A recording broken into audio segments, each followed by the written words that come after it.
Good to see you, everyone. My name is Robbie Howell, and it is time for Chapter 4 of Seekers of the Sun, the first ever completely recorded long-form Enclave storyline, start to finish. It's recorded and uploaded to the channel. The Seekers of the Sun, I'll reintroduce the premise in a moment, but before we do so, let's hear a brief introduction from our players. We will go to Tim Lee Aliizi. Fire away, tell us a little bit, a bit about yourself, and then we'll go back through to hear about your characters. Cool. Hello, everyone. My name is Tim. I've been playing Enclave for about 3 months now, and this is a nice bookend to my week. I started it with a recorded Robbie mission, and I finished it with a Robbie recorded mission. Indeed, though that first one is going to be coming out after this, slightly confusingly, but it's awesome Fair to have enough. you back. And Time Lee. inconsistency, how dare. Hi, I'm Lee. If people have watched things on the Enclave channel, people might have seen my face before. I've been playing Enclave for good on 7, 8-ish years at this point. Been helping out Robbie with elements of design as well as conventions and things for about 6. And yeah, I'm very excited. I'm going to be playing Bolg, a Minotaur who is a legacy character way back from the old home game that we have that I've ported in. Yep. And before we hear more a about little guy. Bolg, Aliizi. Hello, I'm Aliizi.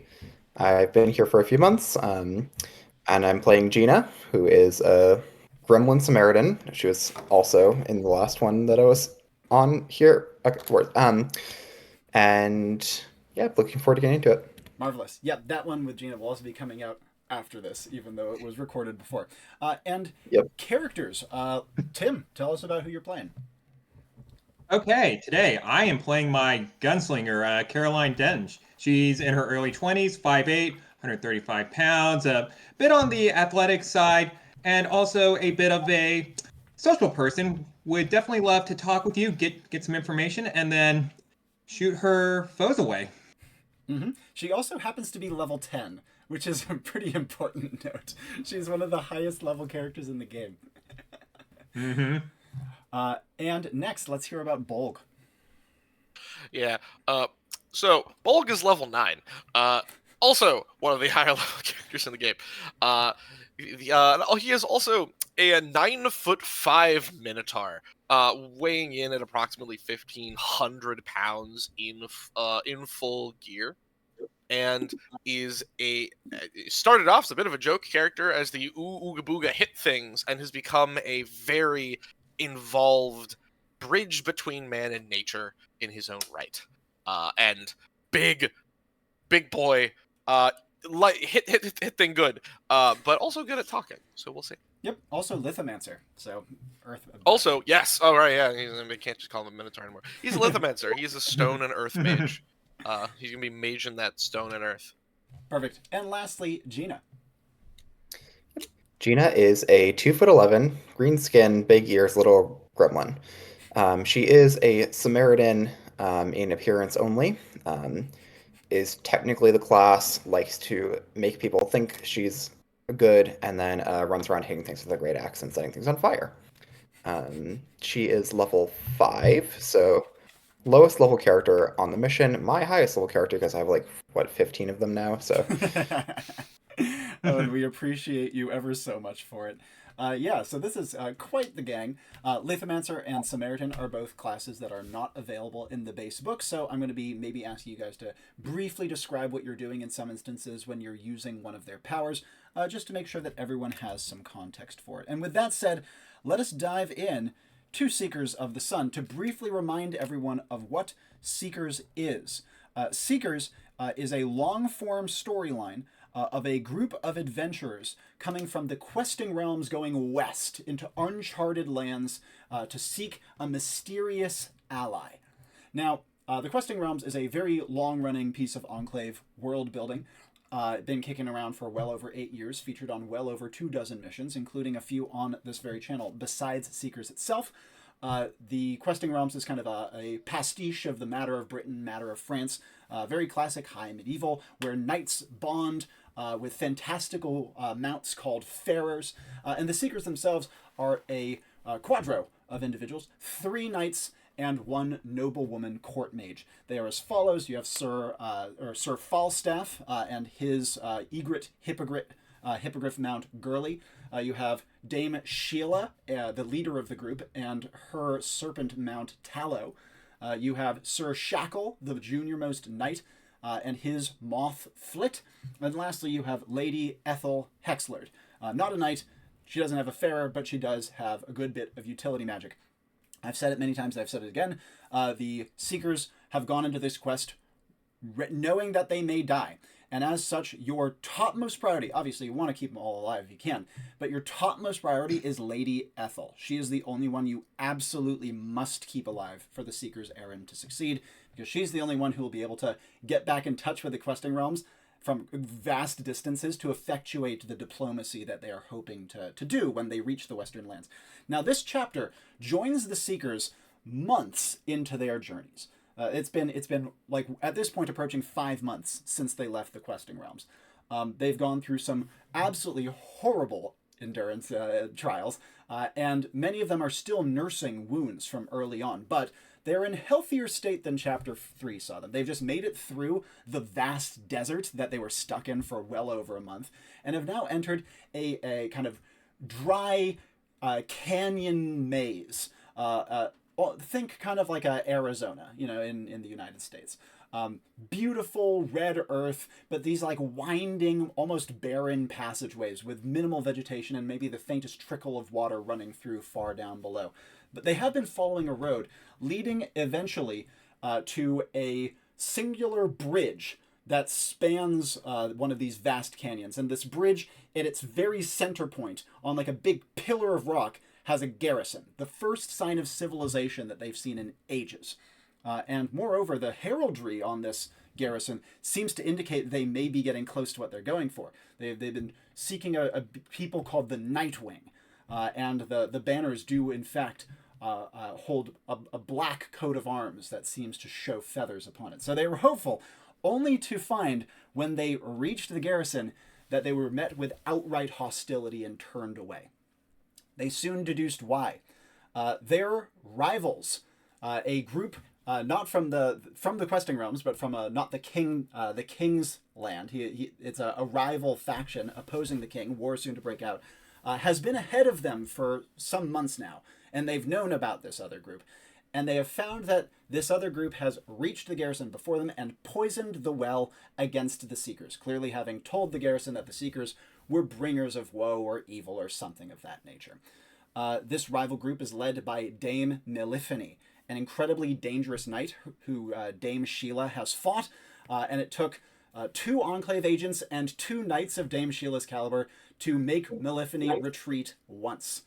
And as such, she is a serious threat. But she is not alone. She has a small troop, probably quite beleaguered, from this rival faction under the rule of Duke Adelcrin, an enemy to the king back in the questing realms. And it seems that not only has she poisoned the well against the garrison, she is now convinced the garrison to sortie out and attack the Seekers. This has left the Seekers in an awful predicament. If they retreat, there's desert behind them. They don't have the ability to get new supplies. They were counting on this and hoping they'd find something. They have no way to get across the canyon as well to continue their journey besides this one road. You could say, oh, well, why doesn't Falstaff fly everyone across? Bad crosswinds, and his mount Gurley can barely carry his weight, let alone a passenger. She can do it for short distances, but definitely not something like this. Next problem is that even if they were to slink around this garrison, what's to stop the garrison from just sending a messenger back to the lands of the Nightwing saying that this evil band has been going through bypassing one of these major checkpoints? It's just going to mean that they have a trashed reputation. And lastly, with a whole army of this garrison, not a whole army, a force of this garrison coming out to attack them, even if they harm or kill any of them, it's just going to poison the well still further. And so this is the seemingly impossible task that you guys are being presented with. Save the Seekers from the sortie that's being led against them. Defeat or kill Dame Melifene and the group of Adelcrin's men who are under her. And do not kill a single Western soldier. The Seekers call them Westhorns, by the way. That's just their name for them. They don't know what they're actually called. If you do have to kill any of the Westhorns, you must make sure it is done with the utmost of good reasons and can be spun in such a way to repair the Seeker's reputation, because that is your ultimate goal. Repair the Seeker's reputation, remove their rivals, and allow them safety and passage into the Western lands. Complicated one. I have the most sophisticated of maps for you guys for this one, just so you have an idea of what things are like. Is this. You guys are starting here. It's a big ass bridge, and then there's the garrison. There's the other side. Yippee-ki-yay. Before we go further, however, questions. There's a lot of moving parts to this one, so fire away if you have them. Yeah, Yes. time of day and weather. Excellent starting question. Morning, probably around 10 a.m., and the weather is brisk and windy. It's cold here, but the sun is also quite brutal at the same time, though not to the degree that like it's going to be like a serious threat. Just the Seekers have been like sun-scorched, not only in the desert, but now here for quite a while at this point. Aliizi, you had a thing. Yes. Is there an easy way to tell apart Edelkrin's squad and the Westhorns? Very much so. The Westhorns are very distinct looking. Like, they're recognizable, right? But first of all, the Westhorns pretty much universally have very dark black hair, and they also wear very dark black and purple and blue heraldry. That said, Edelkrin's folk will all be, like, wearing his livery. Though that said, they've also had a multiple-month trek through hell and desert, and as such, their livery is almost unrecognizable. They do have a few farers among them, but just where you see non-black livery, it's one of his. Do Edelkrin's men, or do the Westhorns object to farers being killed? That's a great question. The Westhorns, it is not yet known what their opinions are about farers. In the questing realms, including among Edelkrin's men, killing a farer is no different from killing a person. Knights are intensely bonded with their farers, and if either die, the other is going to either go into mourning or go down fighting. How the Westhorns feel about farers, not known, but at very least they seem to tolerate them, because at least one farer was seen among them of Edelkrin's squad, that being Dame Meliphaene's farer, who is a frilled lizard, large enough to carry her. Other questions?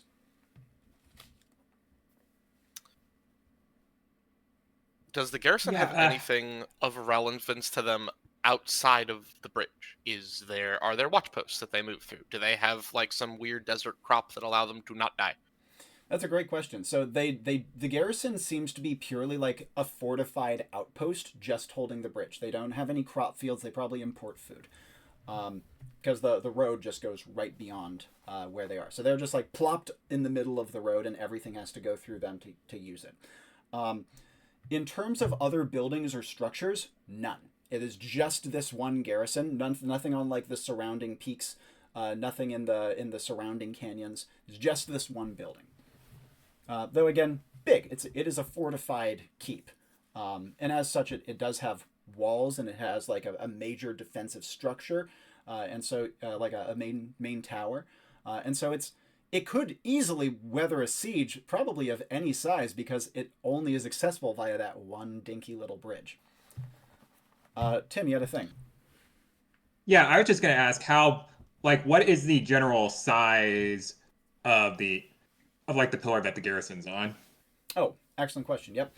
So the column itself is very large.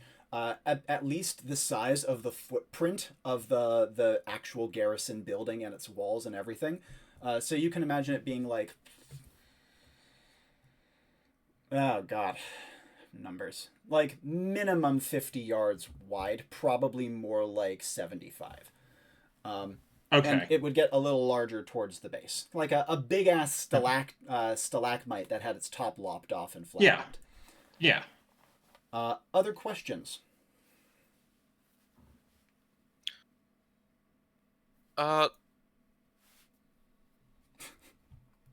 Yes? I had one. Right. Is there any known mythology in the local area of creatures that may or may not look like Bolg? Zero known. The Seekers Perfect. are brand fucking new to the Westorns. They know nothing about them besides kind of what they look like. They don't know their tech level, though it seems medieval.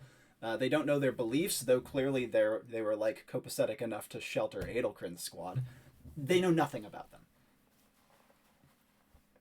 Bolg could potentially come off as a fairer.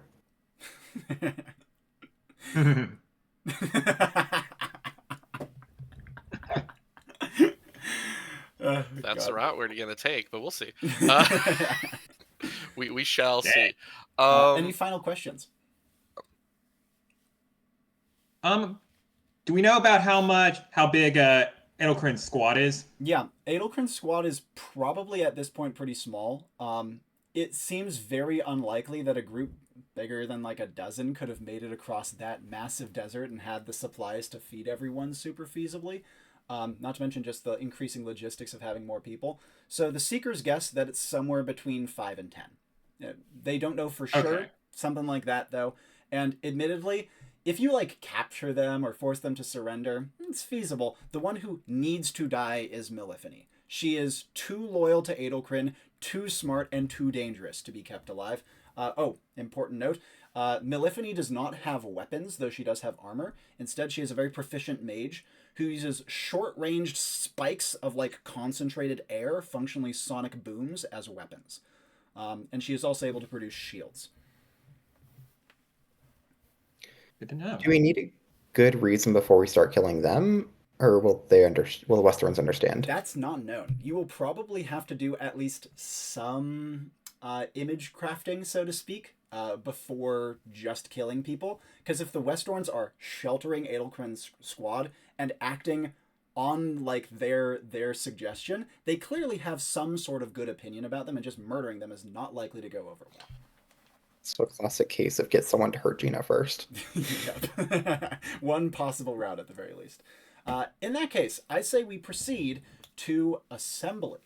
The group of your characters, with all the information we have just described, already available to you all, including the Q&A, brought together in one of the beautiful plush gray meeting rooms in Enclave HQ, having been led there by faceless attendants. You arrive simultaneously with a faceless attendant already in the room, ready to answer questions, the normal creature comforts that your characters might want or be looking for, and 3 gleaming telepads in the far corner of the room. First actions upon entering assembly, but first also a physical description. We will begin with Caro. Okay, yeah. Carolyn is, as mentioned, 5'8", 135 pounds, black hair, palish skin, and she is dressed in a dark gray duster, and underneath that she has her 3-piece black catsuit, so like a form-fitting long-sleeve shirt, pants, and boots. And she is also riding her saddle horse, which is skinned to be like a raptor, which is basically blue, has some white stripes down the middle. And as she enters the assembly room, she immediately sends her raptor Chip off to munch on a bowl of dino nuggies because he is going to need his strength. What does he Caro, meanwhile... what does he sound I'm like, sorry, by go the way? Gotcha. I can do that. Carry on. Yeah, and Caro, for her part, she goes and gets herself a glass of lemonade and a cronut. Bolg, physical description and first actions. Yeah. 9'5" Minotaur, very much like solid black cow. Horns are not like sort of like Texan steer. They more sort of curve in and forward a little bit. Very, very, very classic Grecian image. However, skin and coat incredibly well kept for, with like a braided like long, somewhat lighter brownish mane, like mane that runs down his back. Would not actually come in wearing armor or gear, instead having a big box so that he doesn't have to look spooky in assembly. Instead wearing a simple tunic with a belt.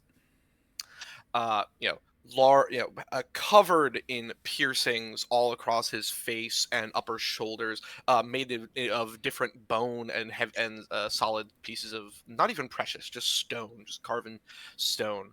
as well as sort of Minoan style paint across his eyes that runs down to his down his chest. And would sort of step in and see a new person that he hasn't met and immediately shrink a little bit.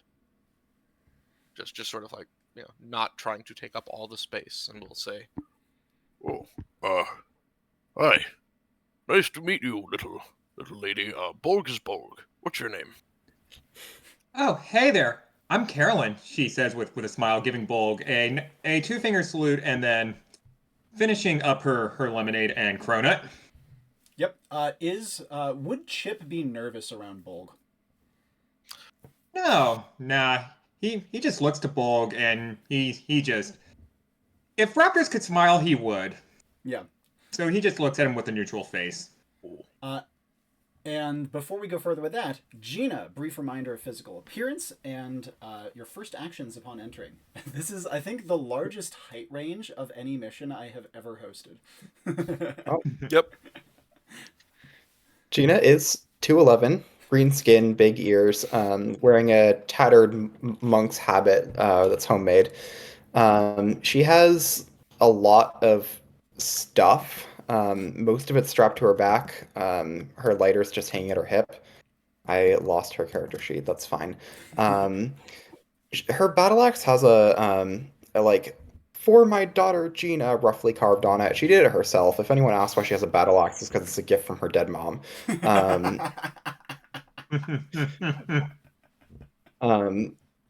Currently, though, everything's just like sheathed as she leaps through the window. Marvelous. And upon arrival, any other actions she would take, especially seeing her two differently sized companions. No, looks up at them in basically business mode. She's got 3 modes. Is gonna go, hey, Gina. Oh, hi. Hi, Gina. Bolg is Bolg. Nice to meet you. Well, hello, Gina. I'm Carolyn. Right. Hi.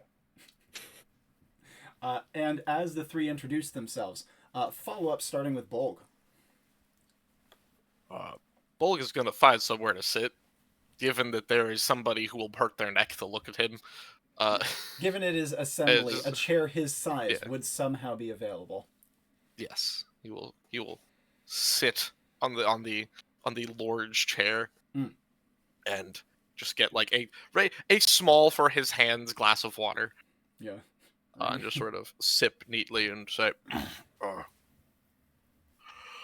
So, Bolg not had the chance to meet or work with the 2 of you before, but can kind of guess. Points at Caro. A little bit here. You Points to Gina. very, very new to Bolg, so we'll have to adapt. Bolg has a couple ideas, unless you guys want to talk ideas first. Yeah, it's at this point that Carolyn takes out her devil sticks and just starts juggling them and tossing them, and she looks to Bolg. Well, I'm definitely open to whatever ideas you have. I mean, I can probably sneak around, gather some information if need be, use these to help curry some favor, so to speak.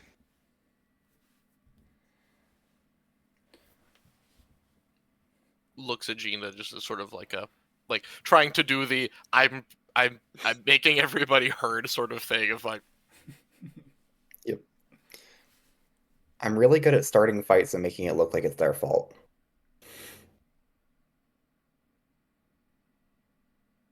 Oh, that not very in line with what Bolg was thinking. From what has been conveyed by Enclave people, the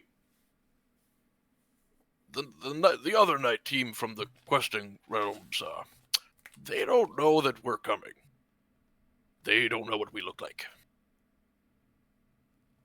Bolg is big and threatening, and if need to curry favor, might be a good way to do it by having the Seekers slay Bolg after causing a little bit of chaos. But it might also be difficult because the people there might just say, "Oh, you brought this bad thing." So, is intriguing. That's one idea. The other idea is just sort of, walk in and clearly show that we need not kill to defend ourselves. This is doable. Responses. But I mean, I definitely like the vibe you're going with your with the first idea. Could also be an interesting way to spring a trap. yes, especially if our main target is their leader. Might just be best to find and take her out before anything happened, and then, Seekers not even need get involved. Gina, what would you say at this point, if anything? Or would she mostly be keeping quiet? She's nodding along, mostly keeping quiet. After the mention of the leader, though, Sheila, yeah, I can get in there, get her to start fighting me, and then you can kill her. Okay, good to remember that the last time people tried to fight her, took multiple Seekers and Enclave warriors to, make a difference. So, Bolg is just gonna hit himself and as hard enough that it sound that his bones echo for a moment. Just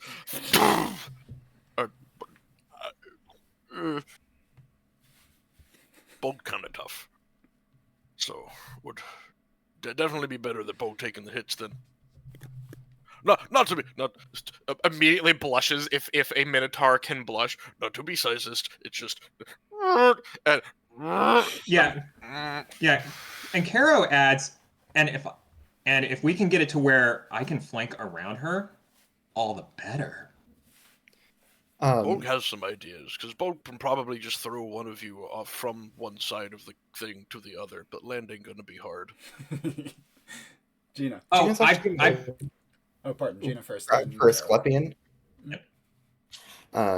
Basically, bite a chunk out of her arm and just start healing it to, show that she's somewhat durable.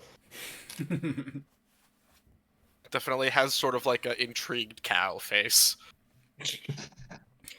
And Caro, what were you saying? Yeah, he was gonna say, well, if you are gonna throw me, she pats her side and pulls out her grapple gun. I can at least control the landing somewhat. And as you guys have really cohesive mobility options. This is rare. I'm very happy. And as Bolg is saying this, the attendant in the room with you turns on a heel and leaves, and the 3, then 4 telepads, in case Chip needs his own, spring to life along the far wall. Final actions in assembly. Bolg is going to put down the box, is going to pause for a moment and flex as all of his armor is just going to collapse into himself. And it is like this weird solid stone plate that very much is a weird combination between Roman Lorica and very weird early plate. And he's just going to put weapons on body, put the box down. He's gonna put a pipe in his mouth. And as Bolg is doing so, Gina, final actions from you. Yep. Gina's watching Bolg do that, appreciative that he's properly murdery, I suppose. And is going to bound over to her own telepad. Excellent. And Caro, final actions from you. Yeah, Caro walks over to Chip, and she's happy that he has finished his bowl of Dino Nuggies, so she's all, "Come on, Chip, it's time to kick some butt." And she leads the raptor off to his telepad and gets onto hers. And as she does so, Cute. Bolg taking his place atop his extra large telepad, you would feel your bodies begin to dissociate, the tingling beginning at your feet and working its way up your legs, leaving them as though they had fallen asleep when it reaches the top. It passes your stomach and your guts churn. It passes your chest and your heart flutters and you no longer feel its beat. And then the sensation hits your eyes and your vision explodes into color and the world falls away. Your ears buzz and then there is nothing. And then, just as quickly as it came, the sensation leaves you and you find yourselves looking out across the great, beautiful, spanning canyons. You're around a bend with a big shelf of rock going up to your left, and then the main canyon falling off to your right. So you're on the road, but you're around kind of like a shelf in the rock. That means that you are not immediately in sight of the garrison, though you can see the tail end of the bridge behind it. And no sooner have you ported in than you can actually hear the distant sounds, I mean, maybe not terribly distant sounds, of voices approaching you. Or rather, Caro can hear. The other two would mostly hear a whole lot of wind. As you guys port in, with the bridge distantly in sight and the garrison not in sight, the other thing you would note is that while the road itself is clear, the remainder of like the ledge that the road is built into is incredibly like terrained. It has like piles and stands of stones and boulders, little trees and scrub bushes trying to eke out an existence. It's rather textured and complex, even though the road itself is flat and reasonably well maintained. Upon porting in, immediate actions beginning with Caroline. Yeah, Caroline is going to turn towards where the voices are coming from. Yep, absolutely. They are coming from the direction of the garrison, so along the road towards you. You hear that your sensory stat is really freaking high, I recall, right? What is it? 3. 3? Okay, yeah, it's good. And so because of that, you would hear a couple of different voices speaking to each other in clipped, panicked tones, as well as the sound of like feet tromping and also kind of talons clicking on stone at speed. They're not sprinting, but they are like jogging. And you can hear that the voices are strained and even though you can't make out the words super duper well, they're not far away. We'll wait for Aliizi to bop back. Oh, what? That was Tim. Oh, that was Tim. Oh, pardon me. So sorry, Tim. All right. There you go. And bam. There we go. Oh, sorry about that. No problem, right? There was a freeze and... Pardon. Where did you last hear? I heard... So I told you I had 3 sensory, and that was basically the last of it. Awesome. In that case, to quickly reiterate, voices that are kind of clipped and strained, a couple of different voices. You hear feet jogging kind of along the road towards the shelf that you guys are behind, so like just around the corner. You hear a clicking of talons on the ground, and it sounds as though they're moving towards you at decent but not sprint paces. Follow-ups from Caro. Yeah, she is going to call out, "Who goes there?" Because she's not sure who it could be. Yep, absolutely. And as she would call out, vitality stat. 3. 3. Awesome. She would hear the footsteps kind of pause, and then you would hear a couple of like quieter tones, though again you can't make out the words, before a woman's voice calls out, "Hail, and well met, I would hope. We are the Seekers of the Sun." Yeah, it's at this point that Carolyn, she smiles and she mounts up on Chip and she starts trotting forward to them. Well met, Seekers, she calls out. I am Lady Caroline Denton of the Enclave. And as she is approaching and saying this, immediate actions from Gina. Yep. Gina's going to make her way over after Caroline. She has things to ask the Seekers. Yep, absolutely. Anything else she would do during Caro's initial kind of listening and then called exchange? She would be looking for the Seekers before they arrive. Yep. A little less effectively because baseline sensory. But the first order of business is to get blackmail material. Indeed. And Bolg, initial actions upon porting in. Bolg is gonna dig his hooves into the earth a little bit, pull up some with his in between his fingernails, smell it, taste some of it, drop a little bit under his chest, get a feel for the earth here. Yeah, absolutely. And then pull out his pipe, spark it with his thumb, and turn and go and approach the Seekers. He will very carefully make sure that his mask, his ferocious visage, is loose. It is this sort of bone plate that rests atop his normal helmet. Nice. Just so he will take off and just sort of like let hang. And the pipe, I believe that is an actual church warden pipe off the Greybeard, yeah? That is a church warden pipe. Could you remind everyone of the effect? As I recall, the key element is that it is allows the user to fluidly control the smoke that it produces. As I It does. But it also has a calming property. Yeah, and yes, as exhaled smoke has a calming effect on those who breathe it. So the smoke that I blow out and at you, which normally would suck and isn't a nice thing to do, is going to make people feel nice and chill today. And as and for one more bit of reference, yeah. because Bolg is a minotaur and has the constitution of the gods, what he is smoking is pure hash and opium. Yeah. So enough to completely murder someone who was not a minotaur. Correct. Don't smoke it. Just breathe the smoke. Is he going to be falling in line behind Caro and Gina, or is he going to stay back for a bit? He will fall in line, though definitely sort of being as small as he can be and just sort of smoking. And he wants to make sure the Seekers know who he is. As he is doing so, Caro would see that around the corner up ahead, the Seekers come rushing into view, with Dame Sheila at their head. Tallow, her serpent, is large enough to comfortably carry her weight, and is bright white. And just behind Sheila, there sits another much smaller woman, Lady Ethel in this case, with Sir Falstaff to one side and Sir Shackle on foot on the other side. The Seekers are... How is it best to describe this? You can tell they've been adventuring for a long time, let's put it that way. Their clothes are incredibly ragged. They're wearing practically like body wrappings at this point, with like whatever heavy leathers they've salvaged from somewhere over it. Their farers also look a little not great, but they clearly have been making efforts to groom them.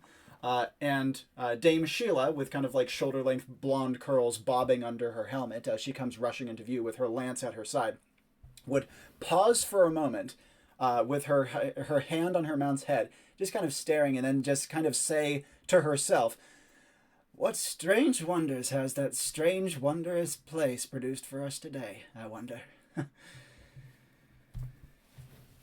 And as she comes into view, and the other Seekers kind of pull up around her with Lady Ethel peeking over her shoulder, immediate responses from Caro.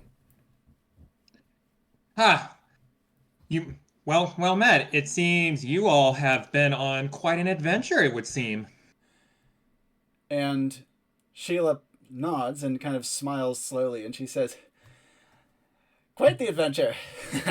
More than any of us could ever have imagined, I suppose, but isn't that what an adventure is for?" She says, "And as I have no doubt your organization has informed you, we're at possibly the stickiest wicket yet." She looks over her shoulder and she says, "The sortie is not quite hot on our heels, but cold on them. They'll be here within minutes, I would say." Oh. Yes, do you know about how big their sortie is, by chance? She nods. She says, 200, at minimum. Yeah, and Kara's just doing some mental math. Oh, right, yeah. And we can't pretty much killed a lot of them, so that makes things all the more interesting. Yes, and as she says this, Sir Falstaff, who's, again, the oldest of the group by probably multiple decades, a top girly, he's kind of like rubbing her cheek and has his bow at his side, as he would say, "Not only can we not kill all of them, but I would hazard a guess that killing any of them will spoil our errand outright." He says, "We know not these lands, we know not these people, we know not their bonds with each other, and to what degree they will be understanding if we act in self-defense." Gina, any actions from you at this point? Yep. She's actually going to whip out her walking stick that I forgot she had. I did pull up her character sheet. And is going to insert herself into the conversation, going, "So, any of you wounded or pregnant or anything wrong in general?" Sheila says, "Wounded? I'm sitting on a few. Pregnant? I hope not. And issues? Many." And she would say, "Both Shackle and I sustained substantial injuries months ago that haven't been able to properly heal, but we've been keeping up as best we can." She kind of rubs her face, and you can see like skin flaking off from sunburn, and she says, "And the desert certainly hasn't been kind to us." Good to know. Any other issues at all? She would frown for a moment, and she says, "Well, our minds go to our farers, atop anything else." She says, "Tallow held up okay in the desert. He didn't love it, but Gurley didn't like it. Not one bit." And she says, "She's been having trouble flying recently, which has made matters even worse. And Flit, fortunately, was able to hide under Shackle's shirt for most of it, so I reckon he's fine." And Shackle would say, "Yes, me and Flit are doing all right." Though, as he says this, you would see that he is also, like, he's not, like, visibly wounded, but he has a slight limp as he walks. His hair is, like, looks like a recent buzz cut got to it, and his moth kind of, like, plays around his hand. The moth is, like, hand size, but it's not, like, a mount. It's just, like, a big moth. While Gina's taking inventory, Bolg, any actions or follow-ups from you?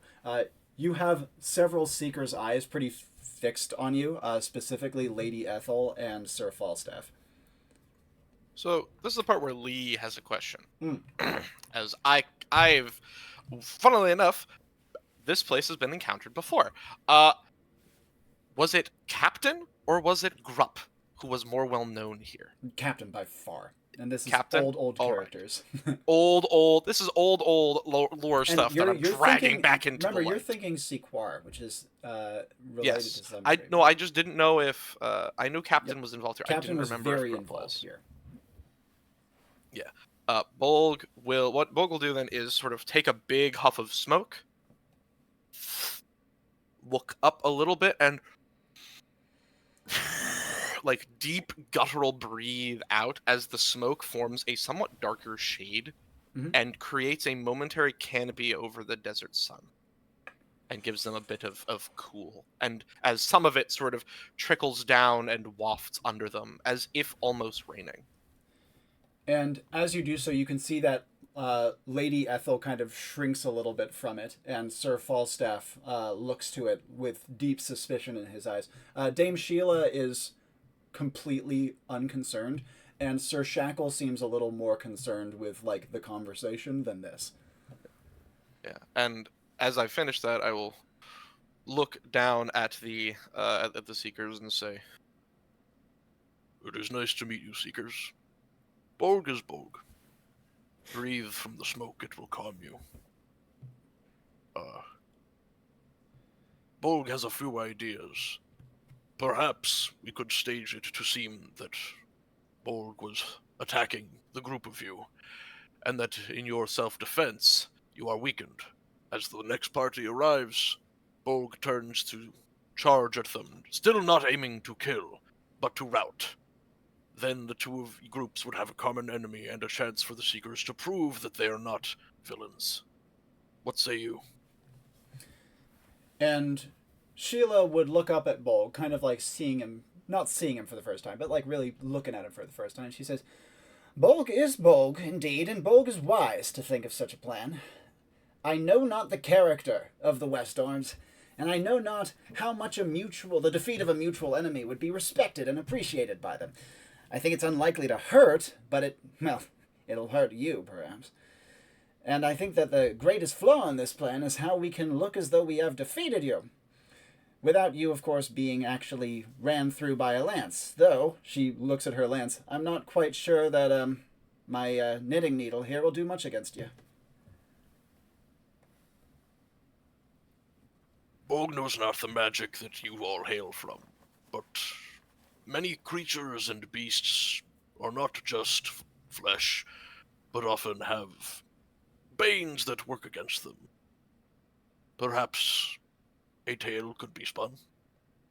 But before all that, as Bolg's guessing the other guys are they coming? Were you being chased or just getting out of Dodge? And as you are saying this, Caro would actually hear the first sounds of the sortie. She doesn't hear any hooves; she just hears boots. But they're approaching at some amount of speed, not at like a run, but at like a march. A quick march.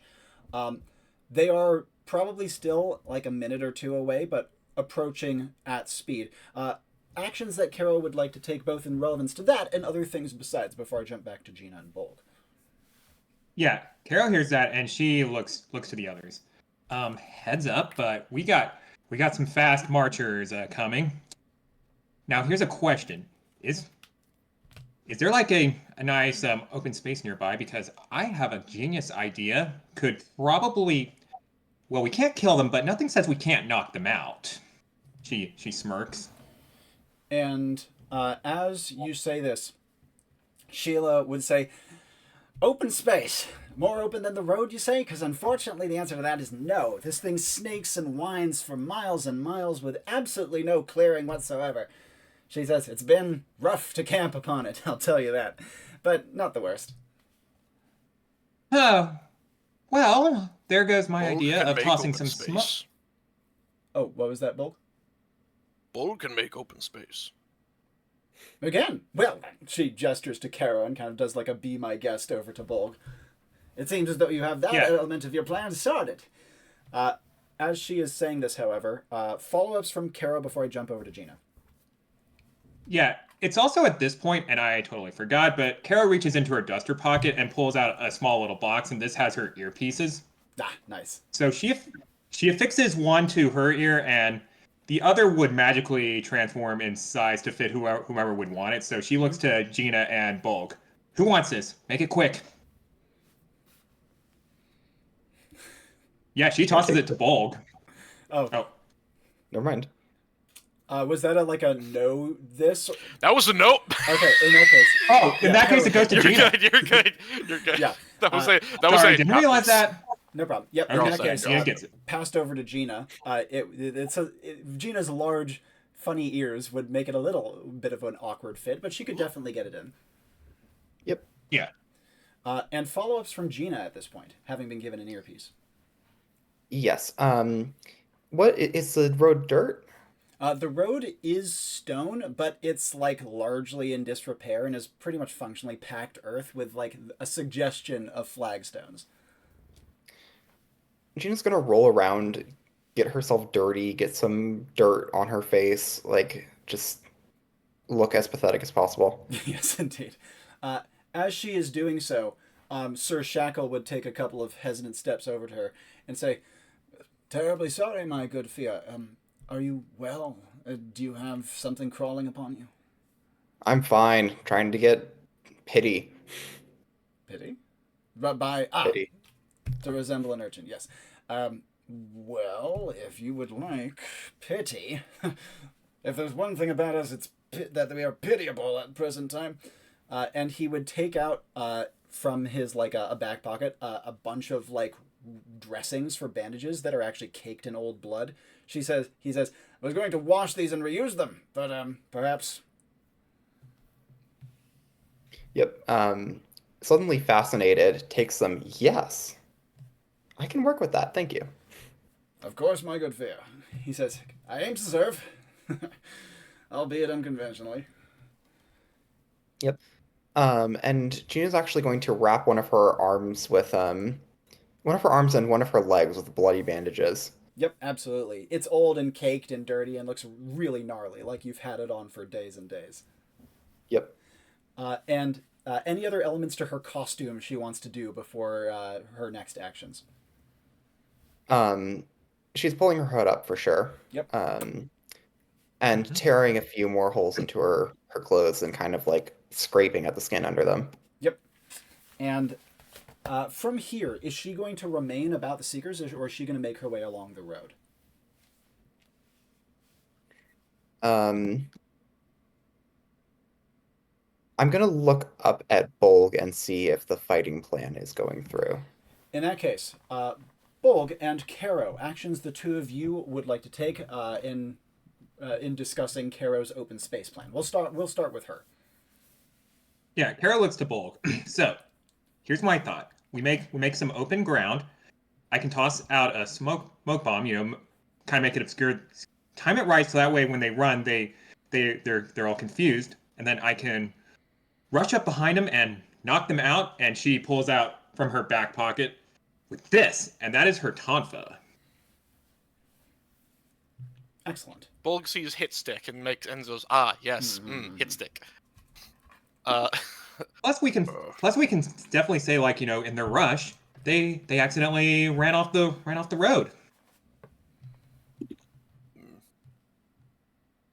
If you catch my drift.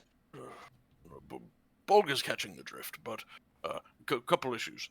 The space that Bolg can make takes a bit of will not last. Doesn't last very long, unless Bolg has a lot of time to set that up. And judging by, hold on, Bolg is going to lift a foot and exhale with like almost like just like air puffing out of his nose as he's going to do a tremor sense. Yep. And just like feel down in the direction where Caro had been listening actively. So you're just looking for the soldiers. Anything else? Yep. Nice. Nope. I want to see exactly the size. I want to see the size of the retinue. Maybe it's half. Maybe it's all that they have. If it's all that they have, then we have some good things to do. In terms of the size of the retinue, about 40 men. Though you do notice something interesting in that there's something moving in the ground underneath them as well. In the ground, you say? Yeah. Cool. Bolg will immediately pause and cock ahead and say, "There's something in the ground. With the coming soldiers." Does it slither? Does it glide? Does it eat? Does it bite its way through? It's slithering or clawing and gouging, maybe biting its way through, but it's definitely moving at pretty remarkable speed through the earth, and it is disturbing the earth to do so. Feels like a worm. I'm gonna look over at the Seekers and say, perhaps one of your opponents is coming with them. Do you guys remember the farers that they have? And as you would say this, Dame Sheila says, "Unfortunately not. I only know of Dame Meliphane's presence.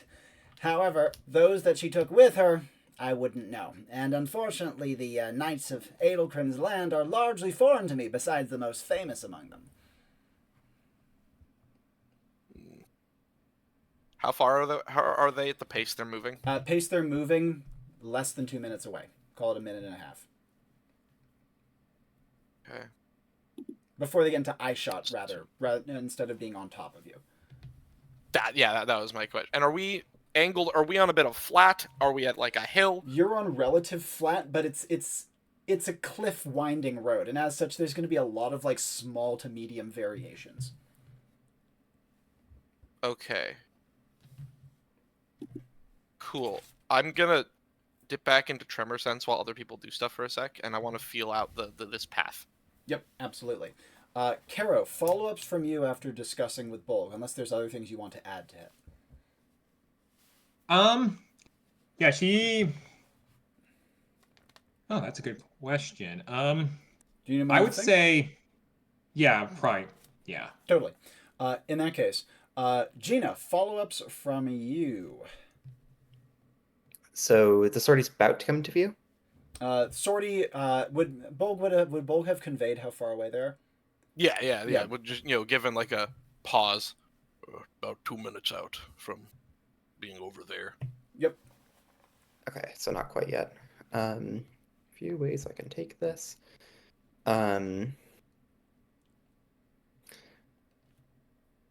Gina's going to okay, yep. Is going to actually just approach one of the Seekers and go, when they come, I need you to look like you're tending to me. Which one do you want to approach?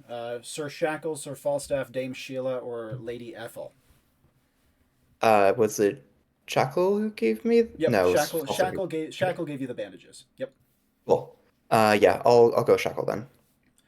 He says, "Tending to you, yeah, to an active facade." Yes. Yes. He says, of course, I can do that. Should I look as though I had just come across you? Yes. Certainly. He says, would my fear be opposed to me lifting her and examining her as though checking for broken limbs? Go ahead.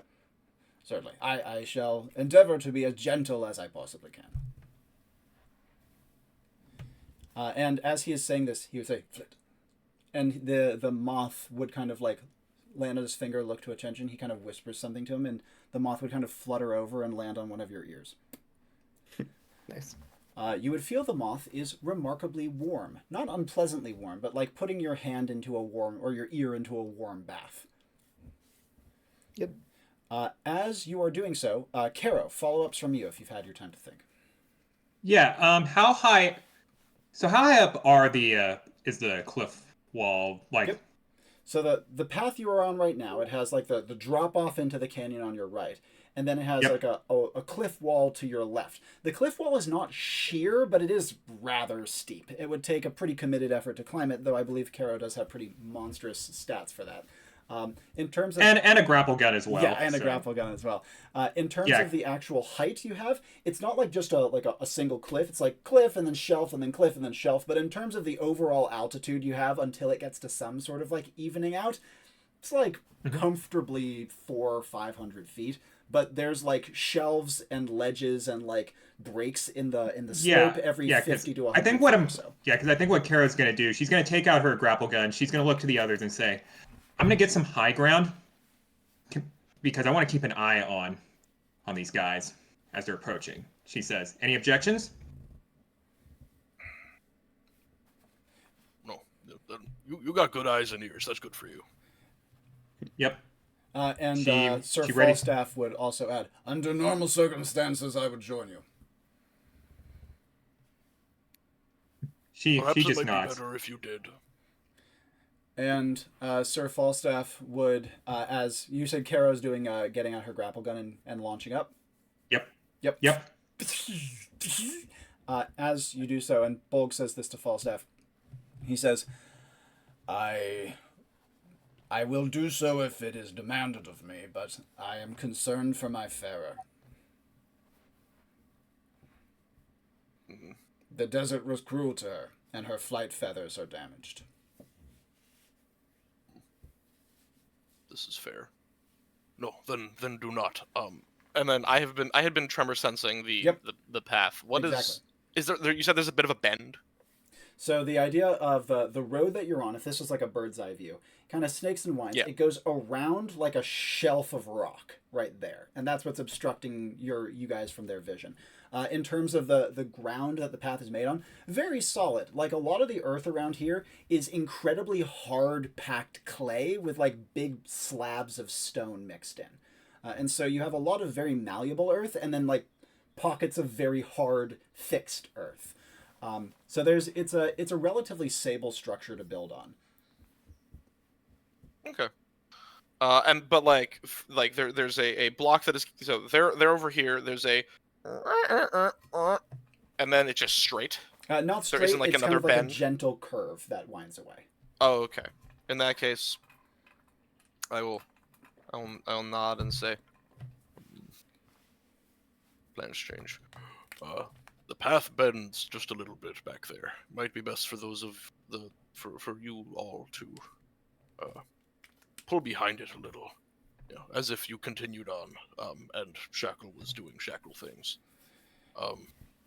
Looks to Gina and says, if they come upon you, speak of the beast of the mountain." And Bolg is going to start climbing the opposite side of Caro. Okay. And as he does, he's going to take a big puff of smoke and just. And as he does, he's going to breathe warm and heavy, as sort of creating flecks of like light ash in the air that linger along with the sort of the blackish smoke that is going to Okay. remain here. In that case, are you going to be climbing down into the canyon or up the cliff? Because Caro also went up the cliff, but you can go up a different part from where she was going up. I want to go up and on the other side. Yep, that's fine. And in that case, and I want to specifically sort of go around, especially if there's any peaks in the cliff. I want to be able to get up and around so that I have an oversight. Down. Easily done. It's a complete formality, but just so that we're clear, Bolg's might, vigor, and reflex stats. Might 5. Vigor 3. Reflex 1. Indeed. And so he's hauling himself up the cliff. Yeah. Just... However, I do have my Horachis, which allow me to easily sort of move across weird bits of terrain. I'm definitely viewing this as kind of like ibexing my way. Oh, that's really cool. In that case, yeah, Bolg would be able to climb the cliff with like surprising speed and grace, given that his horseshoes are what his huaraches are, right? Yeah. They're gilded horseshoes. His if Caro can see that, she's just gonna mutter to herself, "Show off." Now, how high would Caro like to go? Is she just trying to get like eyes onto the oncoming sortie, or is she going to get higher? Yeah. Basically, she wants to get high enough that she can keep eyes on them, but close enough as well that if something goes on, she can drop down to support them. Yep. And as she is like transversing the cliff after getting up to a high point, so she can get to a point where she can look over. Excuse me, I'm getting a knock at my door. One moment. Eine Kinder. Is it the Littlum? Yep, probably. Sure. But yeah, Sure. I figure Hera's plan is use her sharps rifle to like scout. You know, be like a little scout sniper. Thank you very much for doing Yeah. Gina's gonna pull a hole. Oh, I made these friends. They're so lovely. They're safe. Nap time report. All right. Nap time. Nap time report has been reported. No good nap today from the boys, unfortunately. They're already down. Dang. Okay. Now, that said, given that Caro's going to be briefly traversing alongside, I know it's very high. Reflex stat? 4. Yeah. And so she can skip her way effectively along at speed and grace and also keeping low. And her is her vigor 3 or 4? 4. 4, yeah, I had a feeling. And so as she gets to like an overwatch point and looking down, she would see the sortie approaching. And there's a couple things she notes about it. First of all, the sortie is arranged in kind of 2 blocks of like maybe... no, you have 3 sensor. You could count this for sure. It's 3 blocks of 24 men.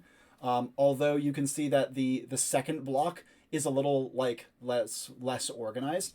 The first block actually has like a standard of the Westorns with this kind of deep, beautiful purple black, almost velvety hue to it, and bright white, like white and black feathers interspersed across it as part of their ensign. Looking at them, their armaments are pretty substantial for their tech level. Not only are they wielding kind of halberds and shields and have on decent armor, but for ranged weapons, they actually have quite a few. They have crossbows. They even have small hand cannons. So they have decent arsenal at their disposal. The group behind is armed and armored much the same, but they also have among them at least 3 or 4 individuals who absolutely do not look like Westorns from what you are seeing. You can see it's 4 individuals, rather, one of whom is on a farer. And the one on the farer, the farer itself is a weird-looking creature. Imagine a lemur that had kind of a scorpion-like plated arms and kind of a hunched back and a whip-like tail kind of arching over its back. So somewhere between a scorpion and a lemur. And is moving relatively slow at the back of the group.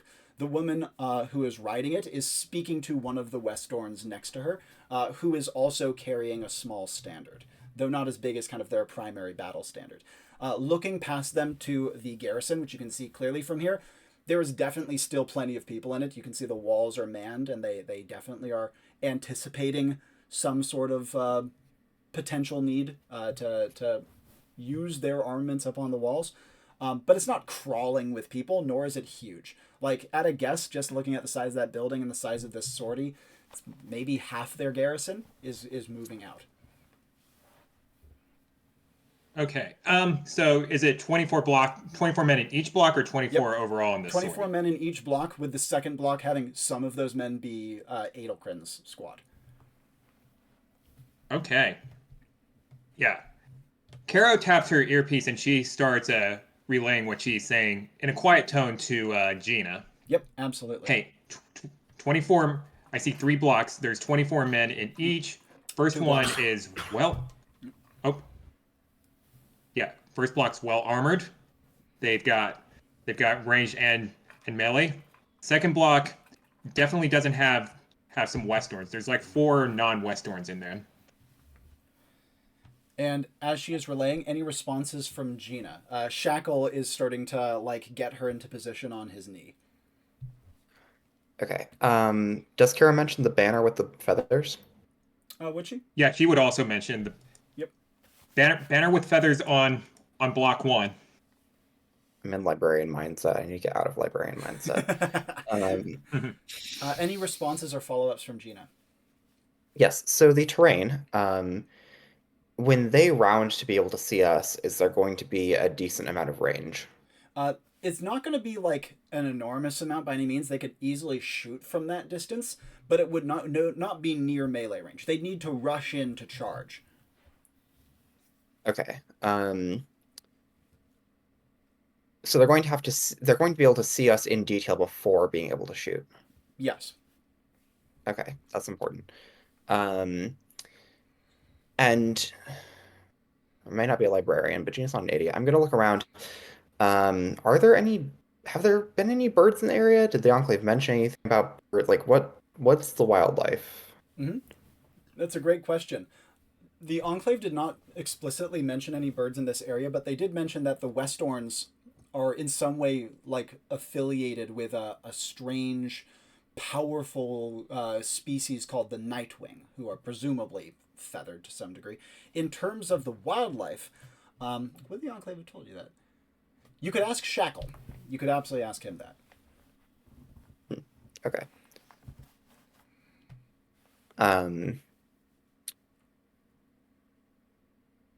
Yeah, I will kind of shift so that, or ask Shackle to shift so that me being cared for is on full display. Like the first thing they see is Of this little course, display of course. empathy. He kind of turns you around a little bit, and he says, "Could you lay your head back as though you were nearing unconsciousness?" Yep,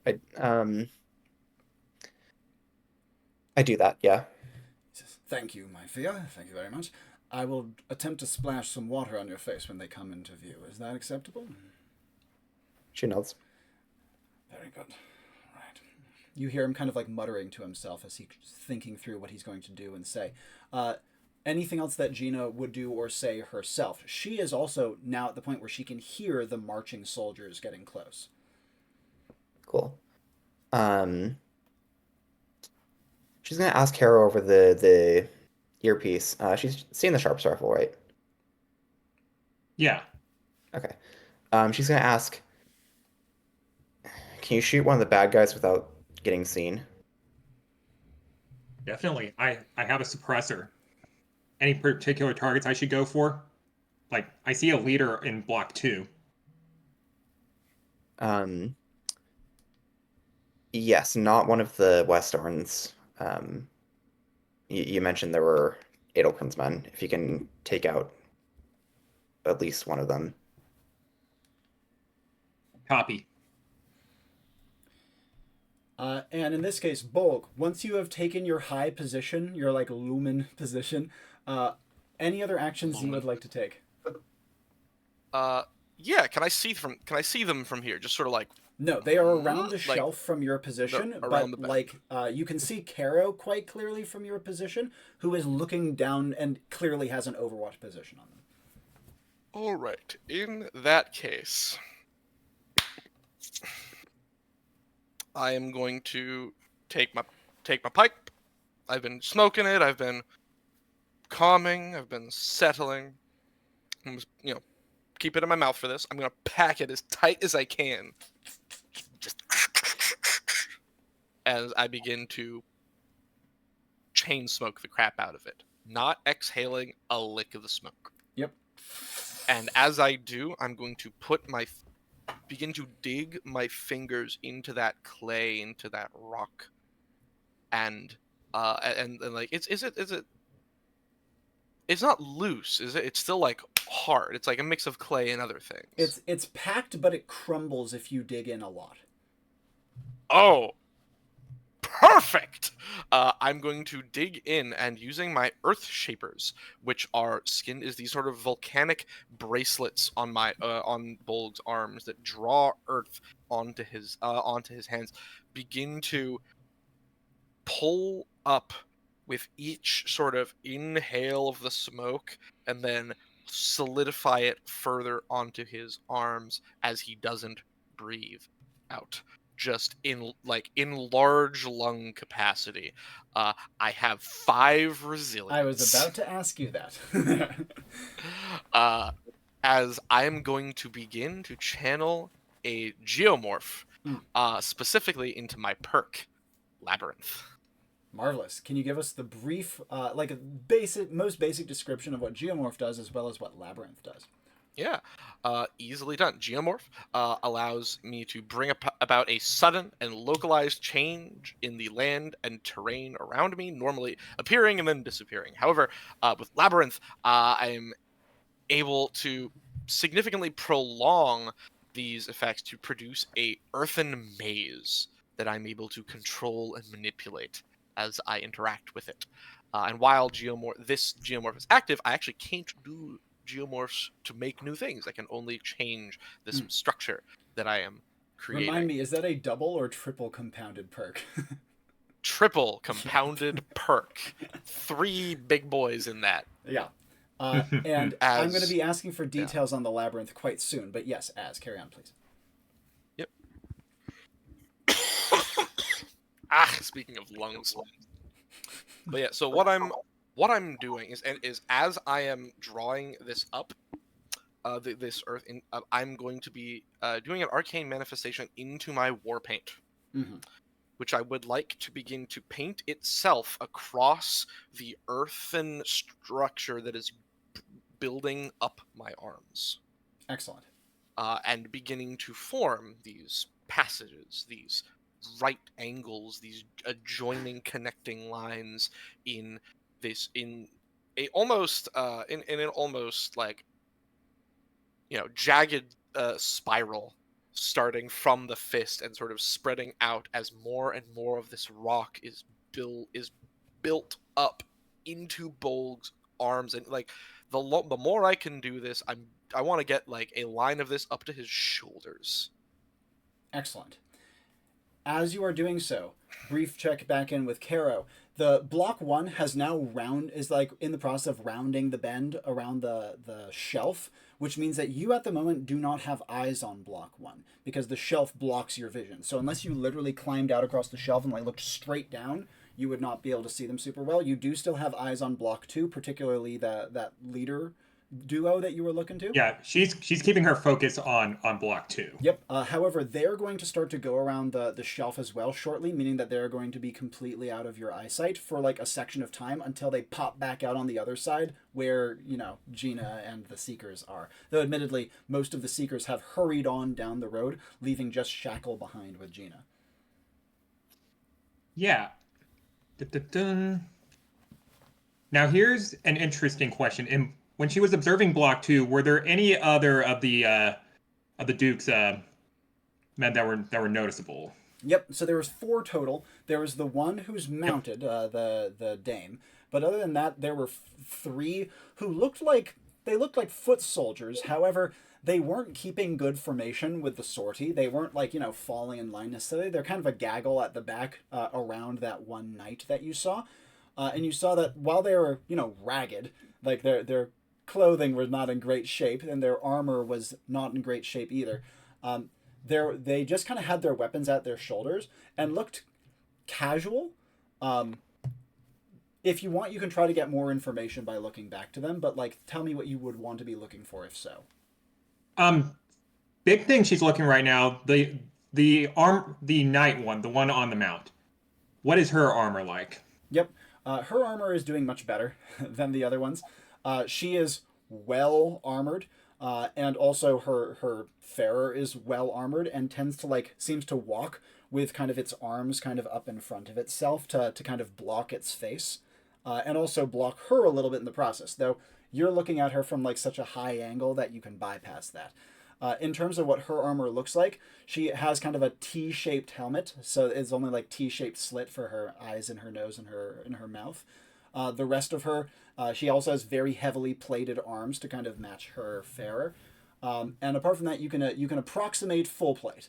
And her farer is, in addition to its natural armor, also barded, especially around the saddle area that's up near its shoulders.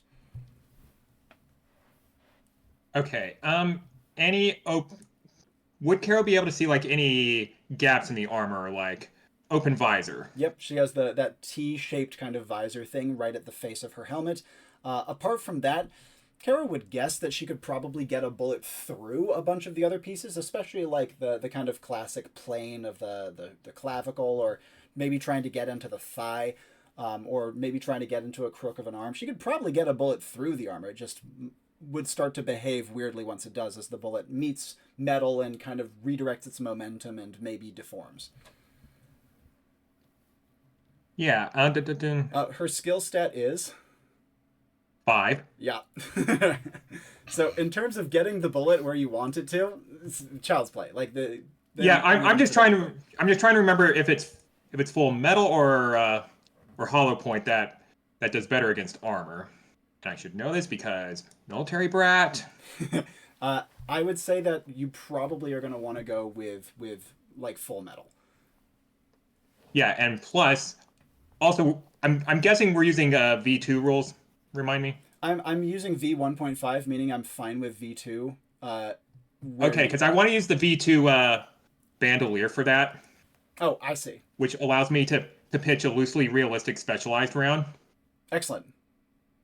So that's going to be my my full metal round, and since my suppressor gets 2 uses of completely silent shots, this is going to be its first use. So she's going to take aim for the armored knight on her mount. Yep.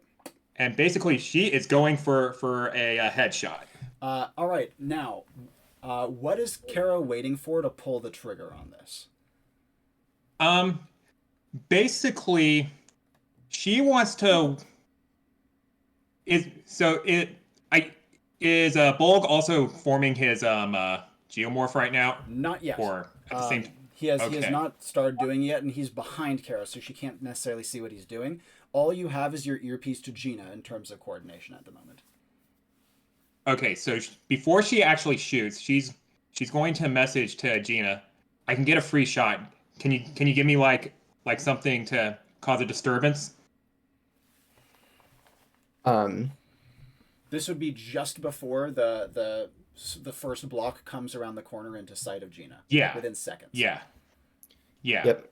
Gina's gonna hiss in 1 second. And yeah, Caro nods. She's gonna wait for that moment. And Gina, you cannot see, but as the sortie comes around the corner, you would hear immediately boots start to run as people start to rush towards Shackle, and you can hear their voices speaking out with kind of a strongly accented metro. Weapon down, surrender! As they are coming rushing, and you hear another one say, "We have weapons trained upon you. Where have gone your companions?" And as they are coming rushing up, Shackle you would feel him his body kind of shift. He looks up and he says, "Peace! Calm yourselves. Put aside your aggression towards me for a moment. Take my bloody axe if you wish. Where's greater matters at hand? Look upon this poor waif, suffering and miserable and completely blameless." Damn, he's better than I am. And Gina, you would feel Shackle kind of cradling your face a little bit. You'd feel the warmth of his moth as he would look to you, and you'd hear him say loudly enough to be heard, "Speak to me, please. Do not go from this world just yet." Yep. And Gina's gonna lull her head. And you would hear him kind of fumble, and then you would feel water kind of spattered on your face. You can hear that the footsteps are kind of approaching slower still, and after, as they are doing so, Shackle you'd hear him toss aside whatever he used to pour water on your face, and he'd say, "What more do you need, damn you?" And you would hear a clatter as he throws his axe, like to the ground in front of them. He says, "You can clap me in irons all you'd like after her life has been saved." Yep. And with the water, Gina's gonna kind of like shake to be more present. Um, and then she's going to go, "You saved me." And start kind of choking and sobbing and like hugging Shackle. Vitality stat. 2. Excellent. And Shackle would kind of cradle her against his chest and would say, again, loudly enough to be heard. It's not tender and soft. He would say, "It is all right. These men, I am sure, will take care of you. I am sure," and you hear him like turn and look, "that they will provide you the food and accommodations that you need to be recovered of your awful and perilous journey through that wretched desert." He says, "If I entrust you with this poor thing, you will not do harm to her, will you not? You saw earlier.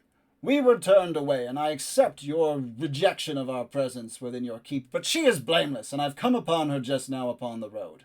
You can see the wounds, you can see the misery upon her. Find it in your heart to help."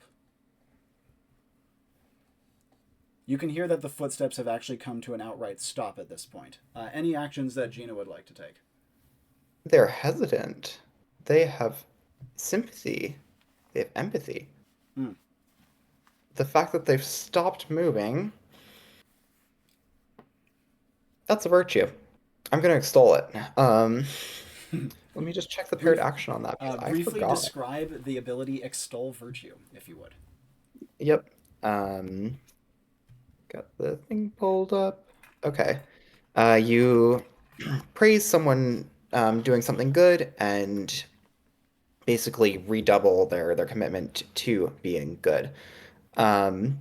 So Gina's going to, in a weak voice, sort of say to the sortie without really looking at them, still kind of like staring into Shackle's face. Go, "Please take sympathy. This kind man and his friends, they saved me from the beast, and they've been tending to me and helping, and they're so kind, and they would never hurt a fly." She's gonna go, "And I know that you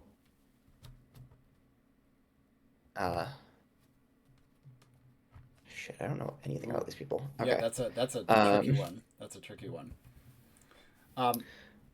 Here, while you're taking the moment to think, do you want me to deal with Caro's shot, or do you have it? Yeah, that's good. You can cut Caro. All right, Caro. You can hear Shackles kind of call out to the soldiers down below, and you can hear them, like, after he starts to speak, they start to slow their footsteps slightly, but this is over your shoulder. You're focusing still on Block 2, who is about to start to go around that corner as well. Mm-hmm. Yeah. Is the armored knight, does she notice like anything before as this commotion starts? You can see that the soldiers around her clearly have like heard something and are interested, but they're still marching in formation around the shelf, or about to do so, and she is still mostly intent on speaking with the like leader of this block, the one who has the smaller banner at their back, who she is speaking with like quite in depth. Okay. Now next question. Do I have a clear shot on her? Incredibly clear. You could get her straight through the mouth if you wanted to. You could probably even get her through an eye. Okay. Okay.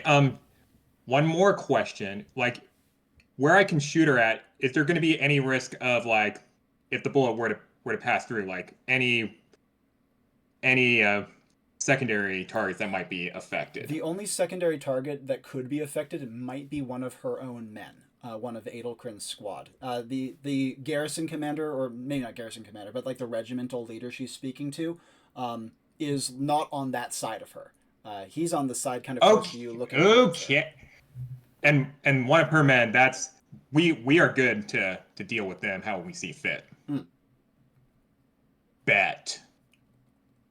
We're taking the shot. It's a suppressor, right? So you have a silence shot. Yes. It's magic where 2 shots are completely silent, and then after that, it only dampens the noise, Marvelous. not completely silences it. Yep. And you can see that as when the shot goes off, you can see her kind of spasm for a moment. But she isn't even able to bring a hand to her face or anything. She just kind of spasms and then slouches and then falls. And as she tumbles down, the regimental commander actually looks completely taken aback and then starts screaming out warnings and commands to his soldiers, as he whips around and try to look up in the rough direction that the shot came from. Given that they have hand cannons, he clearly knows something about shot trajectories. Plus, there's only one place a sniper could be up there, even if they don't necessarily know what a sniper is per se. What would Caro do as the regimental commander is whipping around to try to look to see where the shot came from? Yeah, she's booking it out. Now, question before if Caro were to lay down, would she still be visible? No, absolutely not. Okay. In that case, she didn't see anything that would make it seem like they could climb, so she is going to lay down for the time being. Yep, absolutely. Make it seem like it was a complete ghost that took her out. Yep. And as you are doing so, Gina, finish up what you were doing with your extol virtues. I changed my mind. I'm not using extol virtue. I'm using gifts in kind. Sure. Could you briefly describe? Yep. So rather than focusing on the virtue of sympathy, because I don't actually think that's sympathy, I think that's just wariness. I am going to gifts in kind persuasively request the desired donation through an appeal to the donor's humanity. I want the donation to be safe passage for the seekers. Bit of a weird one, but so I'm going to shift my speech a little bit, and through sobs, as I kind of melt, I'm going to say, I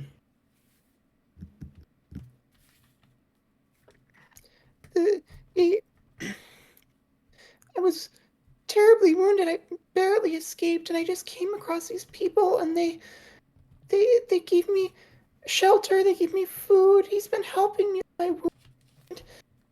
I can't imagine that they'd ever do anything wrong. So, if you please just, even if you don't trust, I don't know why you wouldn't trust. Even if you don't trust these wonderful people, trust me, and never do anything to hurt you. And I want... Okay, then I need to actually request the gift.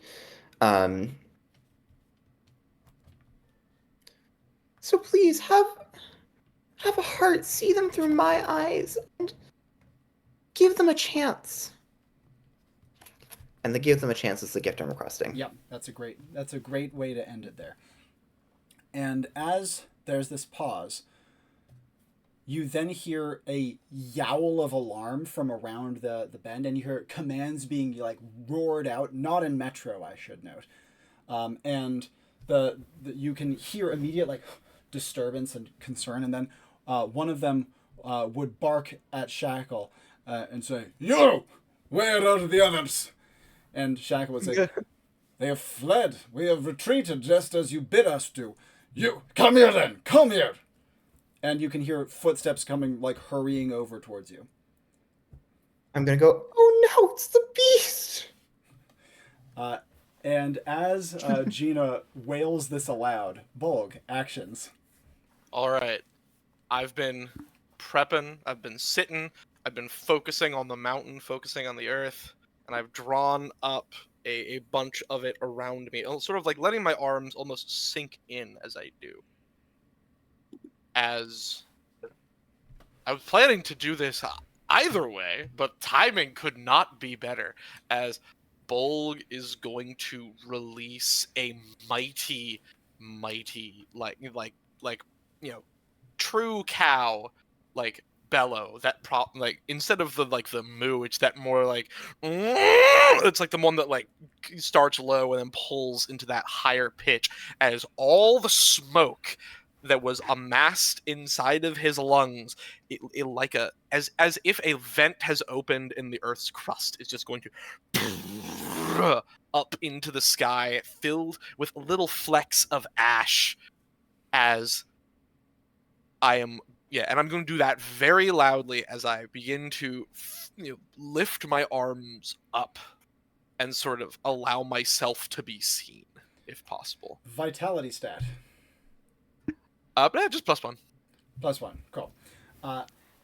And Gina, you hear sudden cries of alarm from the soldiers around you, and you would also, at this point, are Gina's eyes open? Is she looking around, or is she pretending to be like bleary and feeble? She's looking very weak and feeble, but definitely awake. Yep. So like melty, not really like not really holding herself up, but still like Yep. looking up with fear. And the soldiers who are rushing in, you notice, don't go to harm you or Shackle. Certainly not you. Instead, you see that they take up posts around you with their halberds kind of bristling up towards Bolg as they rapidly yell to each other in their own language. And one of them actually, like, who's coming up behind, you can see that they're commanding their ranged units to kind of aim up their weapons towards Bolg. But also, the one who has the flag would actually, like, hustle over, like, kneel down next to the two of you and put a manacle around Shackle's neck that is attached to his wrist. And he would say... I'm just crying as they do that. Yep. As you would do so, the man with the banner would look to Gina a moment, and you can see that while his face is firm, you can feel him needing to keep it that way, so to speak, as he says, "We must speak to these strangers. We must determine who they are and where they are from. We will take care of you, though." And Shackle says, "Well, if you wish to call on me as though I am some cur, then that is your prerogative. However, I will not give her up until I know she will be taken care of." And the man with the banner says, "She will be taken care of. Come with me. We will get you away from yon strange sight." And Shackle says, "You think you can get away from the beast of the mountains? It's been dogging us for days. Had you had the time to speak to us and learn of our errand, learn of our task rather than the lies of Malephony, then perhaps you would know that."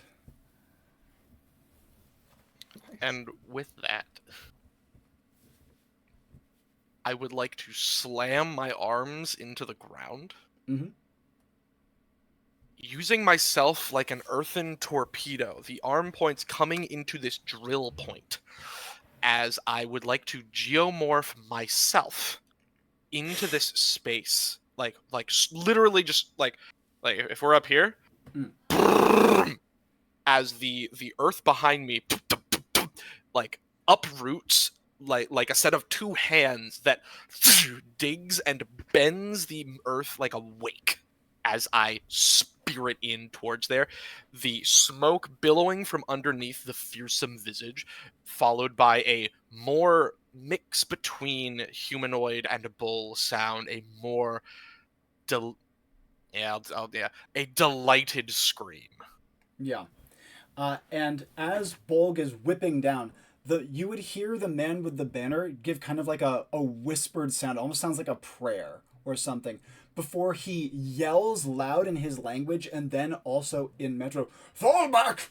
Back immediately! That is far beyond us!" But as he is doing so, you would also hear a conflicting command from another member of the regiment as the call to open fire is started. And hand cannon shots and crossbow quarrels go whipping towards Bolg. A few of them might even hit. You have no idea. He's moving too fast, and he is so well armored that even if they did, a hand cannon might not even dent his armor. And even if it got through that, his resilience would be able to contend with it. So the man with the banner, however, literally starts rushing away and hauling Shackle, who is carrying you, back through the block, screaming, "Fall back! Back!" Actions Gina would like to take as Shackle is like holding her like a baby, rushing through the crowd. Yep. Can I subtly light my guiding light? Ooh, that's a good question. It does draw a lot of attention, but are you going to be lifting it yet, or just keeping it low for now? Oh, it only works on held aloft. Dang. I'd have to give it to Shack. I can't. Okay, never mind. No, I'm just going to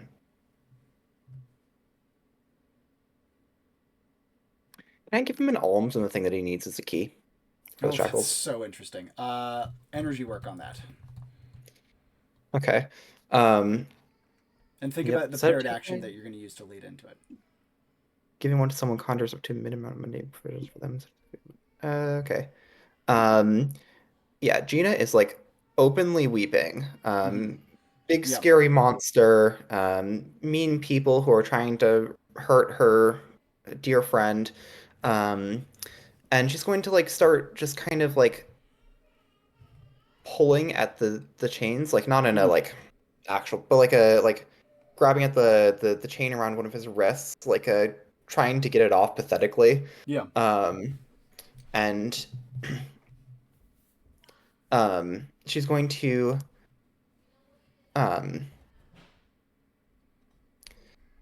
sort of focus on his need to be free, to be competent, to be able to defend himself, and is going to pull an alms out of her pocket, and kind of like press it into his hand, and have that be what he needs.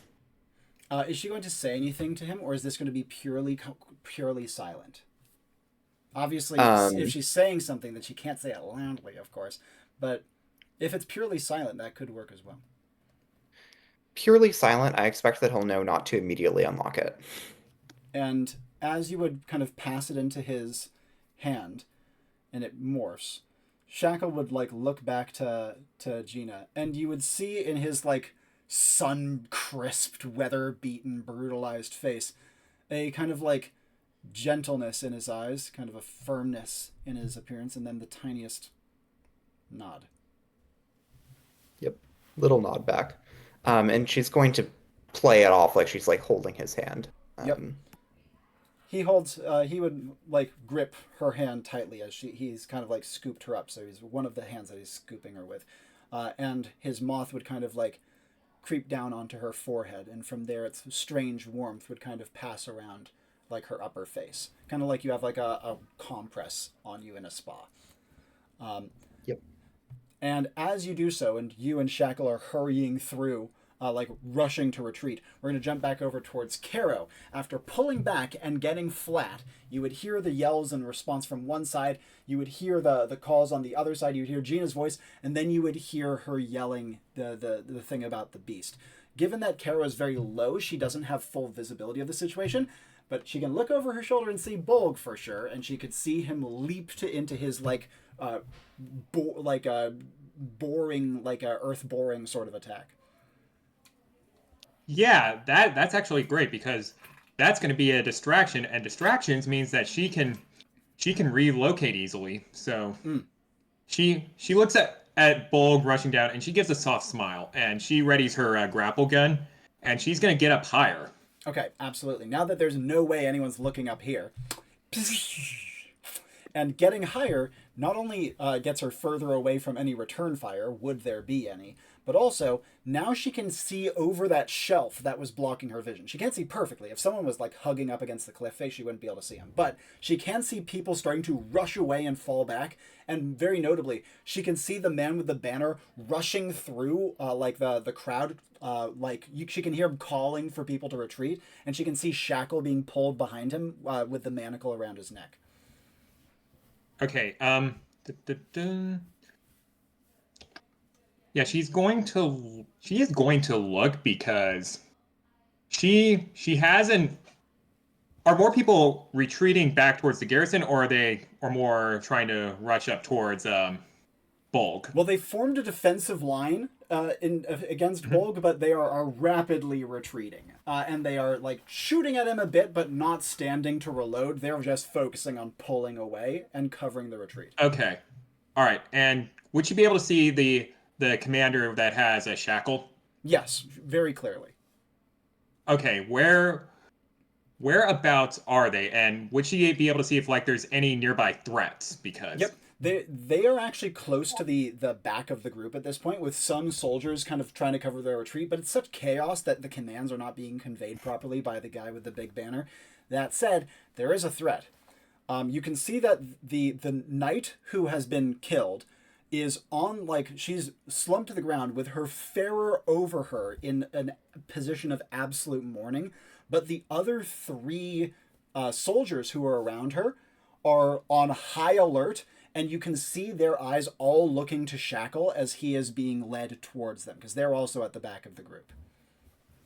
okay, would she be able to detect like any metal armor on these three? Yes, they do have armor, Okay. though it's in relative disrepair. If she hit him square in the skull cap, maybe it'll bounce off, but for the most part, she could get through it. Yeah. Final question. Are they just by themselves, or is there like anyone else nearby? Because I have an idea. I just need to make sure that what I have planned doesn't have the potential to bounce off of someone. They're slightly separated from the Westorns, but given the retreat, the groups are soon to mingle very thoroughly. And also, given their attention on Shackle and Gina, they might like rapidly try to approach the garrison commander or the regiment commander who's leading them away. Okay, but right now, these three are pretty much on their own, and hypothetically, a shock shot would deal with them just fine.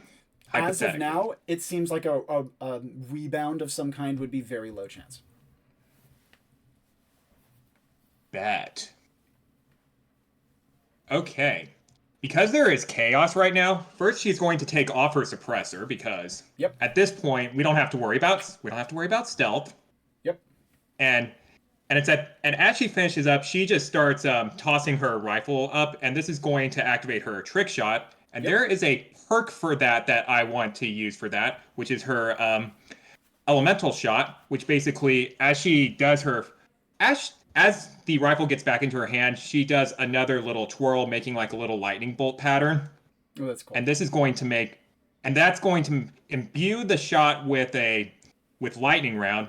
And then once she finishes, she's basically going to aim the bullet down at the ground nearest to those three, and then pretty much just aim it like the rebound effect is going to hit like any metallic armor on the three of them. Excellent. So it's kind of rebounding into like a lightning attack of some kind. Yeah, kind of like a little lightning rod centered, like basically focusing on those three. Excellent. And as she executes the shot, bounces it and shots, you can see that as they are starting to like take a step or two towards Shackle and Gina, the three of them would suddenly convulse and drop to their knees. They are not. It doesn't seem like they're completely taken out by this, not by any stretch of the imagination, but it certainly does for the moment disable them as the regimental commander rushes past them, yelling to them at the same time, "Quickly! Bring your dead! We must retreat to the safety of the walls!" The regimental commander does not pause to help them, and instead continues to yell to his soldiers to try to get back to the keep. You evil man! You evil man! You're just leaving your men open. I am sorry. Any clear shots she is taking, not using any elemental stuff or anything, but put them out of their misery. And I'm guessing, are you trying to do these as fast as possible, or are you waiting? Yes, as fast as possible. Excellent. We're going to check in with Bolg momentarily, but before we do, I need to briefly pop out. I just had guests arrive, and I just need to check in with them. I'll be back in less than a minute and a half. go to the bathroom if you want to, but if you wouldn't mind chatting to fill the air in the meantime, that would be great. I'll be right back. Yep, I will be right back as well.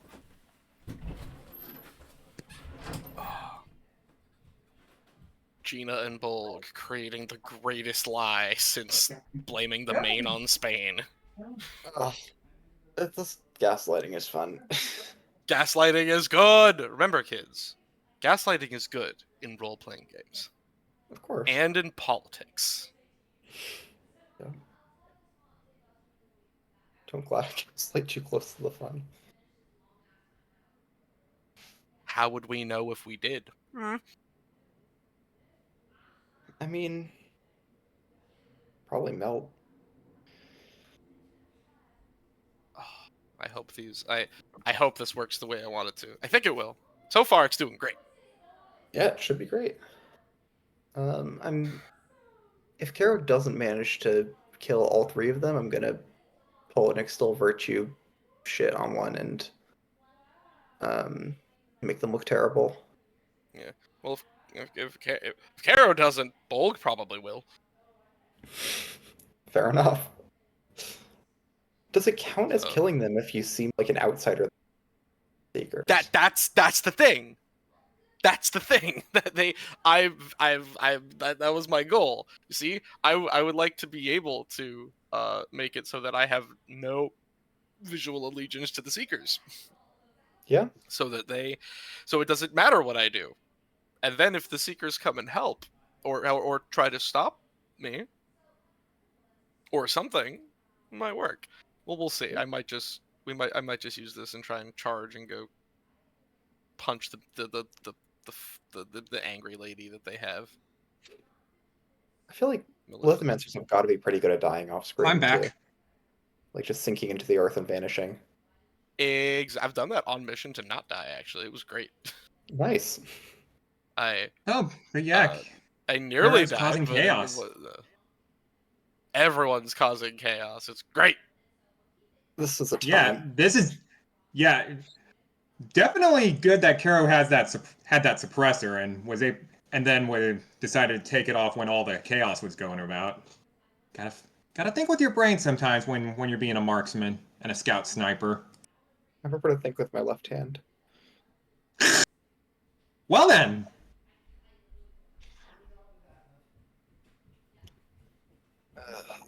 I really, really want to be pulling librarian bullshit with the feathers and the enemies. And we're back. And we're back. Do that. Pardon me. Yeah. Now, let's carry on. Pardon the delay. Yes. Bolg, you are descending rapidly towards them. You've obviously been prepping a labyrinth, with this being presumably the initiation of it, so I'd like more details on that and how you want to make impact, so to speak. Cool. Because you're going to reach the ground well before you reach them. You'd have to get to the ground and then carry on forwards to get to them. Yep. This is fine. Because what I want to do, I very much want to, I want to be popping out of the earth. Yep. Using the earth shapers as a way to sort of glide through. Mm-hmm. And the initiation of the labyrinth is on the surfacing of the as all of the collected material from the earth shapers that I had sort of manipulated with my my war paint is going to sort of, I go up, instead of piercing, it's going to peel back the rock. Yeah. And seep and spread that way. Okay. And as you kind of erupt out, are you going to be immediately bum rushing people, or just menacingly standing for a moment? Menacing. I immediately up, out, and as I continuing to exhale that smoke, just and try and as the terrain around them begins to compress. Now, into how the far labyrinth. do you want this labyrinth to span? You've checked out the area for a while. You could get it to go right up to the bridge, maybe even onto the bridge. That would be trickier. And you could have it go pretty far back to where you believe, maybe where the Seekers are, up the road in the other direction. How much do you want the labyrinth to cover? So I want I definitely want it to reach the Seekers. Yep. Because I want to be able to guide them back faster. Yeah. I want it to go out about because it's like flat until the bridge, or is it just the twining path? Like there's like a Still little bit of twining a. path with junk on either I side. want it to get to the. I want it to reach out to the first point, and I had time to like tremor sense this and feel it out, where they would from the bridge be able to see it. Okay, easily done. I don't want it to go all the way to the bridge. That's too big. Yeah. I want because Bolg's goal is to get them to route to the bridge. Yep, absolutely. So that they can then see the Seekers being heroes instead of villains, and then the poisoning that Maleficent has done will be useless. Okay, in that case, as you are creating the labyrinth around, you are pretty much just giving them license to flee. Is that what I'm hearing? Yep. Yeah. I'm giving them initial license to flee. Bone mask over this metal, like this stone metal plate that like goes up onto his horns, armed to the teeth, bellowing with smoke coming out of all the orifices. I want this, especially key couple things.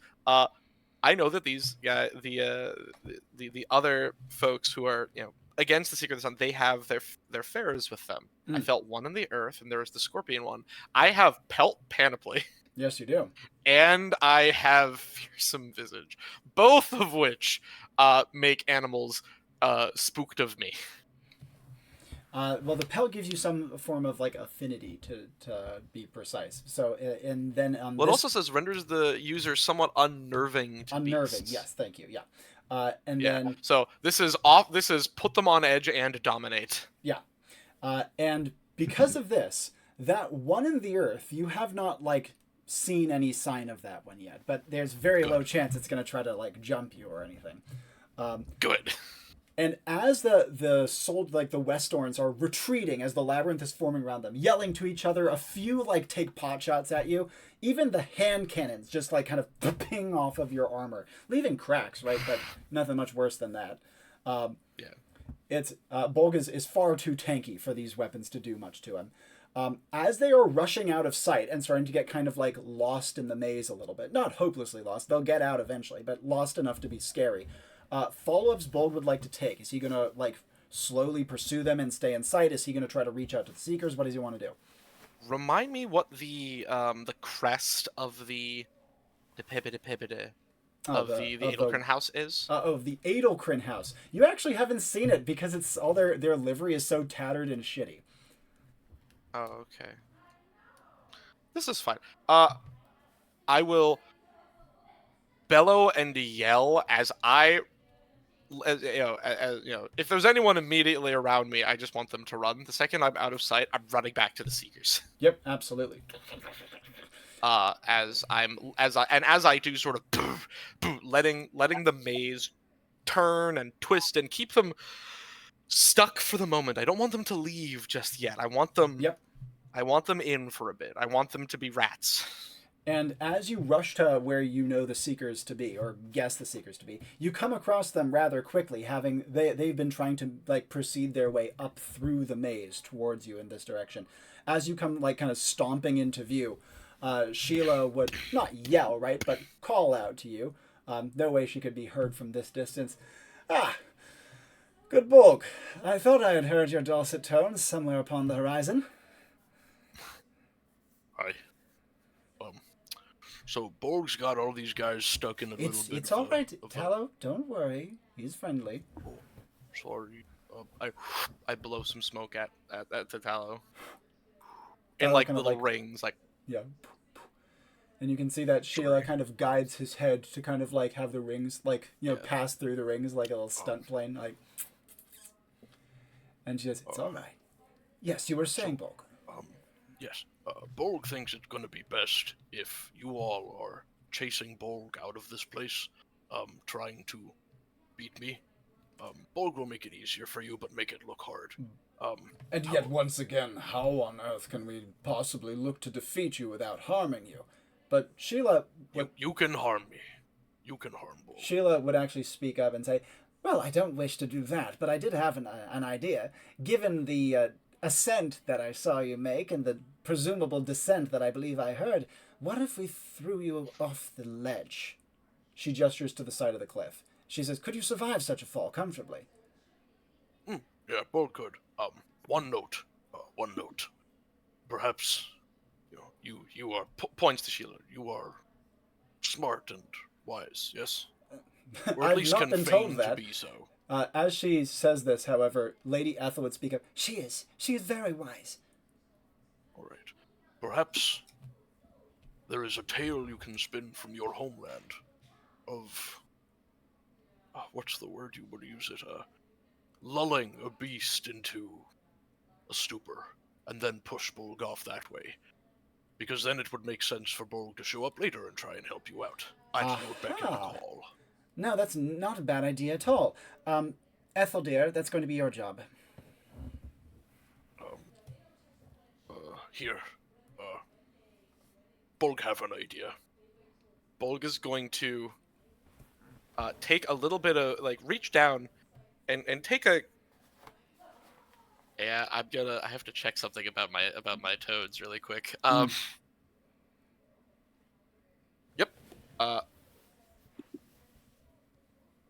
Bolg is going to reach down and pull a weirdly slightly damp clod of earth out of the ground, sort of fishing for a second, and place it in the hand of the actual diplomat is Ethel, correct? Ethel, Or is yeah. it Sheila? It's Ethel, thank you. And place it in her hand. And she said, Here, when the time is right, dust this off and drink from what is within. Hopefully it'll make sense. Something alien to both the others from your land and those here. Something that would give you all the moment to call upon Bolg once Bolg has fallen into the cave or the chasm. Right. All right. Be safe. Yes, thank you. You're all good people, and I hope this works out for you. turns and And you can hear Sheila call to the others, "Come, we follow!" as they go rushing off after you. yeah. And I'm gonna start going through the maze and trying to find any stragglers. If they are Adelkrin, they are going to be removed. If they ain't Adelkrin, they are going to run. Yep. Speaking of which, Caro, from your high vantage point, then I'm going to jump back to Gina. You have comfortably taken out the 3 downed, shocked, injured men. It's a matter of seconds. Bam, bam, bam. However, putting mercy kill, coup de grace, if you will. Quite. The Westorns, however, are rushing past, and while some kind of check and see if they're dead or not, they don't try to move them. In fact, you can even see that as they approach the knight to check her Farer lashes out and actually decks a couple and throws them to the ground. The Farer is enraged and absolutely stricken with grief. Gina, this is happening just behind where Shackle is carrying you. Can I extol virtue on the Farer? Ooh, give me the paired action. Okay. Yep. Gina has an extol virtue perk called Shoulder Devil. She may alter the paired action to be private praise target. Something she considers to be a virtue. You cut off a little bit. Something she considers to be a virtue, but what? Yep, in the process. Nice. Okay. And that, as they go by the Farer, she's gonna kind of hiss to it,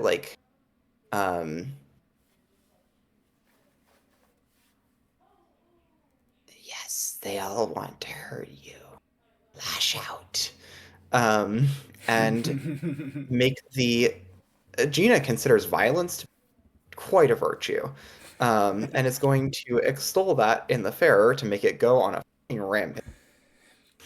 And Caro, you would see that after this Farer lashes out, you hear some of the Westorns kind of yell, and a few of them would bring up their shields to it, and you hear them kind of calling to it in Metro, "Back away, beast! Away from us!"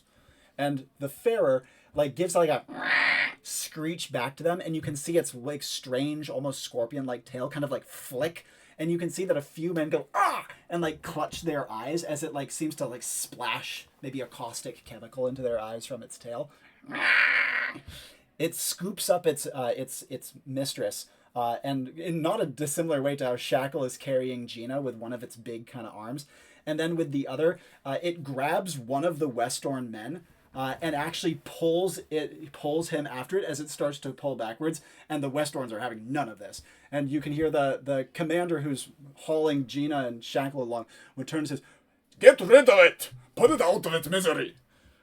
And you can see that immediately some of the hand cannoneers who haven't fired yet lower their weapons towards it. Caro, any actions you'd like to take? Or are you going to just be watching the action unfold or looking elsewhere? Because you can also see Bolg rushing to the Seekers from this vantage point. Quickly glance, see what Bolg is doing. Yep, he's just assume she has a plan.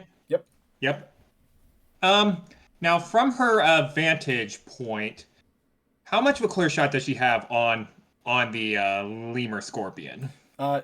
It's a tricky thing because of how big it is, and it is quite well armored. But she could probably get it clean in the back of the head. I mean, she has a great angle for it. It's just a bit armored there. And so maybe if she could try to get it in the neck between some of the plates, but it would be a very precise shot. I mean, she's good at precise shots. It is also moving kind of unpredictably at the moment. It's hurt, it's scared, it's not staying still. Now here's the next question. How close are the Westorns to the creature? Because that's also going to dictate if she takes a shot. Mm-hmm. Yep, they are keeping a perimeter around it, and readying their guns to just unload on it. So none of them are close enough that a ricochet would hit them unless it was a vastly unlucky one. Yeah, she's going to take the chance and go for the back of the neck shot. And she's just waiting for the right moment, just gauging. Yep. Just gauging in her head, distance, potential wind, that sort of thing, accounting for everything. Yep. And the shot leaves a hole in its armor plate right at the seam, and you can see it doesn't sever the spinal cord, unfortunately, but it does make the creature rear back and scream in agony. And as it does so, the Westorn commander yells, "Open fire!"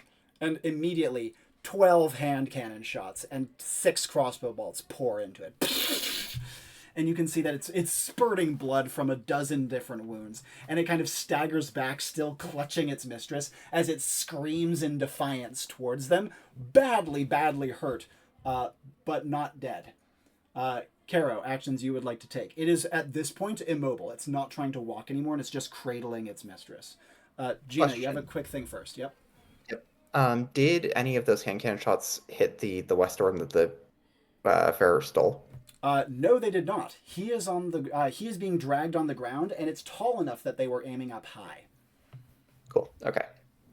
Gina I has think what luck stat? She doesn't have it's. Nope. Baseline. Yeah, that's what I thought. Thank you. Caro, actions you would like to take at this point. Put the suppressor back on. Yep. And basically use that other shot to put the creature out of its misery. Make it look like that all the damage it has suffered was what did it in. Absolutely. Are you going to try to get through, use the same hole you made earlier, or try to hit elsewhere? Yeah, the same hole. Yep. Yeah, the same hole, because it's immobile, so she's got a better shot. And you can see it. It kind of staggers and slumps, and still cradling its mistress in front of it, it kind of slumps onto the ground. The man who had been dragged by it kind of clambers to his feet, clearly on a broken ankle. And he kind of calls, "Help me!" as another one kind of rushes over and helps him up. However, as this is happening, Bolg's maze has reached them. And so what was a straight line retreat to the bridge has become a very confused and panicked retreat, with men yelling to each other in concern and trying to figure out where each other are and trying to test pathways. The man with the banner, who is at the head with Gina and Shackle, has his banner up high, "Follow my voice! Follow my voice!" Caro, however, can see literally everything perfectly, because she is looking from on high and knows where everyone is, including seeing Bolg starting to charge back up his labyrinth, which bends and morphs to accommodate his passage, with the Seekers not far behind him going down that same accommodating aisle. Things from her before we jump back to Gina in earnest. She wants to look at where the commander and Shackle is, like, is there anyone else Westorn that's nearby him? There are a few other Westorns who are kind of close to him, several in eyeshot at the very least. And you can see that he is still like at the head of the group, clearly doing a decent job of navigating the labyrinth and using his banner to try to like get other people's attention over the tops of the labyrinth, which only a few can barely make out. So at the moment, he has like maybe 3 other Westorns within eyeshot of him. Any follow-ups from Caro or other questions? She is going to trace. She's going to trace them from up high. If it gets to where it ends up being just him, if the labyrinth pans out in such a way, then she definitely has something in store. Excellent. And Gina, actions that you would like to take. Shackle is still carrying you, and the Westorn commander is still like yelling and dragging you guys through the maze. Gina has no idea how the maze goes, of course, but she's just kind of being like toted around through it. Yeah. Actually, as soon as the fair is dead, I'd like to try to scramble free of Shackle. Oh, you cut off again. Scramble free of Shackle and what? And approach the guy who was wounded. Yep, absolutely. Kind of like getting out of Shackle's arms as you do so. He would like whisper to you, "Are you sure you'll be all right?" I'm gonna whisper back. I'm fine. I got this. Reflex stat on Gina. I think it's 2. 2? Nice.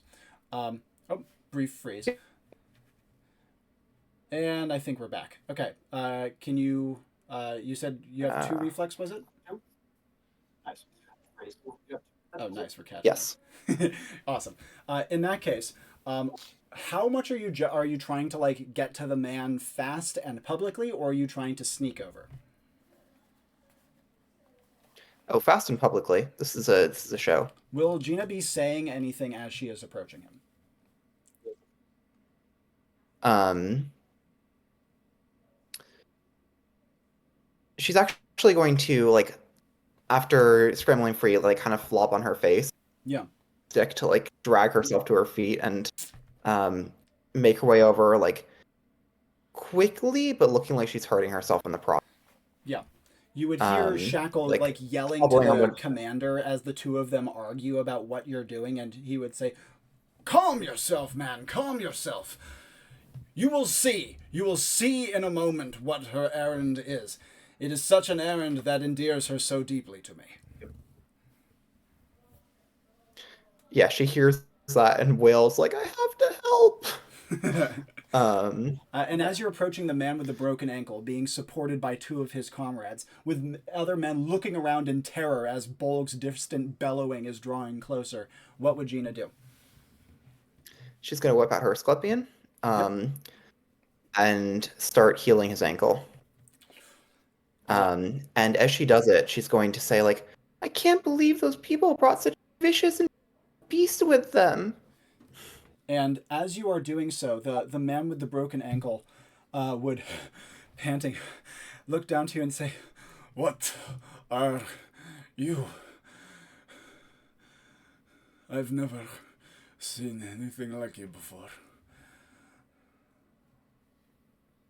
Yeah, Gina's gonna intentionally misunderstand the question, and go, "I'm a healer.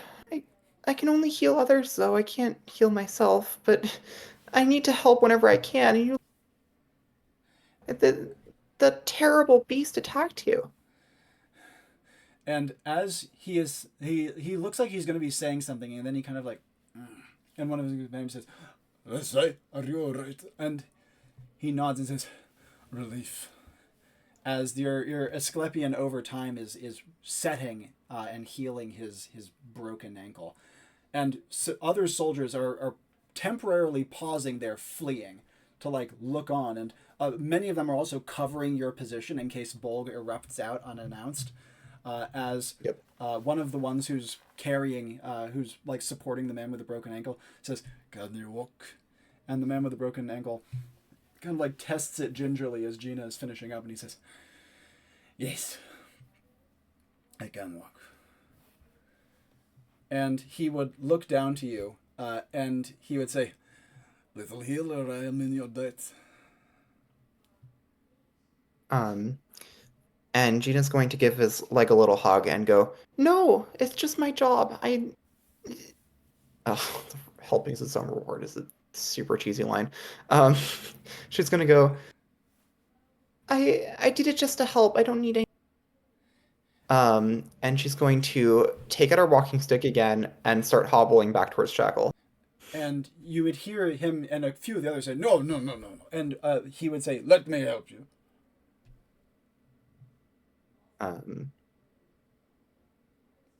She's gonna go, really, I couldn't ask anything more of you.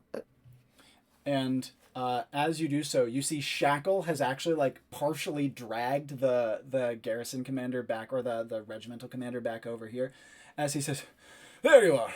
Did you exert yourself too terribly with that?" Gina's going to go, no, and sound really unconvinced. And he says, "Look at her on death's door. Quick, come to me." And he says, "No, don't come to me. Come here, you fool!" As he drags the like chain attached to his neck, comes over and like scoops you back up and looks kind of reproachfully around at the rest.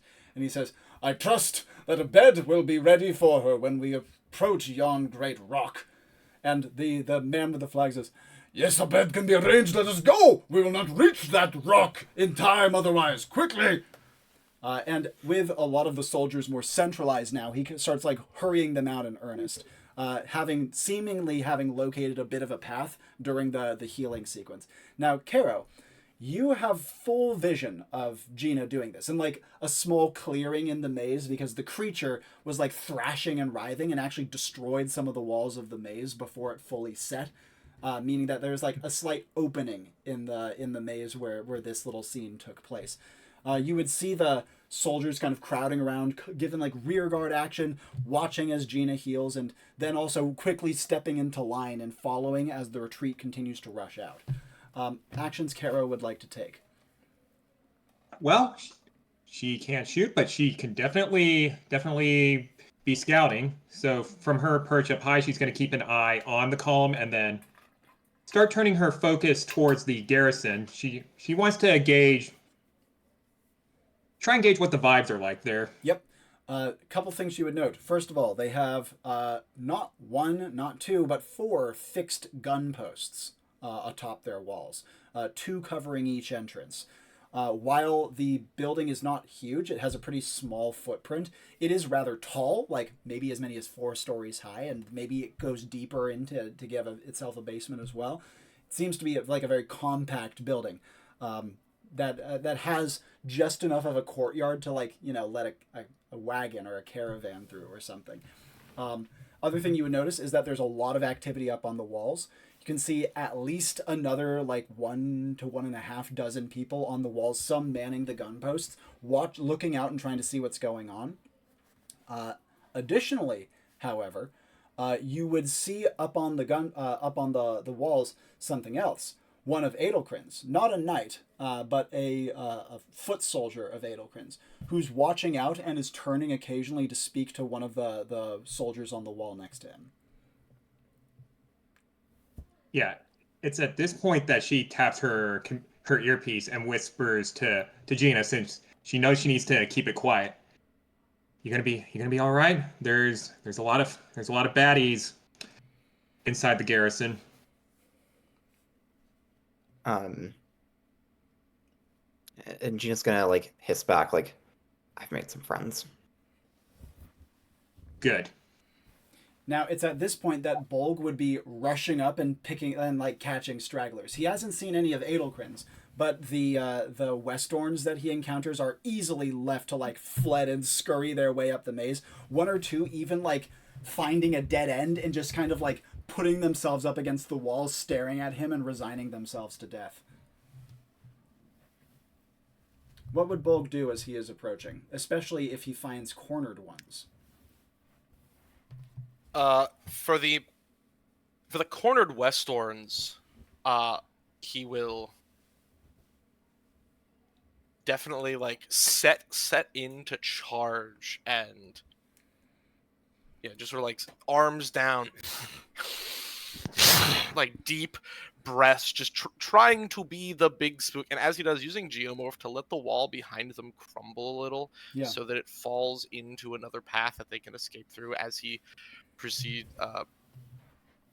As he is going to charge at them, miss and hit the wall, but give them space to run. Yep.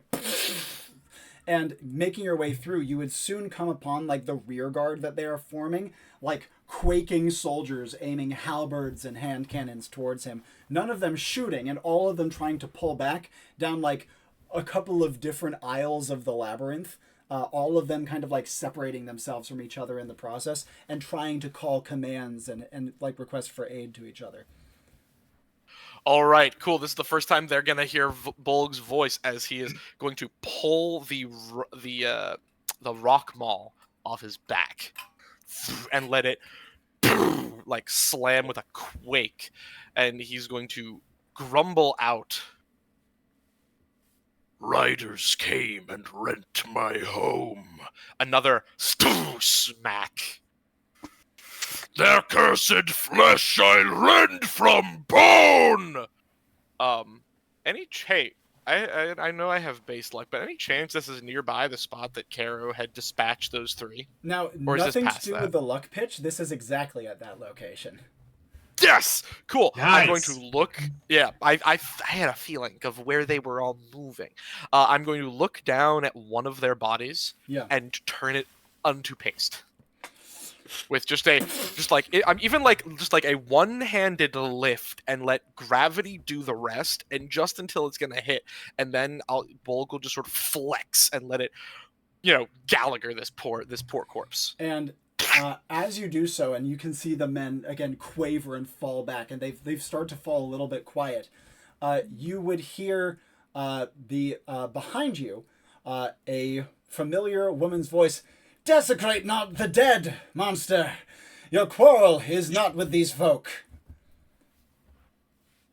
Bolg will stop, turn dramatically, Yep. very much just like a, and like head over. Yep. And Sheila is to down which I will to which I will call out. Your scent I do not know. But you will know it soon. And Sheila comes slithering up towards you on Tallow. Tallow is not fast, but he is very agile, and his quick cutting side to side is like maybe even a little disorienting for Bolg. He could play it up. Bolg will turn and perfect. Bolg will turn turn a little bit of this, like almost like Snake Charmer-esque, and do a wide swing that would normally connect, but is just slightly telegraphed. And as you are doing so, Sheila... specifically, I'm aiming for Sheila, not her mount. Yep. And Sheila, because her mount rides rear, she would simply grab his neck as he plasters himself to the ground and lets it go overhead before she would pop back up and thrust her lance again. It's a solid strike, but you can see her being a little like trying to be just the most slight bit careful, but you said you can hurt him. You can hurt you. I will using the swing, try and position myself that it gets in a bit better than it should. Yeah, she goes for your armpit. It's like an actually well-delivered strike. Oh, its arms are up. Yeah. It was very much like an under-up sort of swing. Yep. And so I'll take as it. she jams her lance into your armpit, she actually lets the lance go and slithers between your legs, again, like grabbing onto Tallow to get low and tuck between you. So the lance is stuck in me? Yep. Cool. I will grab it and chuck it, sort of not in a dumb beast kind of way, so that it goes back in her direction, but not enough that it... zilch. Okay, so it's not going to be that well placed, but it's still going to... No, I don't want it to get right to her, but enough that she can, like, slither to it. I don't want it to be the opposite side. Of note, the actual impact of the blow, like, would not even draw blood unless you, like, worked it in a little bit when you were... That's the other thing I've been going... Yeah. And as you do so, an arrow would actually thunk into your shoulder plate as Falstaff would call out from further down the path as Sheila cuts past you. Westons, flee back to the garrison. We will hold him off. I'm sorry, Falstaff. As he says that, I do want to make this look real. So at this, I'm going to you know, pull the rock maul out of the wall that it just landed in. Yeah. As left hand is going to plant in, and I'm going to geomorph a slurry of a slurry of stones to fly at him. And as you do so, Falstaff gives kind of a lurch in his saddle, and Gurley, though not in great state to fly, does give her wings kind of like a big beat to like leap and like prance over a wall to a far aisle instead. Now, of note, you have not seen Ethel yet. You don't know where she is. However, you do hear, you actually feel one of your legs kind of like being pulled out a little bit between your huaraches and your stats. Tallow grabbing you and trying to rip out a leg from under you would not be something that would normally bring you down, but it's up to you how you want to sell it. I would like it to start working, so I feel that and sort of do like a heel dig so that I go out a little bit but catch myself, and then I'm going to do another sort of planted horse stance or bull stance, I guess. Yeah. One-handed swing with the rock maul, definitely not using it to its full effect. Yep. Letting it be a flail about me. And as you do so, Sheila actually raises her arms and takes your arm as you swing out, and lets herself get knocked off of her mount. As you do so, however, you can see that some of the Westorns, most of them have fled. Some of them like can't help but watch as they are like looking over their shoulders and running away. Cool. I'm gonna start charging after them in a bit then. Before we and go just further, trying to ignore the people. Caro, you are not only watching Bolg's great scene, but you can also see that Gina, carried by Shackle, has made it out of the maze onto the bridge. The maze spills out just onto the bridge, alongside the regiment commander and a few other troops. The regiment commander has not yet had any time when he has been out of sight of other Westorns. Okay, so right now it's basically him, Gina, and Shackle. Yep, with a few other Westorns around him, and of course now they are in sight of the walls. Okay. But they're not on the bridge yet, correct? Oh, they've just gotten out onto the bridge, because the maze ends right at the mouth of the bridge. Okay. Had a plan, but I do not want to instill carnage, so she's going to get up as close as she can on the cliff's edge and just continue and basically hunker down low and just continue observing. Yep, absolutely. She would see that the Adelkrin's man up on the wall speaking with the Westorn would actually, after a moment, descend from the wall just after the regiment commander comes into view, and he would go out of sight. You have not seen any other of Adelkrin's within the garrison besides that one who was just up on the wall. But there are like lots of places they could be. Like the garrison is mostly made of very tight packed buildings, and then like the main keep plus the walls. So there's plenty of places he could go. Right. In that case, she is now going to turn back and go towards Bolg and the Seekers because she has another idea at this point. How does she want to descend the cliff face? Not to say that she's like likely to be seen, but she would be in view from the walls if she, for example, like used her grapple gun. She's going to like slowly crawl away until she got back to like where she originally took out the armored commander and the three others. Yep. Because that should reasonably put her in a spot where she wouldn't be seen as she descended. Yep, absolutely. Is she going to try to descend behind the Seekers and kind of loop round to them? Because that would be the most direct path that would be least in sight. Yeah, that's her plan. Excellent.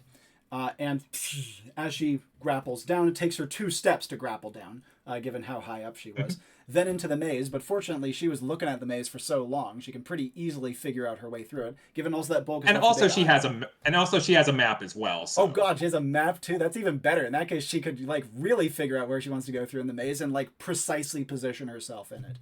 Yep. Also, breaking out the making her map, way. this would give you access to one other pretty useful thing, which is that the garrison, which does appear full on your map, seems to not only have a basement, but it also has what seems to be like a long column in the center that might go all the way down to the canyon floor. Okay. I'm just making a note of that. Mm-hmm.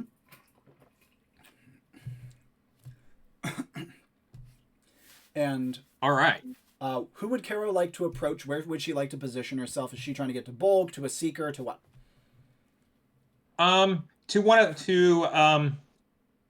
Definitely to one of the seekers, because she wants to figure out just what all they're doing.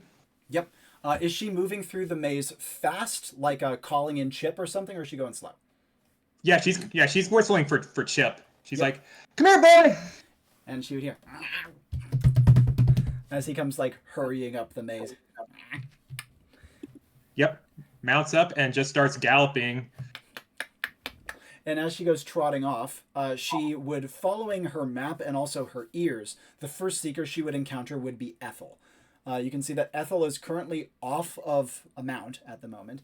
But she's kind of close to where Bolg is like fake brawling, though that has moved since Caro was first observing it. And when she kind of comes across Ethel, she can see that the young lady is like rubbing her forehead and like whispering to herself as though she's trying to remember something. Yeah, she looks to Ethel. Hey, what's going on here? So there, once he's out on the bridge and in full view, I'm going to come up and pretend to soothe him or lull him. And then from there, we are going to force him over the edge, and he says he can survive the fall. Okay, cool. Before you knock him out over the cliff, she shows the map to Ethel. Yeah. So it looks like there might be an entrance down from the canyon floor up into the garrison. I see. I can convey it to him then. Perfect. Thank you. She gives Ethel a very convincing thumbs up with a smile. She says, "Thank you, my dame." And Ethel would say, "Here, I'll be hurrying along in just a moment, just trying to remember the lyrics to this song." Oh, want me to help? Well, I don't suppose you know any folk songs from the questing realms, do you? No, but I know of a song where we bash a dragon. Maybe not the most soothing. Yeah, in that case, never mind. She says, "Thank you, though. I'll be right along." Yep, and she just trots at a slow pace close behind. And as Ethel hurries through the maze, you can actually like correct her if you want, because she would hit a dead end. She's like, "No, Ethel, this way! Thank you, pardon me, thank you. And in the meantime, Gina, out on the bridge, you are now being hustled out by the regiment commander, who's bellowing for the gates to be opened, as Shackle, being led by the neck still, is like holding you very tightly. You can hear the portcullis being lifted as you guys are getting closer. Actions you'd like to take before entering the garrison.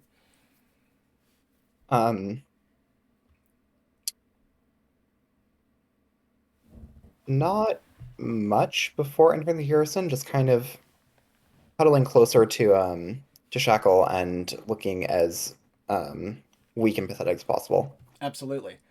And as you come like rushing in through the gates, you can hear that the garrison commander is like rapidly speaking both in his own language and a little bit in Metro.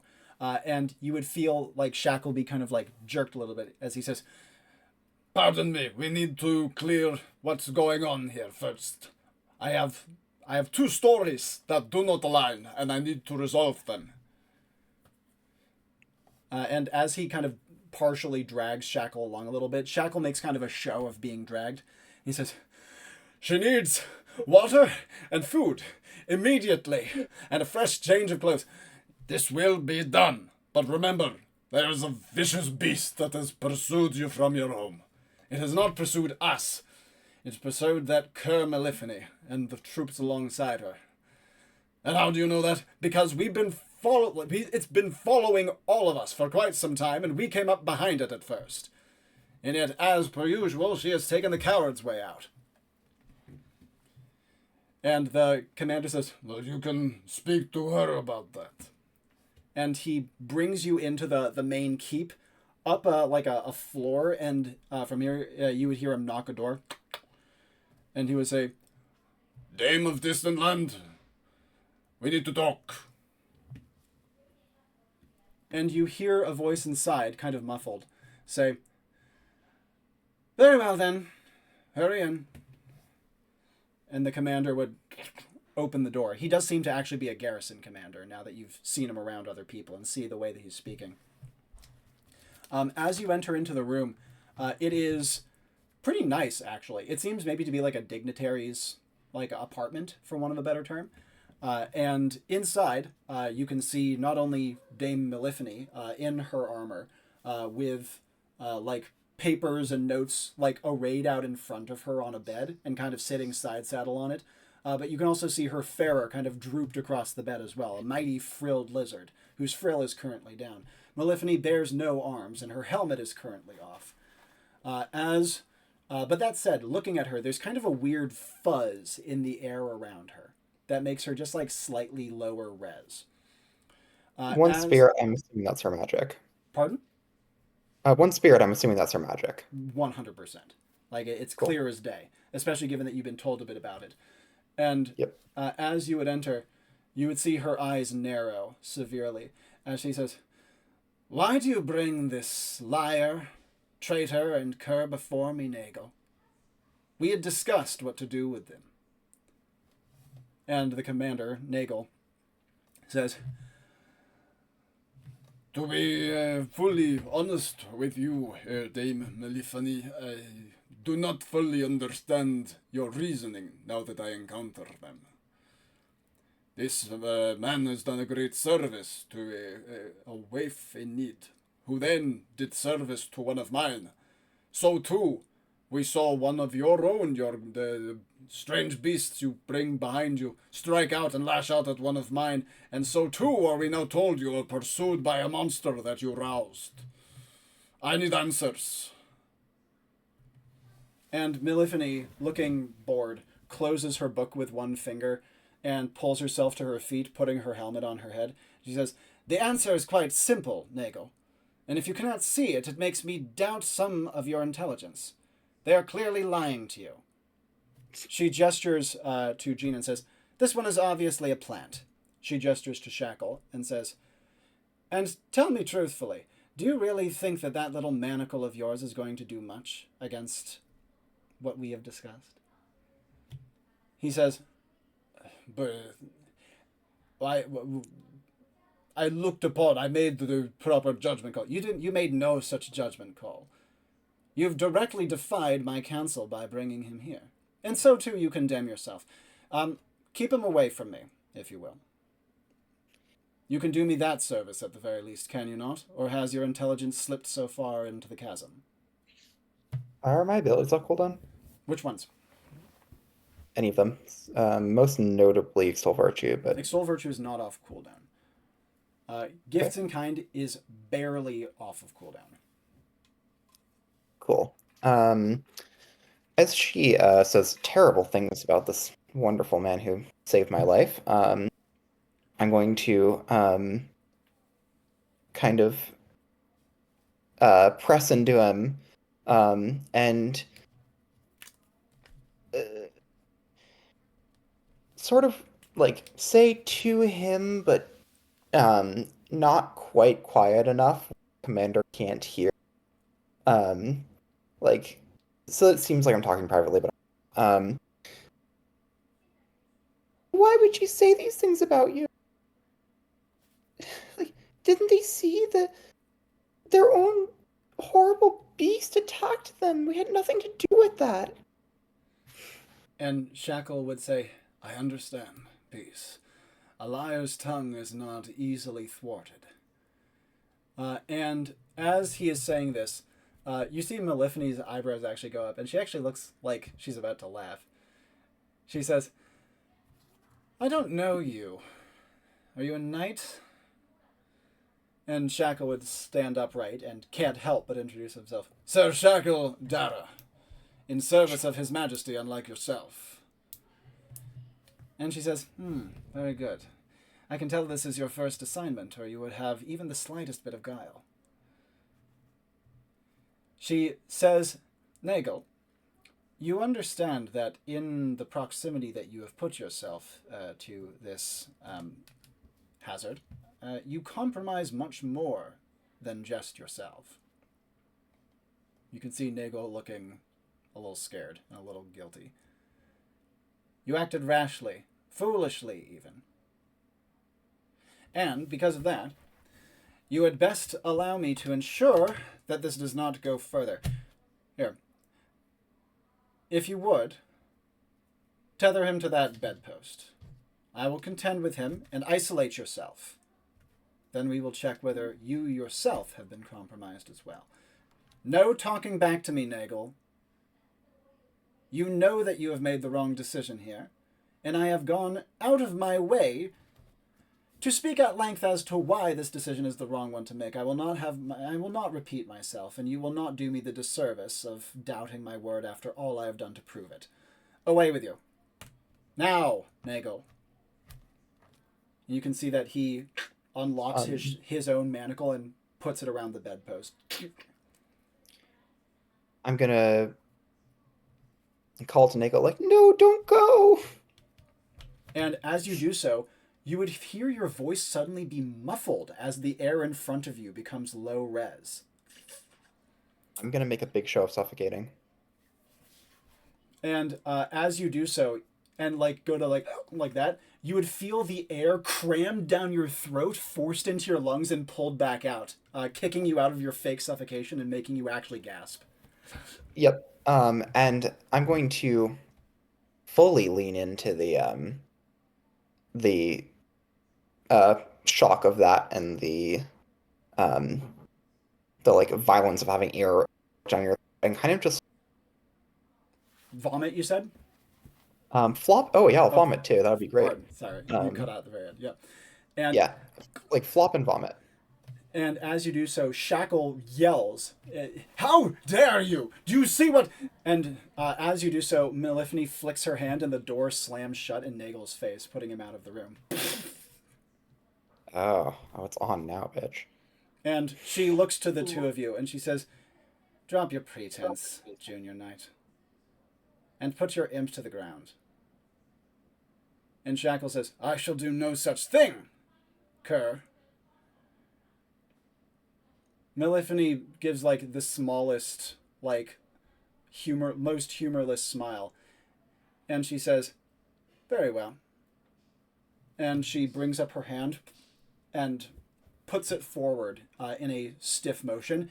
And Shackle is blasted backwards off of his feet and slams in, over a table into the wall. You are thrown out of his arms in the process. The sound is like a, how to describe it? Imagine a jet engine for a fraction of a second, boom.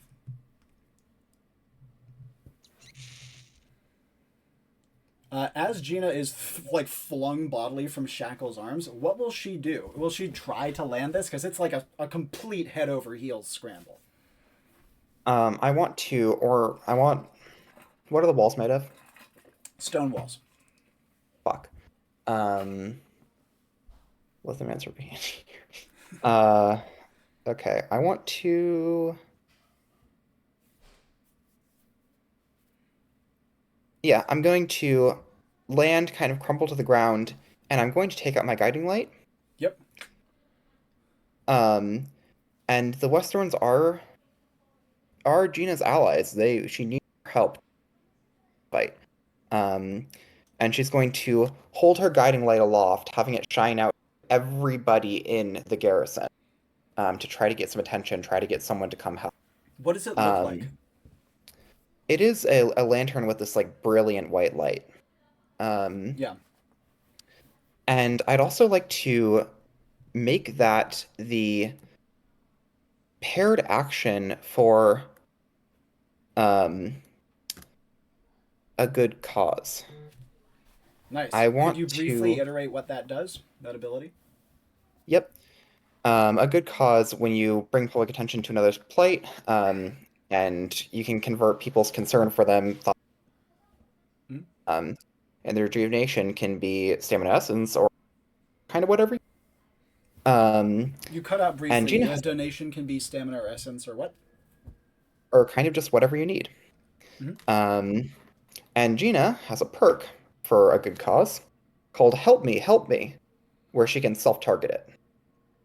Hmm. So she's going to hold up the guiding light, um, and to Vitality, wail at the top of her lungs as if she's being murdered. Yeah. Um, to get as much attention as she possibly can, get as many people, hopefully built using the reputation that she'd built by um, showing herself as such a paragon of virtue, to get as much concern as she possibly can, that people hear her voice, see the light, know that, and um, and have concern for her. Mm-hmm. To rejuvenate myself, and my most current pressing need is uh, to deal with this lady. So I want it to make me. I want it to give me like an anti-magic shield. Ooh, that's an interesting one too. Um, Now, two things going in your favor. One, Meliphany is focused on Shacklin, not on you at the moment. Second of all, Yep. her blast made that distorted pocket of air that was stifling your voice earlier. That's not around you anymore. You've got flung, and it didn't follow you by any means. So you actually can yelp and scream and cry.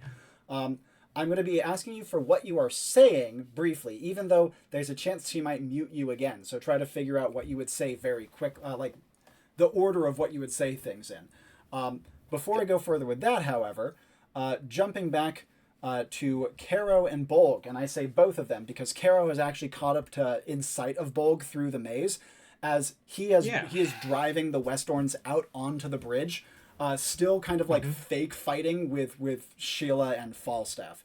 Falstaff has been leaping like from aisle to aisle, shooting arrows at Bolg and then trying to like get out of his way before he bum rushes. Whereas Sheila, after being like knocked to the ground, like rolls to the side and tucks herself around a corner for a moment, to allow Tallow to kind of like come in and like interrupt Bolg and like get his attention, divert him away. Then she loops around, gets her lance, they reconvene, like that sort of thing. Bolg, actions you'd like to take as you are fake battling Falstaff and Sheila in this way towards the bridge. You have not yet seen Ethel, Yeah. and you're not in sight of Caro. Caro's going to be coming up behind you. This is fine. I want to get onto the bridge. Yep. I am. So, what I would like to do is, in a moment where everyone else is a little bit further away, but we're all still close, because I'm guessing the Westorns are really booking it now. Yes, they really are. I know some were still watching. I'm going to look to Sheila, and I'm going to say under my breath, "Please run," as I'm going to use Tremor Sense. And As I sort of sort of taking, as bringing up arms to block from Falstaff's arrows. As you do so, however, you would notice two things. One, bridge is stone. You got a great sense of it, right?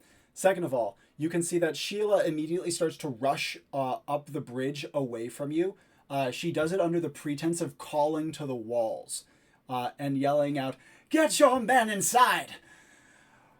Leave us! We have business to settle out here."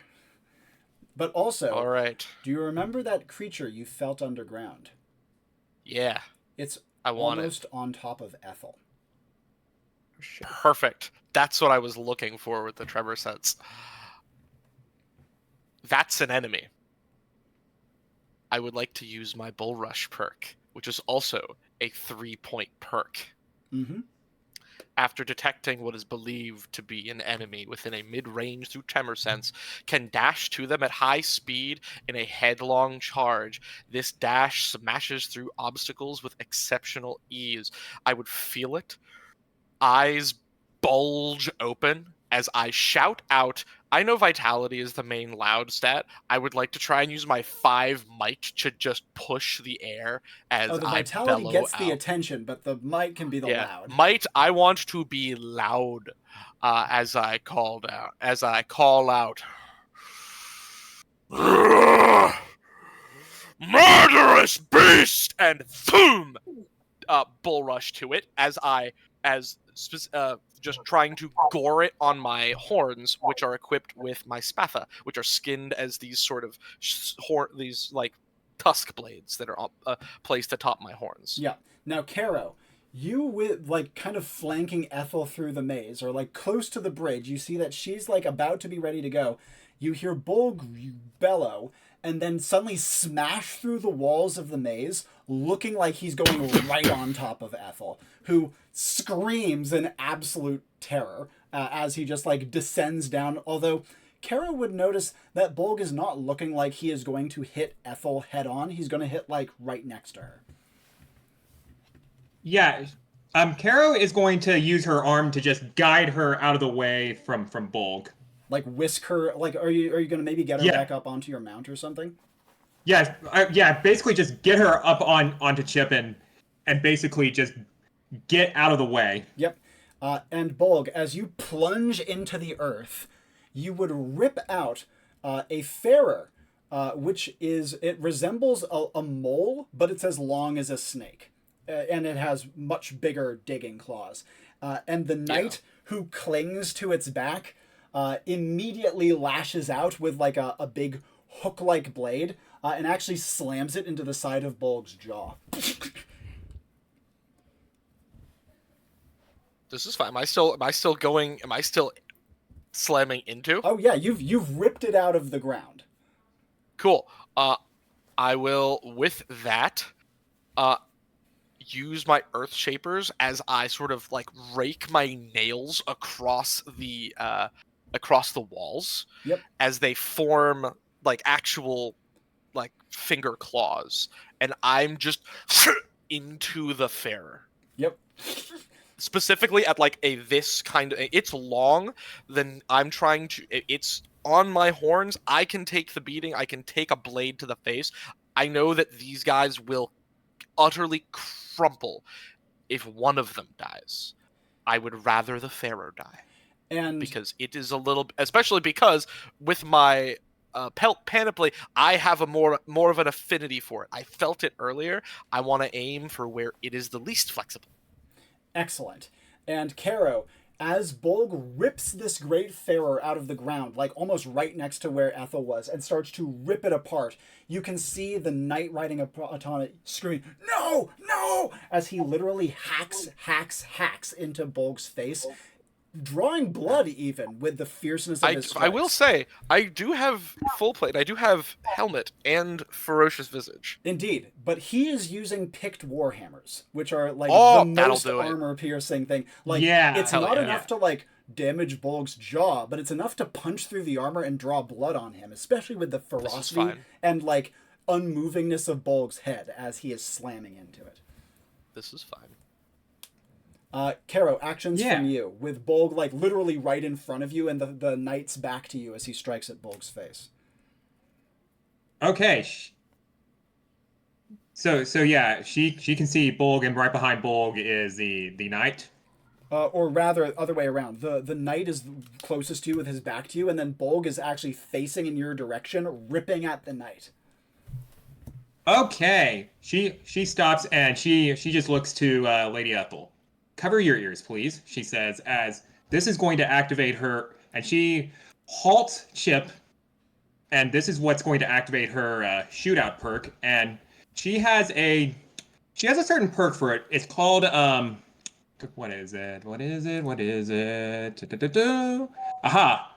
It's called Spread Gun, where basically the range is lowered, but in turn bullets have a spread pattern, and there's another compound to that where bullets fired from that do not affect allies, instead going through them. So, oh wow, that's sick, actually.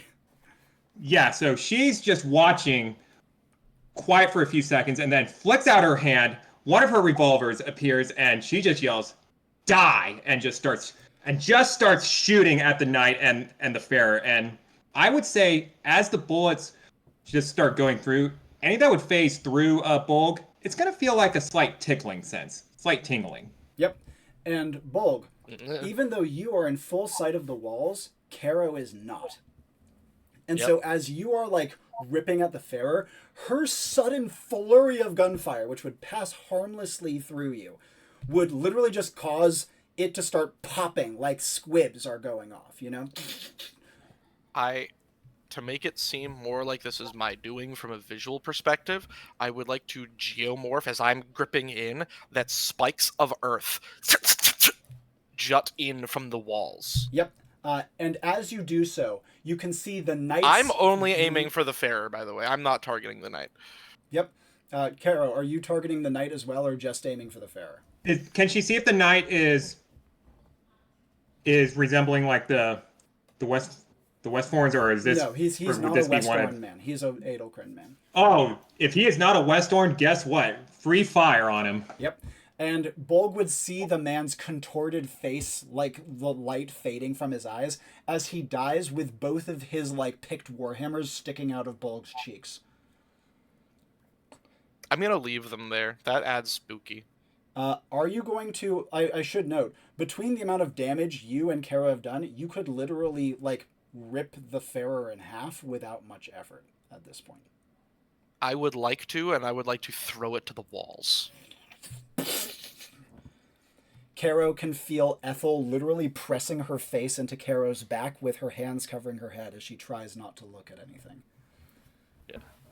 Yeah, when it's all done, she just takes a deep breath and looks over at Lady Ethel. It's okay. Threat's dealt with. At least one threat. And Bolg, as you kind of throw the Farer away, you would hear Lady Ethel's quavering voice start up as she starts trying to sing a folk song. She has a sweet voice. It's a high, timid little soprano. And the song is about lighting a candle at night to see who has come home. I hear this, and I will sort of, at, the corner of my mouth, like this. I mean, I have faceplate and helmet, so, good luck them seeing, but just in case, I'm going to say, walk onto the bridge. There Bolg will fall. Get louder as you go. And we'll also say, steel yourself, Lady Ethel. And I'm going to turn, grabbing the body of the knight at this point. Yeah. And I'm going to, run back and just immediately huck it at Falstaff. Yep. Yeah. Just, this one intending to hit him. Yep. Falstaff, I want it to look good on the bridge. Yep. Falstaff does another flap out of the way and then glides out to land on the bridge, kind of behind Ethel and Caro.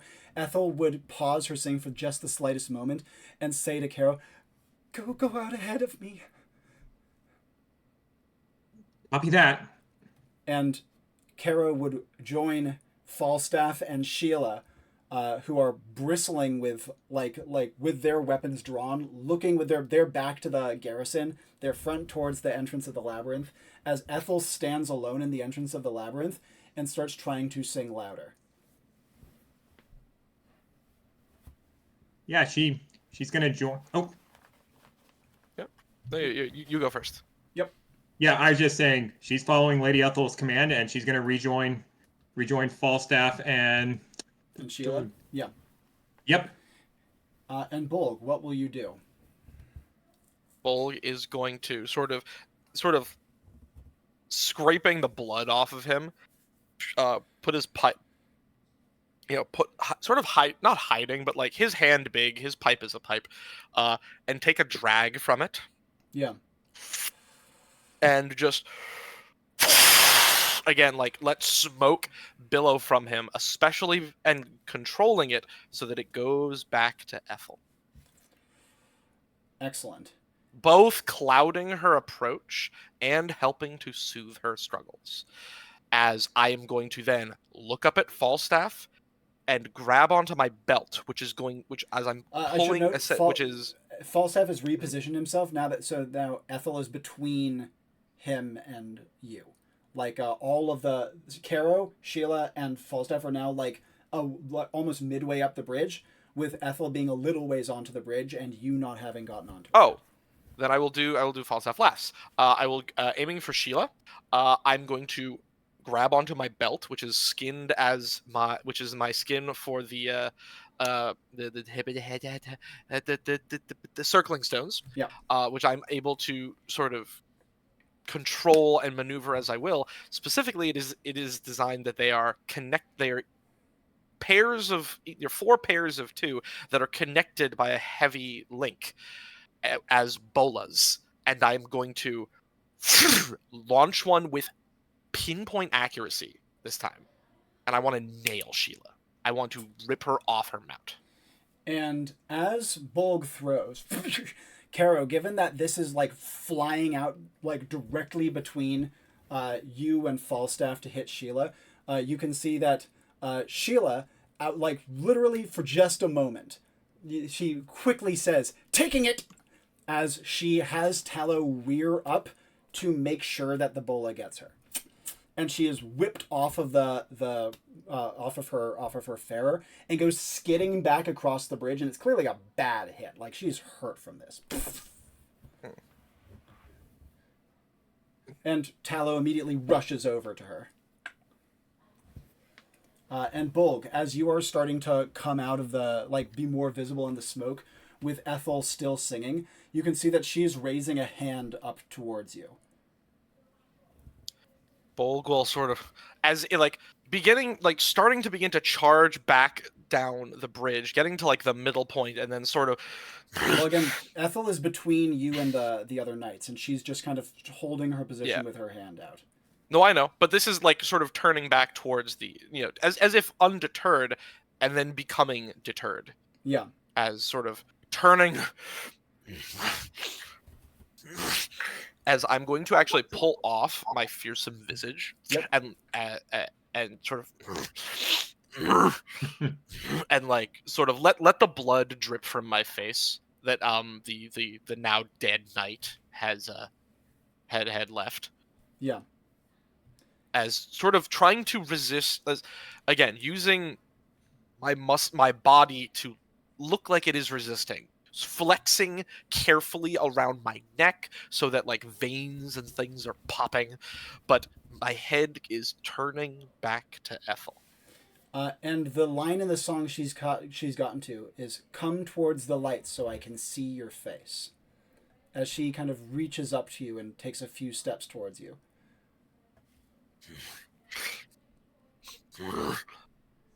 Like faintly raises, not faintly, but like raises the rock maul as if to splat, as it shakes.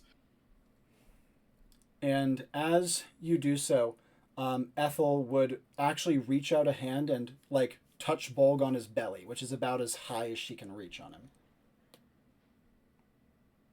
Maybe not that. She can reach higher, but this is about as comfy as she can reach on him. You know what glunking is? No, that sounds awful. It is one of the many sounds that things like cattle and like bulls, and especially like bull elk mare. It is this very like deep rhythmic sound that is normally made to either intimidate or to attract mates. Yeah. And he's going to sort of like, the arm is going to, especially on contact, just like drop, and he's going to begin to sort of like. Oh yeah, I know that one. Yeah. And as you do so, Ethel brings her hand up and kind of takes Bolg kind of firmly by the snoot and kind of starts to move him over towards the edge of the bridge. Bolg's left hand, which has been empty, is going to grip to her. As if, and like the hand, like the knuckles are going, fully like this kind of motion, making his knuckles go white. As he's just like ready to grab, as if there's just a little bit of space he can't touch. And she just kind of gently pets, and then she, at a pause in the song, she whispers under her breath, "The column has a way up. The column has a way up into the garrison. from the bottom. Bolg will wink the not visible side eye. And then she would bring him over to the edge and very gently just kind of like heft his snout. As if, as... And with a just... He will fall. As Bolg plummets, you don't have to sell the fall. It's gonna suck. How will Bolg land? Bolg isn't going to land. As he's falling... Because how deep? Like, does it go onto darkness? Oh, not onto darkness, but this thing is like a couple 100 feet down, 250, maybe more. Cool. What's the cooldown? It's mid. I might be able to get it. He's going to fall, and as he does, just with a like one arm going up, he's gonna use Stone Skin. Yep. Just at as he can feel the earth beneath him, as he can feel that wind. Use Stone Skin and immediately end it after. Enormous echoing boom throughout the canyon. Now, And it will end with a. and He will hold the Stone Skin, but only in his back, and keep it still, so that he doesn't breathe. oh, excellent. And Caro, as Ethel is doing this sequence, Sheila's taken off of her mount. Falstaff immediately like pulls back to go to help her, but you get to be full witness to Ethel coaxing Bolg off of the edge. And after he plummets, what would Caro do? Yeah, she just takes a moment to just take in just what all she has witnessed, and she would make her way over to Lady Ethel. And Ethel would look to you, and you can see that she's trembling visibly, but she raises up a hand to ask to be brought up onto your saddle. Yeah, she will definitely allow it.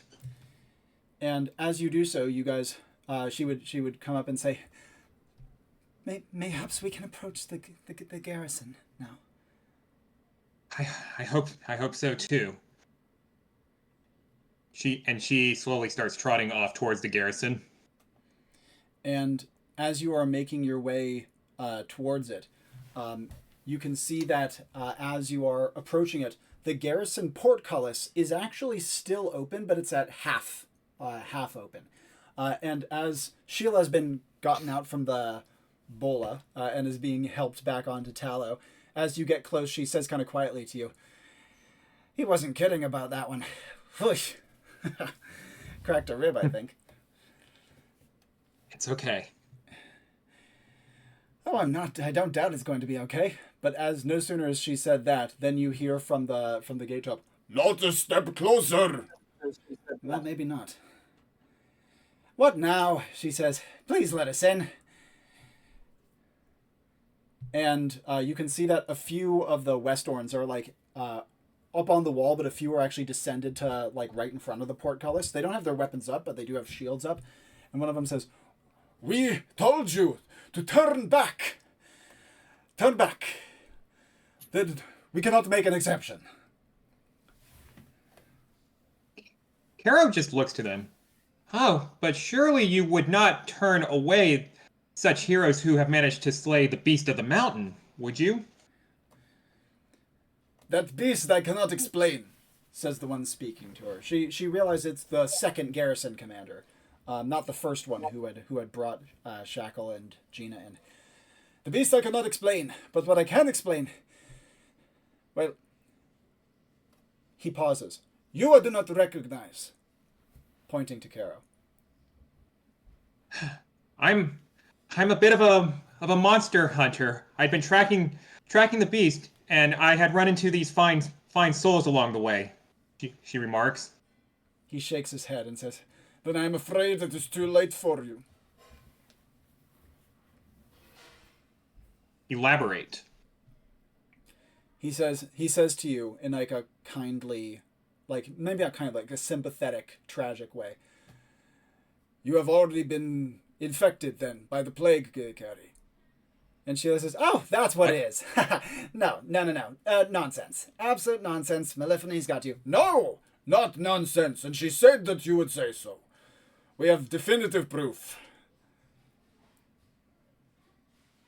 Question: how many people are near this garrison commander? Because I'm assuming he's like right next to Carolyn.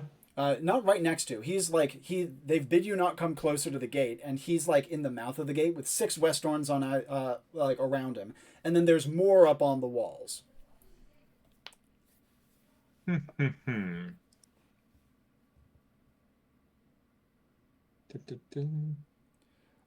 then as you're saying this, they're not posing a threat.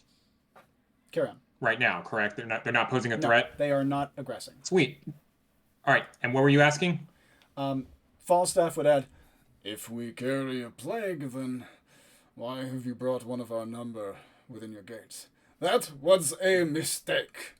No doubt, our garrison commander acted foolishly and out of the goodness of his heart, because the plague bearer was assisting an innocent, who likely is now infected as well.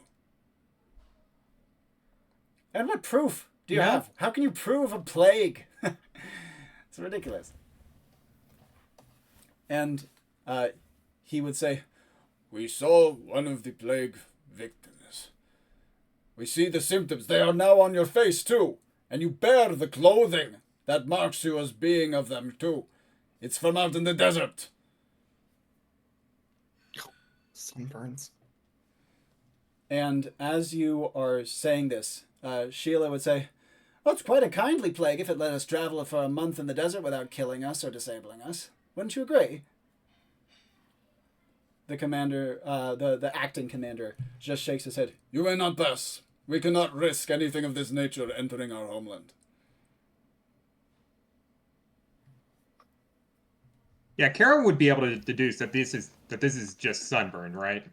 It's a vicious sunburn, but it's also, there is something else to it. It's sunburn plus sand damage. Like, a lot of them have like pretty substantial, awful scabbing and like rashes on their faces and exposed skin. And so it looks bad. It looks really ugly, frankly. Yeah, well, I actually want to do a standoff at this point. Sure. And she readies her devil sticks because it is a part of her perk where she twirls a non-threatening object while in standoff to lower enemy resolve. And there's also a bit where it will leave enemies confused for a low duration after finishing it. So she is just calm and collective as she takes out her devil sticks and just starts juggling them around like the revolver ocelot gun twirl. And and she just looks to the commander and she just smiles and says, "Now pray tell, my fine good sir, do you not see that these brave souls right here, they are not infected with the plague. They have been traveling through a dark and deadly desert, and quite frankly, it looks like they cannot go on a single step longer. They need help. They have good intentions. They have good virtues. But can you not see they just need to rest for the night. Recover. Just making sure that they can continue up on their journey." And as you are saying this your words are actually cut off by another voice with a different accent. Cease these lies! And you can see that one of Adelkrin's men comes up. You can see that he puts a hand on the acting commander's shoulder and says, "Don't let them turn you, sir. We've shown you the danger at hand. We barely escaped it ourselves. Don't let them pass, whatever you do." What will Caro respond? She just continues smiling. Oh, one of the Duke's men. Were you aware that this man is out here to quite possibly deal with you from the inside? He was rallying out for a sortie, and one of their mounts viciously attacked so many of your men. I'm certain you saw them running away. Did you not? And as you do so, the Duke's man would call it. Clearly, he was acting in the throes of grief for having been butchered by yon strange beast that fell into the cliff. Not our fault, not our prerogative. And the commander would say, "We did tell you upon entry that those creatures were to be strictly monitored." And I am guessing with that you were not doing as instructed if they were allowed to just run rampant as such. And the Duke's man would call back, "Cease! Cease your lies!" And he says to the commander, "You cannot let them pass. If you do, not only are you dead, but so too will the plague pass into your homeland when they pass through as well. Do you wish to risk that? Is 4 grungy travelers worth that?" It is no plague, but I can assure you that we have been building up some goodwill here, and if you do not let us pass, I can only promise you that your men will have it. And she directs her gaze directly to the Aliburns man who's being all the cease your lies. Yeah. It's going to be far worse for you. He says, "Are you threatening me then?" I don't make threats. I make promises. And as she is saying this, we're jumping back inside to Gina. What are you going to cry out? First of all, I would like to use the effect of the guiding light that it attracts fearful non-enemies, and pitch that the whole panic over the plague and the controversy and the big monster farer danger has made every. Oh, you're cutting out quite a lot, Aliizi. I'm so sorry. I don't know what's going on, but could you say that again? Just maybe it's like a volume thing. Yes, I wonder if I can change my Input sensitivity or something? Yes. Thank you very much. Yep. I should note that while you are checking that out, Caro would actually be able to see Gina's guiding light through the walls. Like it would appear to your vision, and even if you don't know precisely, consciously what exactly it is, you would feel like the faint pull of it, and I think I can say that you would know it was sourced from Gina too. Yeah. So you know that Gina's within the keep, or at least something sourced from her is. So pardon me, Aliizi, what was that again? Is this better or worse? So far better. I'll let you know if it cuts out a bunch. Okay. Yep. It draws in fearful non-enemies. I'd like to pitch that with the plague and the controversy and the scary seekers and the scary evil lady and the uncertainty of everything and the giant monster and the big fight and the rampaging farer, that just about everyone is pretty fearful at this point. So I'd like to have the guiding light start drawing in everyone on this location, in addition to the good cause. And what I'm going to yell is, first of all, like, absolute first is help. Yep. That must be said. And then I'm just going to start wailing like I'm dying. Like, to make it very clear that I need aid immediately. And as you start to do so, Meliphane's like calm, clipped tones are still legible to your ears. As she says, "If you value your tongue and value your throat, then close them and still them respectively. Quiet. Now." Lady, I'm not quieting. And you would see that she like turns towards you and raises a hand threateningly, bringing up 3 fingers and then bringing it down to 2. Yep. Did a good cause go through? A good cause is starting to work, but it's not immediate. It needs some time. Yep. I'm going to, do another call for help, to get as much attention and sympathy and concern as She brings possible. it to 1. Yep. And the walls are not flammable, I assume. The walls, no. The floor is wooden, Yeah. but it's not like it's the sort of wood that you'd probably need a good amount of work to catch. There is books in here. There are records and files. Yeah, setting that on fire is not going to do anything for me. Unless I don't have good enough understanding of the effects of smoke on air. Will Gina actually stop yelling, or is she gonna keep doing so before Meliphne lowers her final finger? No, she's actually kind of counting on getting her getting attacked. Hoping that maybe good cause will dampen it, but also if there's like if she can do a genuine like choking on blood strangled call, um, that would draw a lot of concern, I'd say.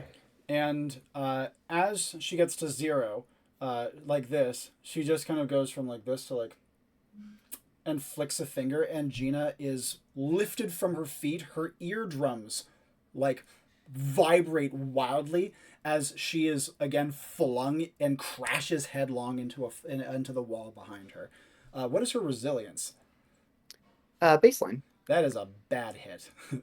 Yep. That is a full head crammed into a stone wall at speed, while also having been temporarily deafened, while also having been slammed in the trunk by a sonic blast. And as such, Gina like feels herself just kind of sink to the ground in a heap, barely able to think, let alone speak. That said, a good cause is still active. I'm going to um, continue crying and but a little quieter, um, and whip out the Asclepion and start working on my head. And as you like start to try to like fumble for the Asclepion, you actually feel a good cause healing you not terribly, and to the point where you can start to hear. You can see across the room that Shackle has been lifted into the air by sound, and is like hovering in front of Meliphne as he is like been bound up by her magic. She actually takes a small file from under her like armor and forces his mouth open and pours it into his mouth. Um, that seems like poison. Um, I'm gonna get up and start making my way towards You, Malephony, you can only sliding in barely alms. stand. You're like intensely dizzy. Okay, a good cause wasn't quite enough for that, I Yeah, it guess. needs more time to work. Um, okay, I want to. Um,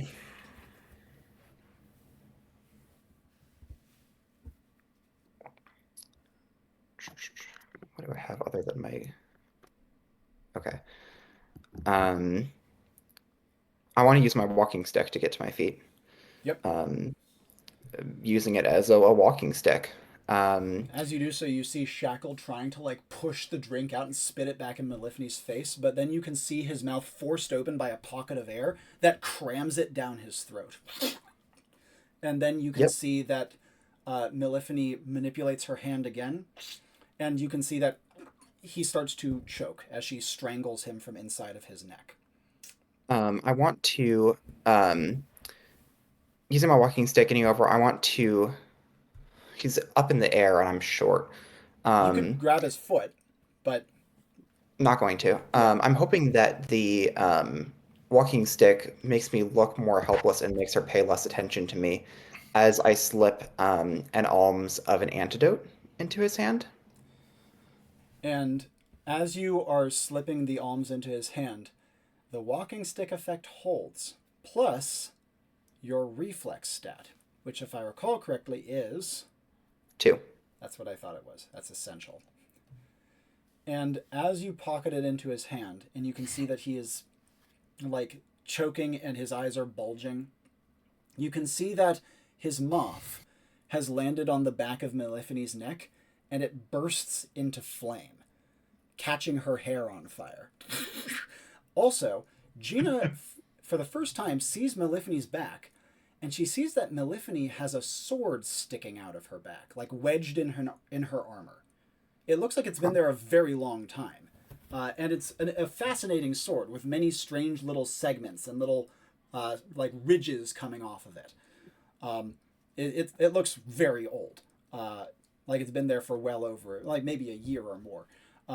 However, as her hair catches fire, Meliphany does let up the choking, and whips her head around, dousing the fire with another burst of air. As Shackle goes like tumbling to the ground, the manacle that tethers him to the bedpost, kind of like lolling his head to the ground. As she douses the flame, Flit goes flying off into the room, and her eyes kind of like follow it for a moment before she says, "Is that really your fare?" Pathetic. One spirit magic from the sword. Uh, one spirit magic on the sword. I'm going to ask for a little more information on what you think might be, or what you're trying to get out of it. I'm looking for magic going out or maybe in the sword specifically, the flow and direction of it. The sword does not feel like it has a directional magic. But Okay, so no like magic feeding into her from the sword. no. Okay. If it is magical, which seems presumable, it's latent. Yep. I am going to continue after the alms on my way to Levny. That is the destination. Yep. And as you Um, do so, you can see that she calls over to her fare. Promise, get rid of that moth. no. Um, and I'm hoping that a good cause has done most of its work by now, and I want to, let me just check the wording on something. Um, I want to get close enough. A walking stick plus reflex, being sneaky. Mhm. Um, carefully take out my great axe, and I have three might, I think. Yeah. Um, I want to use its high swing momentum and disproportionate impact force to, from behind my back, just and um, before she sees me or has a chance to react, lop off her head. Now, you are very low, and she's rather high. That's the big challenge here. A leg, Right. we would not have a question. A head, that's much higher. How are my legs doing? Um, okay, you are still rattled and not in great shape after being flung against the wall, but you've been healed enough to be able to move. A jumping head lop is probably not in the cards right now. Your Yeah, vigor that's is usually pretty good though. Gina's. Another problem, right? Your vigor's what?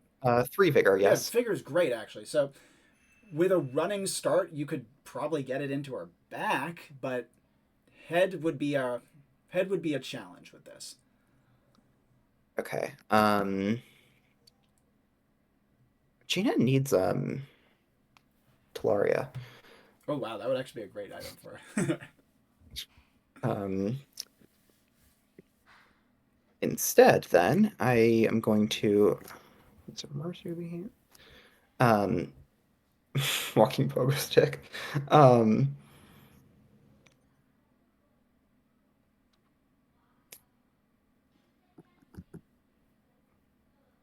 What are you thinking? I have abilities on cooldown. Extol Virtue still on cooldown. Extol Virtue is still on cooldown, though it's getting close. Okay. And Gifts in Kind is not on cooldown. Gifts in Kind is up. You have it. Yeah, I don't think I can pull off a Gifts in Kind with this lady. So, Well spotted. I'm going to, 3 vigor, kind of, and 3 will. I'm going to do a defiance for my legs and my broken body. Gina is, her general strategy is to get people to hurt her and then use that against them. Yeah. This is how she goes through life, is like, flash someone a toothy grin, stab them in the leg subtly, and then wail and cry when they kick her. Yeah. She is so her whole thing is getting hurt and then attacking people. Um, and she's going to draw on all of her experience doing this. Even once on her last mission, she got a guy to beat her up so that she could get everyone to hate him. And is going to push through the pain, push through the the like terrible state of her body, and taking out the great axe, push off the walking stick, dropping in the process, and I'm willing to sacrifice it to make this a minor manifestation to let her get higher. Ooh. So like pressing down the walking stick so hard it breaks, launching herself into the air, taking the great axe, and mid-air doing this massive swing to take her head off. And two things to check. First, will stat. Second of all, arcane stat. Free will, baseline arcane. Free will is a very good thing to say at this moment. And as Gina leaps into the air, she would hear two things. One, she would hear a from the frilled lizard, a cry of alarm. And as she swings, she would see Meliphany kind of whipping around to try to face her. And Gina's strike would land, though in the chaos of it, it's not clear whether it gets a shoulder or the helmet or maybe the space in between. But Gina would immediately be flung backwards again with her axe probably going out of her hands. Anti-magic shield? Pardon? Anti-magic shield? Yes, that is the reason she is not killed. Oh. And also, so too, the reason she's not flung into a wall for the second time. She actually is able to like land on her butt and like skid along the floor for a little bit. As you can see that the strange kind of fuzzy barrier around Meliphany kind of burst away, and that's what repelled her. But you can see that the axe has slammed into the like tail of Meliphany's helmet and is causing her to bleed, though not deeply. Between her barrier and her helmet and her managing to try to get on top of you, she managed to curb the blow. 3 might, 3 will. I want to take the axe with me as I'm flying, carving it through her neck. Ooh, that's really interesting. Let me think about that. Given that it like buckled the helmet, the sawing motion would deepen the cut in her neck and cause her to bleed more profusely. Yep. And as you are kind of flung backwards, skidding with the axe kind of dragging on the floor in front of you as you do so, you hear her frilled lizard hiss, and you can see that as she kind of like starts to stalk towards you, she says, "Clever. Very clever." But through her legs, you can see Shackle unlocking himself with the key you gave him earlier. Yep.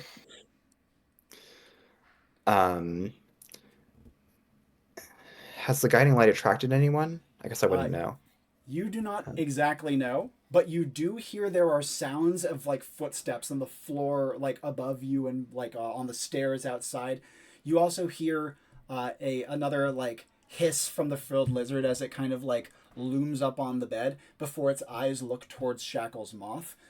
He, on the other hand, having taken off the manacle, suddenly lunges forward and grabs the sword in Meliphany's back. Nice. And I want to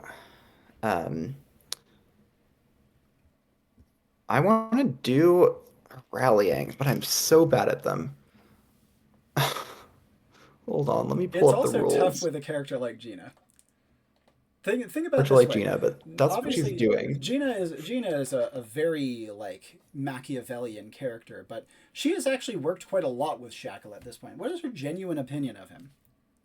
She's been mad impressed by his ability to work with her in being a deceptive asshole. Mm-hmm. He is one of the few people who she considers to be a valuable ally. And he's like been helpful in a way that Gina respects. Her extol virtue is always like violence and deception. Yeah. And he's proved himself to be quite adept at both of those things. He is a paragon of Gina virtue. So quite high. Uplifting in a nature that is appropriate and meaningful to the target. Okay, 2 vitality. We can do this. I never put vitality on my characters. She only has it because it was built in. So anyway, she's going to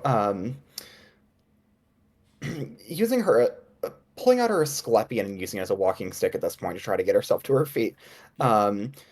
Is going to look him dead in the eyes. Kind of take a coin, an alms, and kind of like flip it at him. Um, and I want it to be a. Can it be one of those like health potions that like works on impact? Mm. Like when you throw a potion in a game and it absorbs, it works anyway. Yeah, I know what you're talking about, but that is, I think, probably not mundane enough to work through an alms. Okay.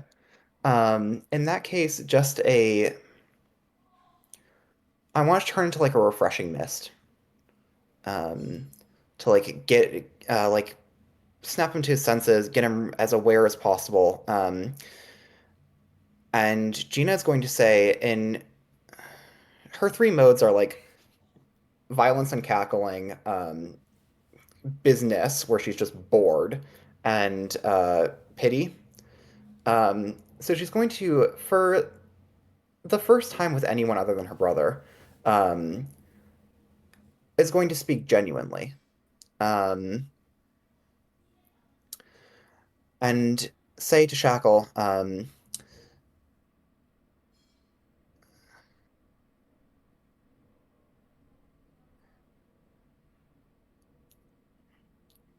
"You're doing well. I'm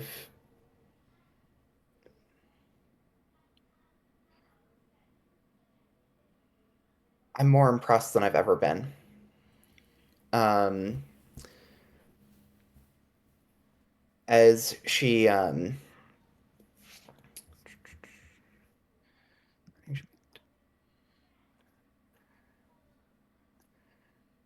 as she makes her way towards him, very slowly because she's in terrible shape. And as she Um, is approaching Shackle with Maleficent between you and her, Shackle would at this point have planted his hands on the sword's handle, put his foot up against Maleficent's butt, like pulling an axe out of a tree. You know what I mean?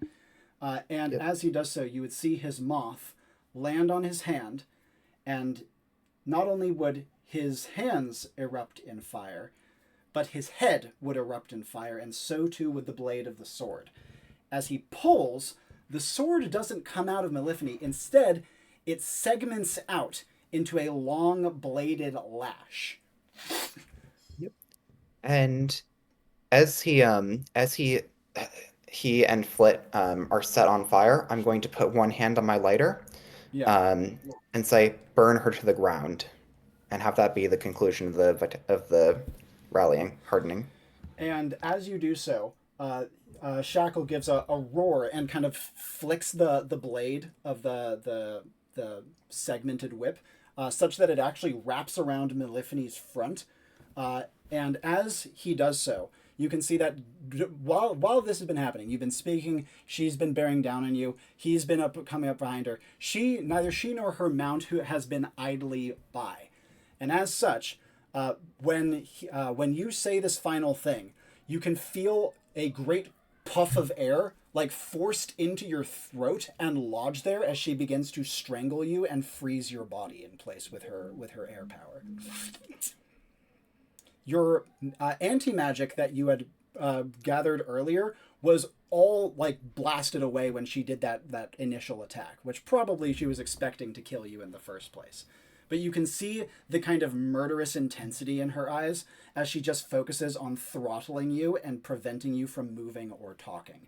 Shackle's lash, as it wraps around her arms, however, it doesn't stop her from choking you out, but you can see that her kind of cold, calculated, murderous intensity is like suddenly like flares with like a violent, wild anger.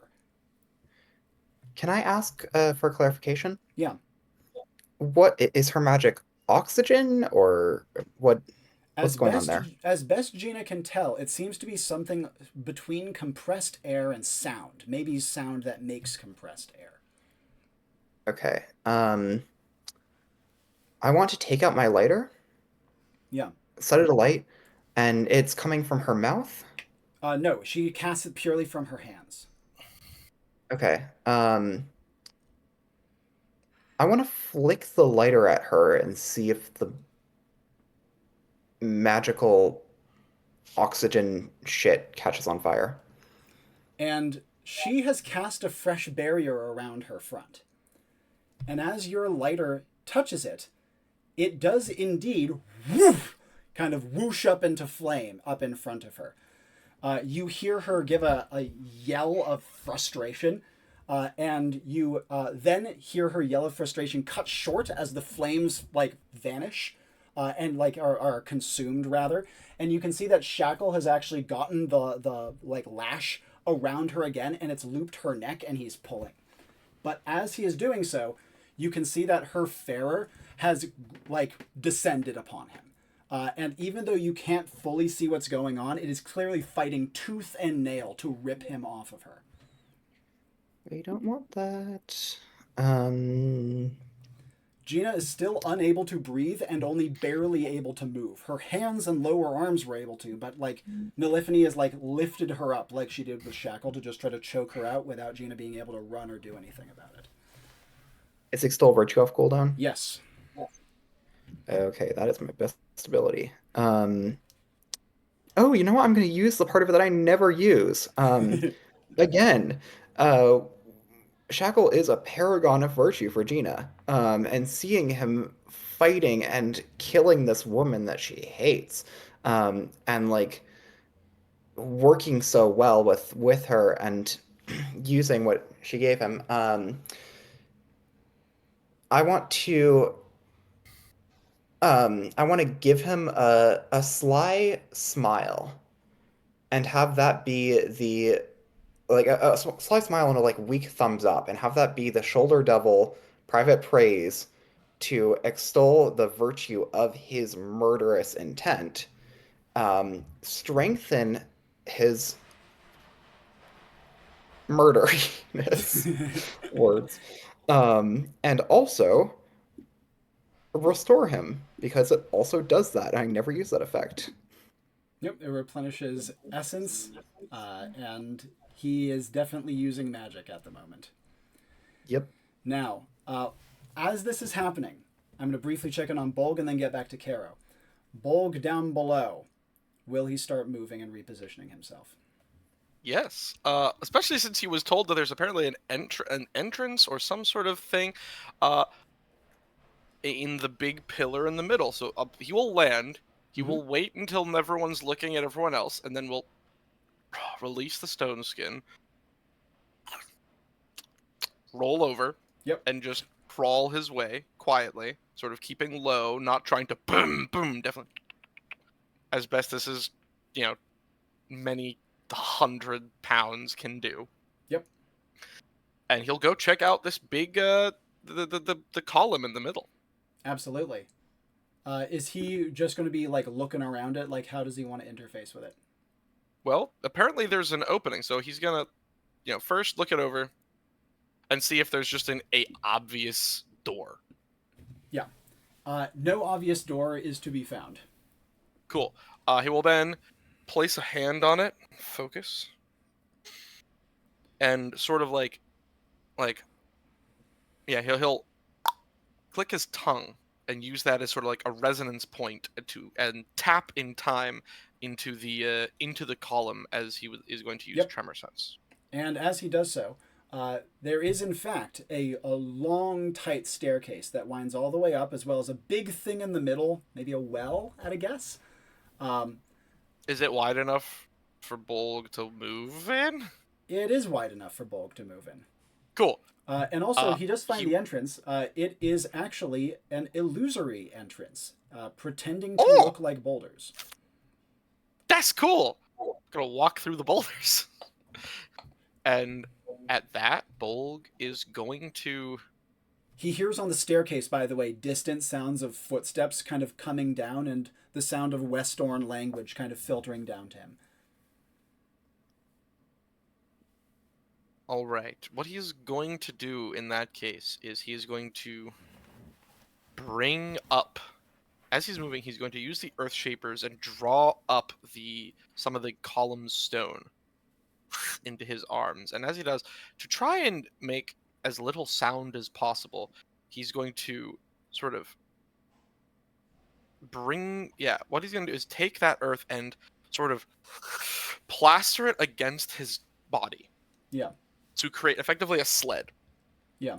And instead of walking up the steps, angle it and just using his arms to like grip onto the walls and to drag, so that instead of like it's a Is he going to be doing that rather than trying to go up the well shaft? no, up the well shaft, up the steps Okay. of it. Oh wait, there's a well shaft. Yeah, the well shaft in the center, stairs Yeah. like wind around. Yeah, I will just using my huaraches just like the up the inside. Yep. And as I do, It's sheer, so you not will even have to climb. not even. This is fine. Trying really, yeah. As I'm doing this, I will be using tremor sense, sort of just letting my arms naturally hit the earth. Yep. Instead of actually relying on my eyes and letting my items and Bolg's affinity with earth and terrain to just let him ascend. He feels a lot he's trying of what's to going on in the wall, by the way, or in the garrison, because a lot of it is made of stone Good. with wooden floors, though.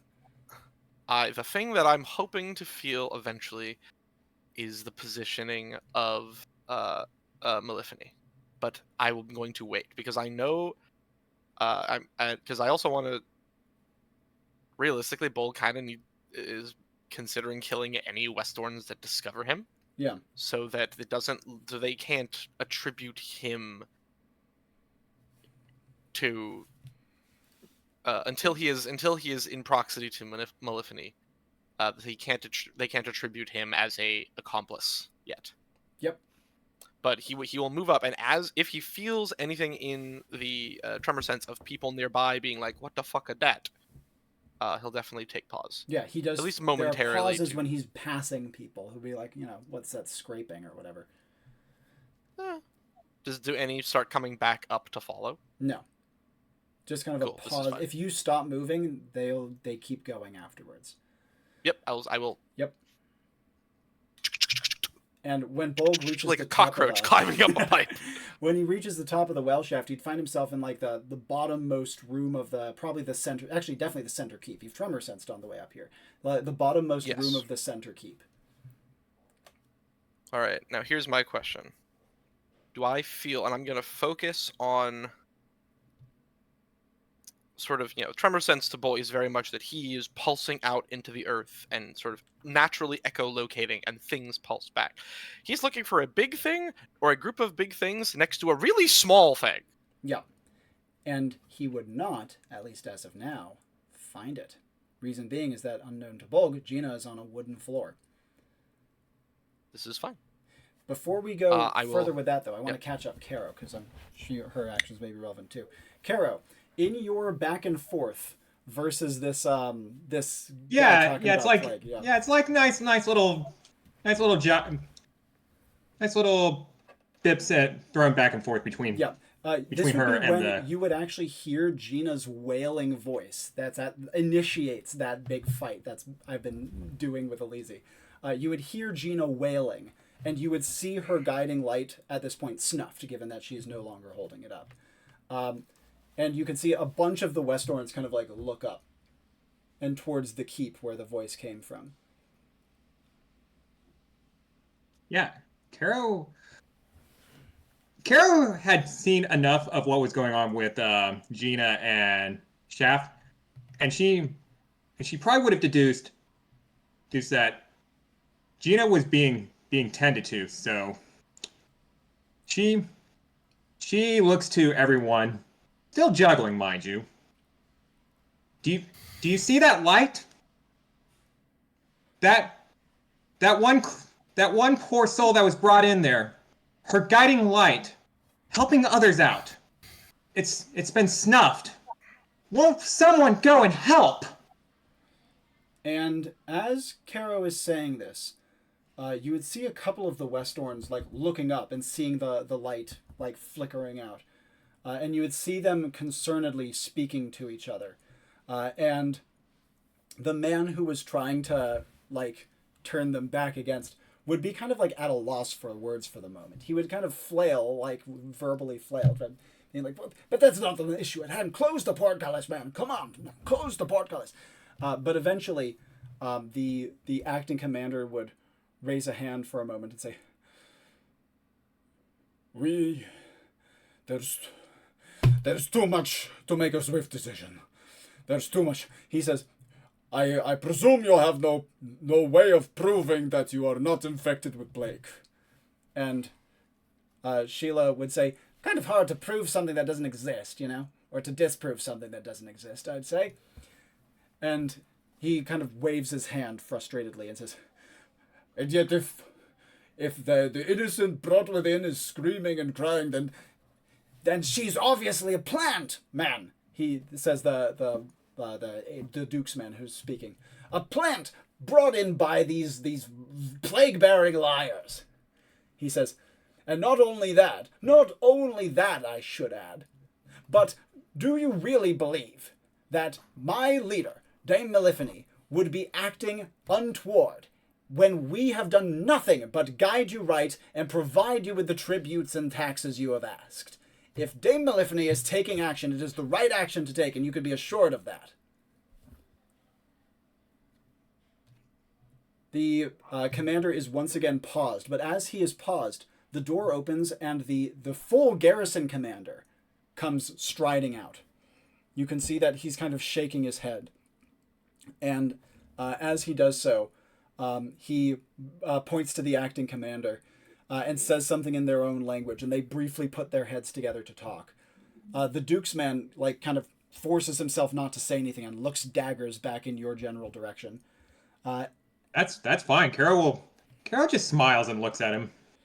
And you can see that there are a number of not currently manning the walls or manning the portcullis Westorns who are approaching the tower and are following Gina's cries. And as they are moving and converging, and the commander and his second are talking, the commander would straighten up, and he would look to Caro and the Seekers, and he would say, "Tell me, if not plague, then whence come you from? And what relation have you to these men?" So just for clarification, he's asking for a relation between Caro and the Seekers? Or in this case, between the Seekers, including Caro, who he is considering part of the same group, and the Duke's men. He would elaborate. "I hear two stories that are opposed to each other, and you have not yet provided me any reason fully to trust you besides the assistance you have done in driving away a beast that before today I never would have known existed." Yeah, so I just joined. So Caro looks to the Seekers, and she nods at them, basically like a help corroborate as needed nod. And then she looks to the garrison commander. "Well, as you can see here, I've just joined up with these fine fellows not but a few days ago. They had told me of that one beast that had been haunting the lands. I am a bit of a beast hunter myself. So I'd agreed to help them deal with this prey, so to speak. Help curry favor with y'all. And it was as I was reaching up to my vantage point, it was there that I saw all sorts of chaos emerge with the beast. It strung out into view, lashing out at whoever it would seem. In fact, I saw that it had taken out some of the Duke's men, and the Duke, one of the Duke's beasts, in fact, not one, but two, were acting erratically, going after some of your fellow comrades. I naturally had to do what I could, so I had to make sure I was guiding them out of the way, so that way no further blood could be shed. And he would add, "And this Duke, your relation," and Sheila would pipe up and briefly relay, "An enemy of my homeland. Clearly you can see the motive that the Duke's men might have to turn you against us, for we have come here on a matter of great import. we wish to form an alliance with your homeland. And we have gifts aplenty, I should add. And as the garrison commander would kind of take this in, he shakes his head and he says, "These matters are so far beyond me."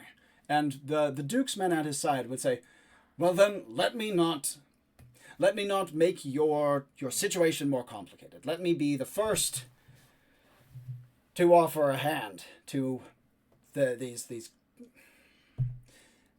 these well-meaning vagrants, who do in fact hail from a homeland similar to mine, not far away.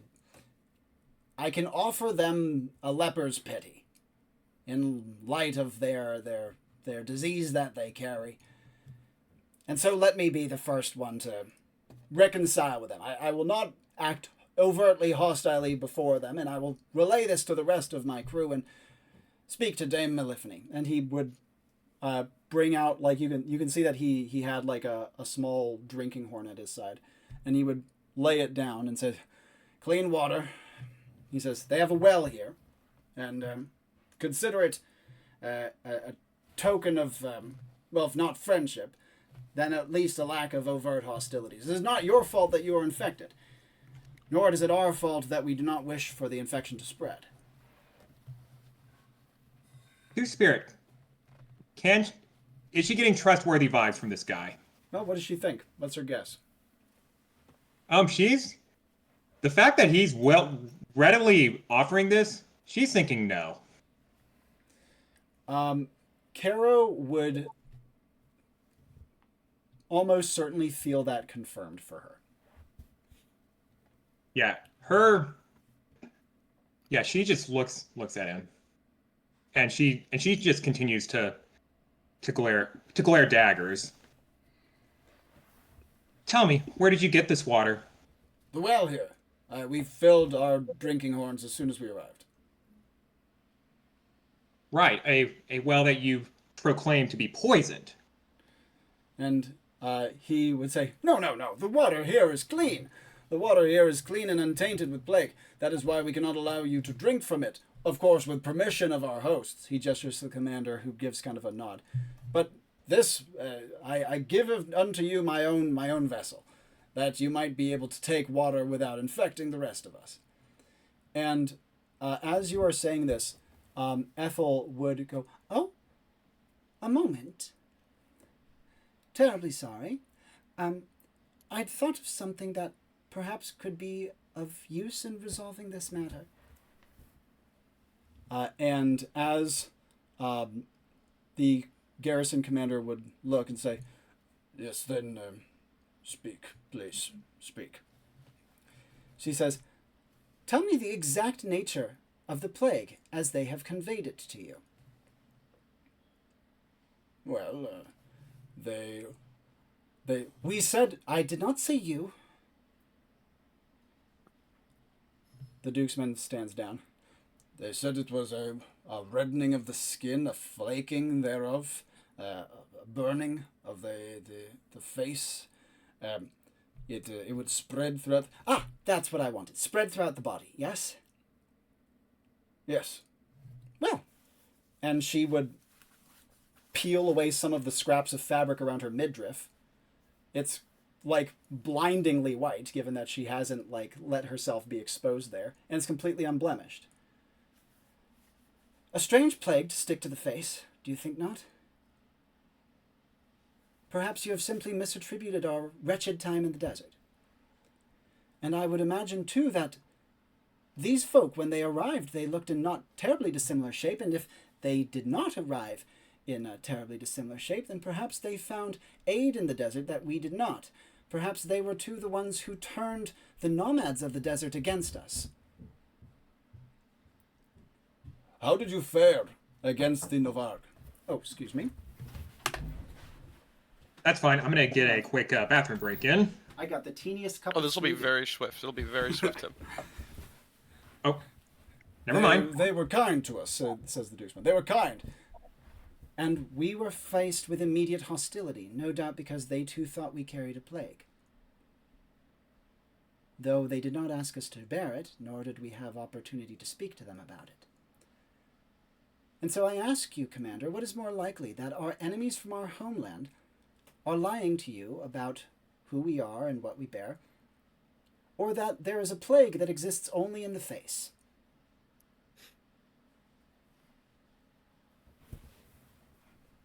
The commander would pause a long moment. And Caro would see the Duke's man quietly stepping backwards as he takes a small crossbow from his belt. Can she yell out?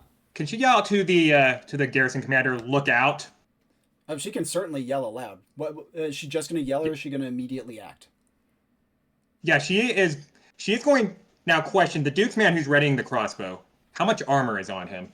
It's similar to the others. He has armor, but it's not in great shape, and he is looking not to the garrison Okay, are commander, his legs but armored? to Ethel.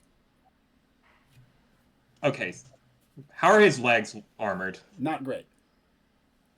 Okay, I've definitely got something in store then. As she watches that, she yells to the commander, "Look out!" and she readies her revolver, and she basically is aiming at the Duke's legs, basically just to wound him and get him on his knees. And she drops him, and he yelps out and drops the crossbow. And as he does so, the commander looks to you both fiercely for a moment before he sees the crossbow on the ground, and he would then look out, bring up his banner, and say, "Let them in! Let them in! No reservations!" And I would also add at this point, as she watches the man fall, if she is allowed, she would just walk over to the commander and just say, "I have seen this one too many times. I'm not going to let someone fall for that." He nods, and after a moment, would say, "This delegation, they are guests within my keep." He says, "However, while I will not act against them and revoke the hospitality I've offered," he says, "settle your scores." Of course. And you can see that Sheila has glided over to the Duke's man on the ground, hauls him up until he's kind of standing and facing her, says, "Hello, good to see you," kind of smacks him in the face. "Now, how many? Come on, I want names." As she starts to figure out how many of the other Duke's men there are about.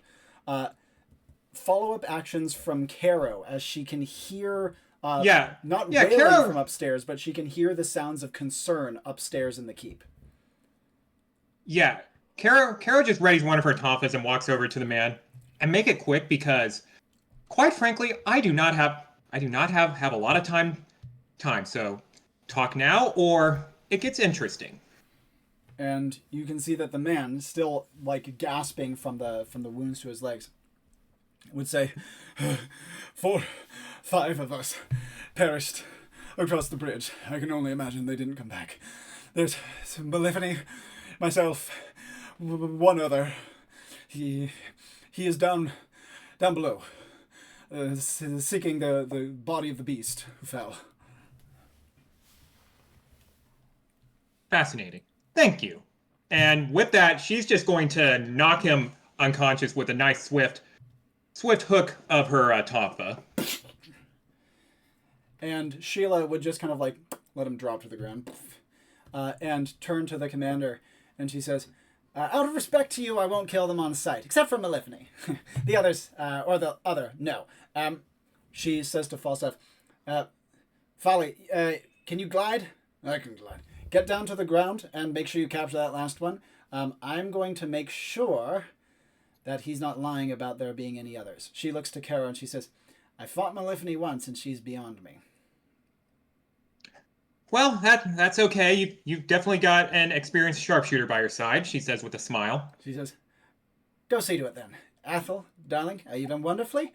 Get yourself a nice drink that isn't this." And she kicks the drinking horn out through the gates and off the edge of the bridge. Yeah, it's also at this point that that Caro takes off her duster and offers it to who? Was it the Sheila that was doing the speaking? It was Ethel who did Or Ethel? the speaking before. Yep. Okay, yeah, she offers it to Ethel and basically just says, "Hold on to this for a moment, if you'd please. I need to make sure I'm quiet when I talk to our foe." And she would say, "Yes, my dame." And what would Caro do from here? From all the sound, she knows exactly where the fight is. She is. Are there like any visible windows that would lead up to? Yes, there is one visible window. Yes. Okay. She then looks to the commander, and then she says, "Well, I'm going to go have a little talk with, and once again, Malephony? Yeah. Malephony. Yes, she says, I'm gonna have a little talk with Malephony. I hope you don't mind if I take the express route. And don't worry, no one's gonna be harmed." He says, "Well, none of mine should be harmed." Yeah. Yes, exactly. She just smiles and gets out her grappling gun. And gives the Seekers a salute before heading off. Sheila responds the salute, and Ethel, with the duster around, just kind of gives like a little nod. And as you grapple your way up, Bolg, jumping back to you. While Will I you be able can't to see the guiding light? Yes, you at the top are able to see the guiding light. But you All also right. see it snuffed. In the moment before it's snuffed, as I look up and I see it beginning to like, I would like to pause and, for the first time, I would like to truly strike the tremor sense, and in the same way that like, in trying to feel up the roots of whatever I wasn't able to feel before in that direction. Yep, absolutely. And as you do so, you feel it's obviously much duller coming through the floorboards, but the stairs are stone, and you can feel the troops kind of converging in concern, but not getting too close. And you can feel on that third floor, the boards of that third floor vibrate through the walls as actions are happening. There's occasional bursts and thuds and tremors, and then like a clang as though something, and then actually you feel a really clear one as something strikes a wall.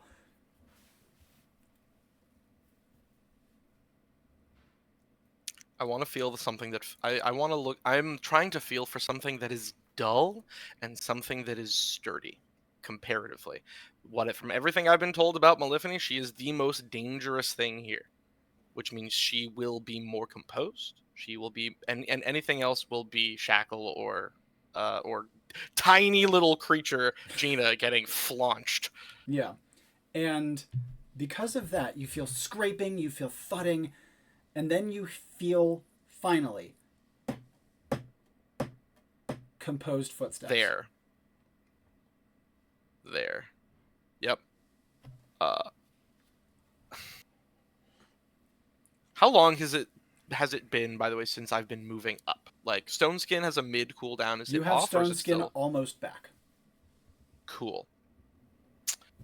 Give me just a second. I just want to confirm my items so that I know exactly what I'm going to be using here. Perfect. All right. I mean, yep. One more time. I'm gonna pull out the pipe.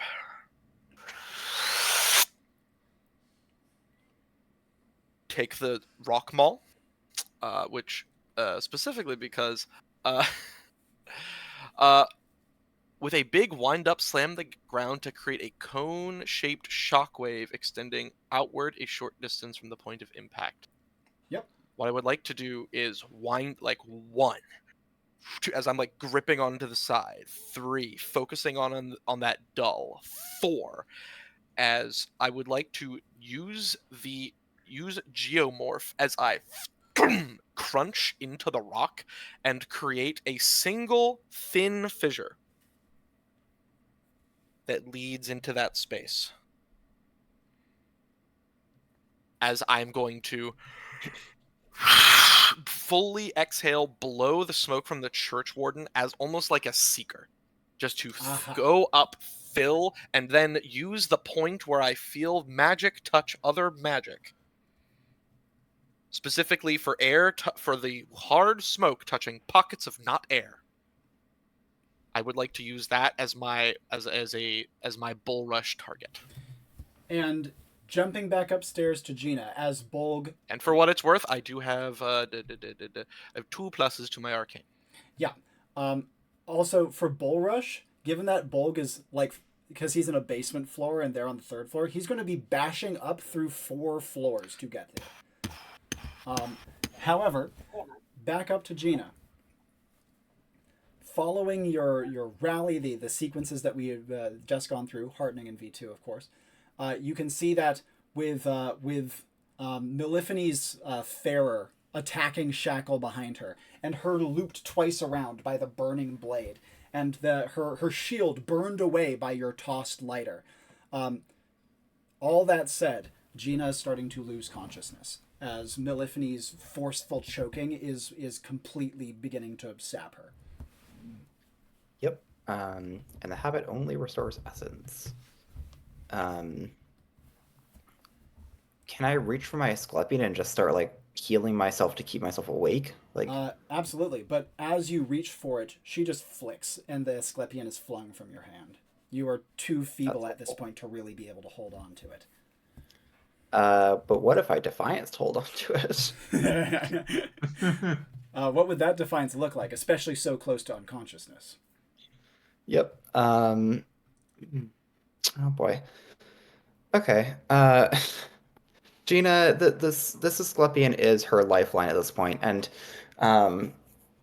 another step of what I mentioned earlier is she gets hurt. She uses that to make people look bad, and then she heals herself with the Asclepion, so it's not an issue. The Asclepion it's helpful for image building when she heals other people, but it's mostly helpful for getting her out of the pickles that she puts herself into with her disastrous lifestyle. If she didn't have this thing, she'd be long dead. And it's like a part of her at this point, and she's going to treat it as such, as she like puts everything she has into clinging on to it as it's supposed to be flown.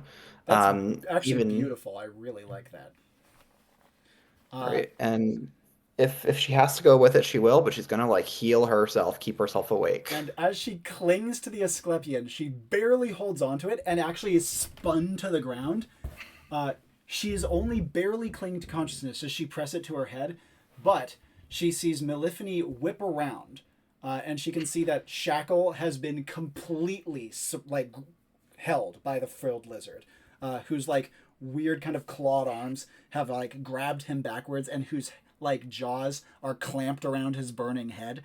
And Meliphane strikes, and you can see that Shackle, still holding on to the haft, begins to sink down onto his knees as the fire on his head goes out.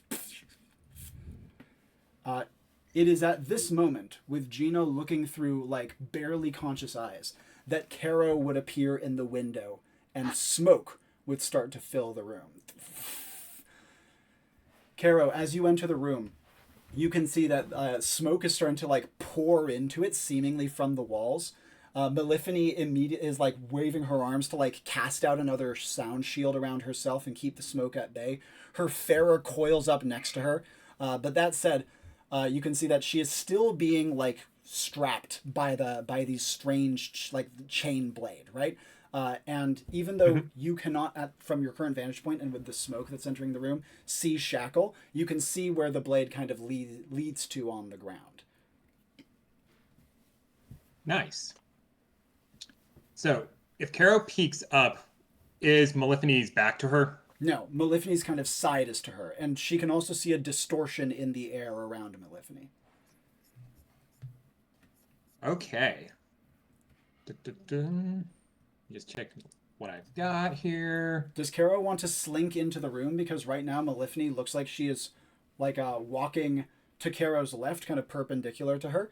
And her eyes are towards the she floor. sees the smoke, and with one hand, she basically puts on her gas mask. Yep.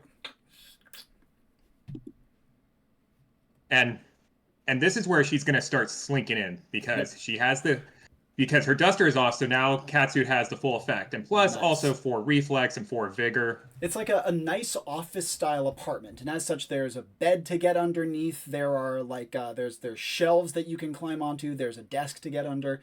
How do you want to approach? Is it going to be low? Is it going to be high? What? Yeah, definitely low. Yep. And where are you trying to position yourself? Where are you trying to get to? She wants to make sure that. Also, would shootout be off cooldown by now? Shootout. That's a great question. Yeah, shootout is off cooldown at this point. Okay, and you said there were like shelves that she could get atop as well. Yes, there's a shelf she can get onto pretty comfortably from her current position. Okay, I've got a couple ways I can approach this because the question is, do I want to start off high or low? That's the big thing. You know what? We're going to go high. And as Caro is effortlessly climbing onto a shelf without making a single sound, Gina would, as her head is starting to clear a little, as the Asclepion is beginning to do its slow work, would see Malephony kind of looming out of the smoke in front of her, pouring from unknown origins, her Farer behind her looming large, its frill fully fanned, a new shield around Malephony, and Shackle you can hear being like dragged on the floor behind her from where the chain blade is leading to. I would like to pitch that I breathe in the smoke and it clears my head more. I accept. I don't even need to know your luck stat. Cool. And I'm going to shift the aim of my Asclepion towards Shackle. Now, he's far away through the smoke. How do you want to try to remote target him? Let me just check the wording and see what I can change. Wave over a wound without interruption over... Oh, I'm not going to be able to manage that, am I? Very tricky. That'll come later. Just have to kill this lady. How close is she to me? She is stepping into sight of you through the faint smoke that is starting to billow deeper into the room. So like 5 paces away. Okay. I still have my great axe. You do. You didn't let go of it. Yep, from the ground. Gonna lower the Asclepion onto my lap, take out the great axe, and just throw it at her head. Hoping to use that disproportionate, what's the word there? High swing momentum and disproportionate impact force, with the momentum being a better throw as it hits her skull. And as you do so, she brings out a hand, and you see her concentrating the force field that, like, the magical barrier she has. And the axe slams through the barrier and actually lodges into her palm. And you can see in her face that it actually gets. She says, "Your tenacity is only outpaced by your bite, imp." She says, "But I bite harder." And you can see that a burst is starting to form in her fingers, aiming towards your face. But as she does so, you can hear thudding up through beneath as the floor erupts. And Bolg emerges between Malephony and her Farer. Caro, you up on the shelf would see Bolg just explode into the room. Oh, nice. Yeah, but she doesn't say that out loud. She's still being quiet. She just smiles in approval. She's and liking Bolg, Bolg. immediate actions upon bull rushing out through here. Where that Farer at? Directly behind you. Cool. I would like to use my might as I'm going up. One arm is leading. Actually, no, because I have the rock maul trailing me, correct? Yep, you do. Right behind me. I'm using this momentum, and I'm going to just like flex back and just strike into it with the rock maul. And like, Caro, again, not ahead of me because I'm going up, Yep. using that continued momentum, and As if winding up to hit in front of me. Yep. And Caro would see that Bolg's blow slams into the Farer, and even though it is an awkward strike, he has 5 might and a very powerful heavy weapon. And as such, the Farer's head is split open at the forehead. It doesn't even cry out. But as Bolg erupts, Gina would see Malephony whip about, the axe falling out of her hand, which is now like weak at her side. And Bolg would feel a sudden heavy impact to his back that would actually stagger him. Gina can see that the blow that Malephony was preparing for you instead goes into Bolg's back and cracks the armor right in the small of his spine. Shit. Bolg, immediate responses from you after being staggered. Cool. Staggering forward, I have 5 resilience, so foot hits using the Horachus as a balance point. I'm going to pivot on my heels, and I am going to use a combination of Stone Skin and Geomorph. Yep. As I turn my entire body forming into stone, I'm going to plant my feet like a rooted column, trying to use Geomorph on myself to just almost like phase in front of her, using Triple Will to just defy her shield with a disdainful bellow. Yeah. And as just trying to take all the face and all the attention because I just killed her fair. And as Bolg turns to her and begins to activate the stone skin and starts to like shift himself towards her with Geomorph, Caro would see. Oops, jeez, one more time. Hello. Children. Yeah. Yep, I've definitely got an idea with this. Basically, if that shield's going down, we're laying down the lead. Do you want to say hi? Yep. Or no hi? Shoot out. No hi. Yep, with that one perk that with the spread gun. If the doobie wants to say hi. Pump her full of lead. Hit you with the blicky. Baby report. Baby Yep. is awake. Baby! Nice. Pardon me. Both Gina and Caro would be witness to Malephony literally like striding to meet Bolg as he is entering Stone Skin like this, placing her hand against where he is geomorphing, and kind of like those water drills that can cut through stone, begin to literally just focus her air, like her compressed sound in, and begin to try to carve through the stone skin towards his forehead. Caro would see that her face has gone from fierce and enraged to just kind of quiet and murderous and focused. She is still strewn with the blade that has been wrapped around her. And Bolg, while you cannot see, you would immediately start to feel kind of a throbbing in your forehead like a migraine.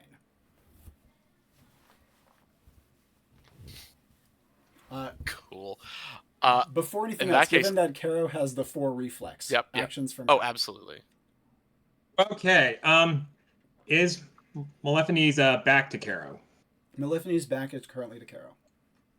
Okay. One final question then with my shootout. Because the spread gun, I said bullets doesn't harm allies. Would it at this point she would definitely consider Shaft an ally, correct? Oh, Shackle is 100% an ally. He is an ally both by the letter of the bet. So basically this whole time she has just pressed herself up against the wall, not even making a move, basically kind of like Slam Fisher and Splinter Cell in a sense. And once the geomorph goes off and she starts seeing that drilling motion, basically she whips out her pistol, and this is where the spread gun comes into play, and she just starts waylaying. And as she is doing so, Gina, you can see that Bolg is being approached by Malephony. You can see that her Farer is slouched to the ground, bleeding from its head. And you hear gunfire wildly going off from your right. What do you want to do? So, Gina's been lying a lot all mission. She's been faking injuries. She's been causing problems. Like, she did a little bit of animal cruelty, incited a riot, like, has been wrecking this house, and definitely trying to murder this lady. I'd say Gina's been doing some criming. Exactly. Yes, she has. She certainly As has. Igor in the peanut gallery says, Rabbit energy, specifically Rabbit or War Chest. I think my War Chest would probably be pretty full at this point. Your war chest would be doing great at this point. Yes, and I want that Man, I money. should get a war chest. Um, that's a great item. Um, I'm going to. Okay, so I want to open the War Chest. What is the currency? The currency is actually an extremely unusual one. It's metal, it's flat, but it's quite long, like yay long each. Kind of thin segments. They kind of look like metal feathers. Are they sharp? A little bit. I'm going to, like, opening it up, like, throw the coins so that they just shower her in these, like, sharp, distracting bits of metal. Mm. To maybe drop her shield so Caro can go at it, to maybe distract her so she doesn't kill Bolg, but to just hit her with a ton of needly things at once. And as Gina is like throwing the contents of her war chest, Caro is opening fire. And while Malifni has on a helmet and full plate, 5 skill was it? Yep. Fanning the hammer with 5 skill during shootout is not going to be something that Questing Realms tier full plate and helmet can stand up against. Oh no. And best of all, Bolg defianced her shield. And so because of that, as the bullets rip through her and her armor starts to be torn off of her, Caro would see that Malifni doesn't even turn away from Bolg towards her. She just keeps trying to drill into his head until finally she collapses. And as Malifni is dropped, Bolg, you would feel... I don't think Bolg has felt pain like this in a while. Like, Nope. It's weird feeling pain in Stone Skin, it's too. weird feeling pain in Stone Skin, especially this, like, thudding, throbbing headache. Is there any earth in my vicinity, any stone, any rock walls. in my vicinity? Stone Cool, walls. stone walls. Two hands are still screaming. Yep. As it is now transitioned from the defiance into ow, ow, ow. 2 hands straight into the rock and shove it in like you would like a runner would chuck water on their face to use one of my perks on Stone Skin. And Tayan Mother receives up to a mid-stabilization on current injuries, scaling on how long Bolg is stationary throughout the duration of Stone Skin. I activate it and have not yet moved, other than outside of my own geomorph moving me. Indeed. As I just settle and let that earth sort of amalgamate back into myself. Now, Caro, the moment Malifni drops, what actions do you want to take? Oh, as she drops, she is turning her gaze to the fetter and making sure it's not going to be a threat. Yep, you can see that Bolg's like rockmaul is skinned as like a poleaxe, right? It is, yeah, it is about his size, and it is very much like a poleaxe with the head being carved out of like a meteorite. Yeah, and it is lodged in the Pharaoh's skull. It is not moving. Yeah. I will admit she does have a common item dagger, so she hops down and basically does like a confirmed kill on the serpent's neck to make sure it's not getting back up. Yep. And as she kills the frilled lizard, she would also, as the smoke is clearing out of the room, see Shackle on the ground, unmoving, still with the sword's hafts in his, like, clutched in his hand. Yep. Yeah, she immediately rushes over and starts tending to him. Gina, actions from you. Yeah, the second that Mel, Malephony, yeah. Malephony, I'm so bad at names. The second that Robbie Malephony names. stops moving, Gina's going to immediately grab her Asclepion and make straight for Shackle. Yep. You would reach him just before Caro. And the two of you would see that Shackle has a hole clean through his neck. I'm gonna start healing it. And as you bring your Asclepion to it, the Asclepion does not activate. Fucker. His Farer is in two parts, its wings kind of draped on his forehead. And he, while his eyes are open, you can see that his hand in rigor mortis is still clutching the haft. You can see that the only thing left moving on him are his eyebrows, which are still burning ever so slightly. As Caro comes upon Gina as well, she would see this same thing. The wound is awful. It's like His a golf foot ball definitely sized golf ball sized hole through the neck that also removed all of the vertebrae. Yeah. He, Is Flit definitely dead? Yeah, he has been cleft down the middle. yeah. Okay. Caro looks to the others. Stay here. I gotta rally the seekers. Probably best I do it.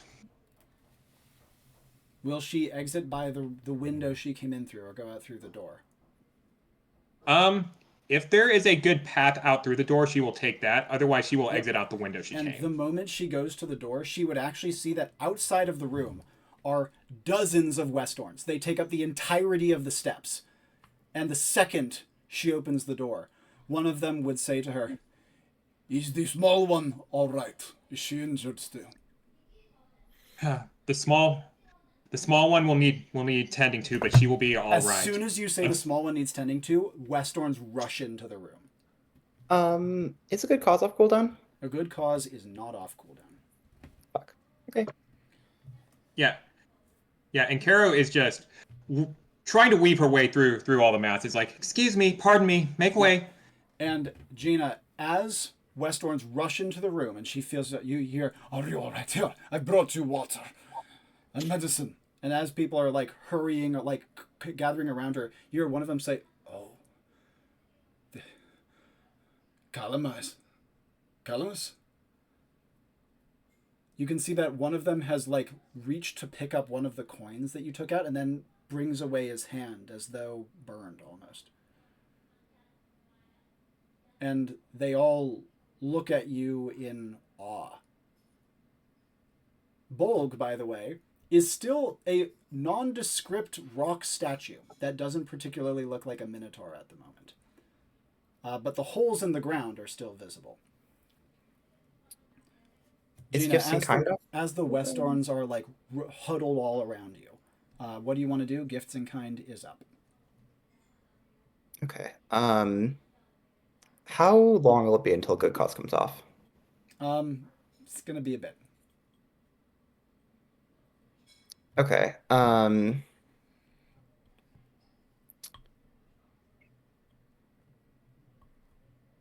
Okay. I'm going to approach Shackle and Flit. Mm-hmm. And I'm going to. I have 8 ohms remaining. I think I count 6. I think there were 2 others, but we'll compromise and say 7. I haven't been keeping track. I'm going to place every single one of them that I have, like laying them down on the ground, every one that I have in various different, like all over his body.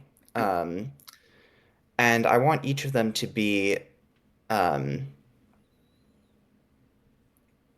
extremely cold.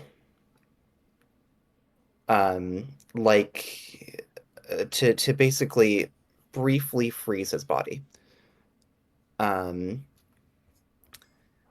And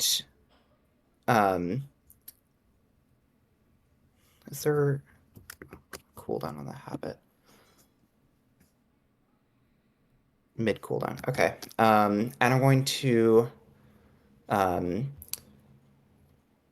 gather up as much of the money as I can.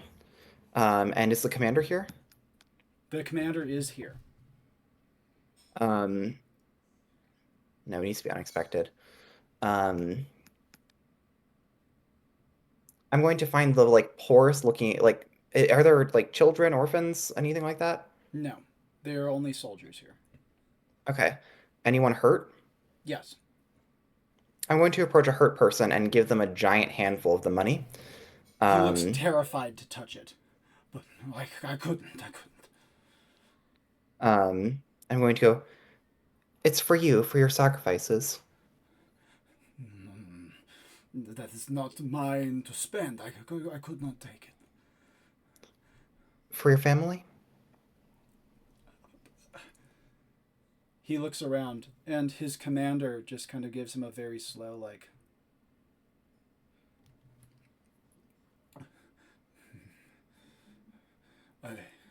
I must share it willingly with my companions. I do not suffer alone. I'm going to nod and say, of course, it's yours. Sharing it is perfectly within your rights. Come. And he kind of beckons around, and other people kind of descend in and each take just one of the strange feathery coins and look at it with almost reverential awe. And as you are distributing those out, Caro, making your way back down into the courtyard, you find Ethel and Sheila are there, and both of them are taking food and water. Sheila is looking cheery, but as Caro emerges, her face immediately falls. And she says, Yeah, I'd also say at this point that she had taken off the gas mask. Yep. Once she got out of the room. Sheila just notices Caro's expression and stands up.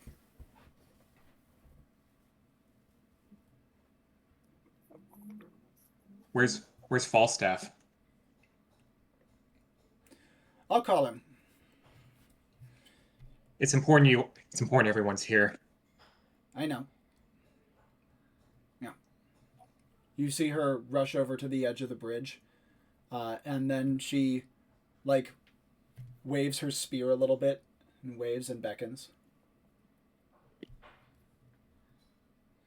And after a moment, you see Falstaff riding the winds of the canyon, flying back up, and he canters back over.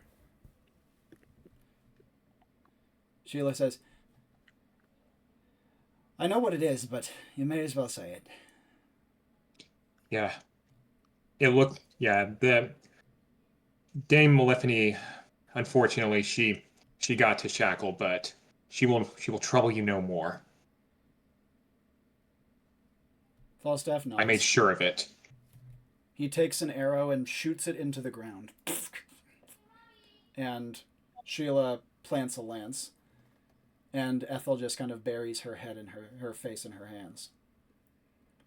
Yeah, Caro bows her head down and mutters a prayer. Gracious. I'm so sorry for all the interruptions. I'm getting called. I'm not done yet, darling. Jesse's here. Oh, really? Could you please let her know that I'll be done shortly? I thought she was coming closer to 5. No, the calendar that she arrived. I know, but she messaged me that she was going to get here more like 5. So if you could please greet her and tell her I'll be very short.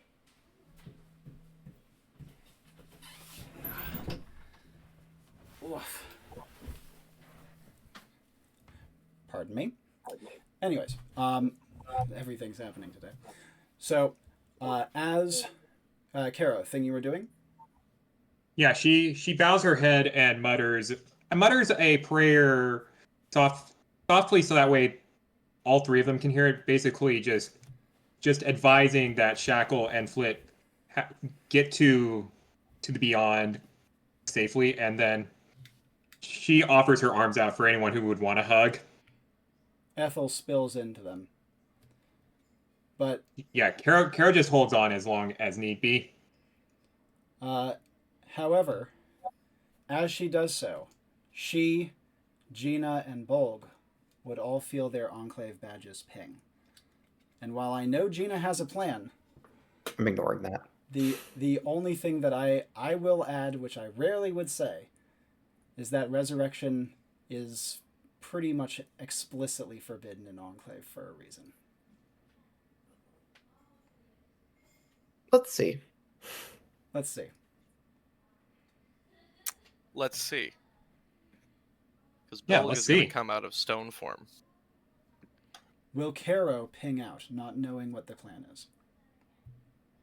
No, she is going to stick by the Seekers for now. She's going to offer them whatever comfort she. Yeah. And as the Westorns are trying to usher Gina out of the room to take water and food and comfort and healing, what would she do? She is planting herself by the corpse, like refusing to move. Not true, actually. She's going to also rush around the room and gather up her lighter. Yep. And the great axe too, but just to like get it out of the way. And then plant herself by the corpse and just wait for a good cause to come off cooldown. And Bolg, actions from you. Bolg is going to, drop stone skin, be able to sense again, and sort of look down at the scene since he didn't really see much of it. And spy shackle. Oh. Is gonna sort of kneel down, pick him up, Will Gina let him? and sort of cradle him. She's going to like stop him and go, what's your plan? You have a plan? I have a plan. I'm going to try something. Do it. This is going to sound weird, but do it through Bolg. Trust. As I'm going to...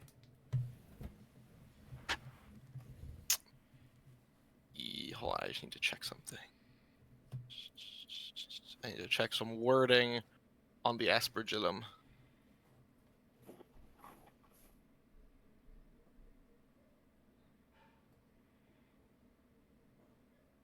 Yep, cool. I'm going to... Bolg is going to hold as he begins to hum. Deep and bassy, like a subwoofer turned up to max. And he's going to draw out his aspergillum, which is skinned as a much smaller labris. It has this pale pinkish coral coloration to it. And he's going to look over to Ethel and say... Or Gina, rather, I'm guessing. No. Or Shackle. Ethel. Yep. Are you talking to Ethel explicitly? Because she's not come up to see the corpse. I'm going to... In that case, I'm going to look to either Sheila or Falstaff and just be like, Bolg gave Ethel something. Might be useful here. If you're trying to beckon the Seekers, it would be best to call out the window to them.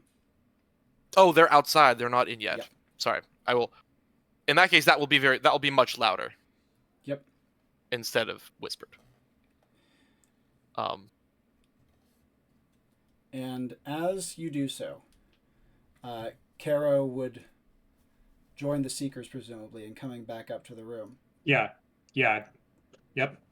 The Definitely being by Ethel's side because she probably needs that support. and the Westorns, as soon as Bolg uncovers from Stoneskin, just stare at him, terrified. Gina, anything you would want to say before they just 5-alarm fire? Before they what? They just freak out at the sight of the thing that they thought that was killed, but is also apparently a terrifying beast. Oh, at Bolg. Yep. Basically just guarding the body. I don't think I can do much at this moment. And in that case, Bolg, as you say that, you see that the Westorns immediately, upon you, like, starting to call outside, would start to yell, and they would immediately put up a massive amount of noise, and immediately go to grab Gina and haul her away, screaming in panic and pointing to Bolg. I'm going to yell no, and like waving my arms. I'm going to say, fuck, I didn't see what happened with the. Gina wants to say the piece was pacified, but okay. I'm going to go like point at the body and go, I stay here. And you are literally not listened to as they are hauling you out of the room to get you away from the terrifying force of nature that not even half an hour ago was trying to ransack and destroy everything.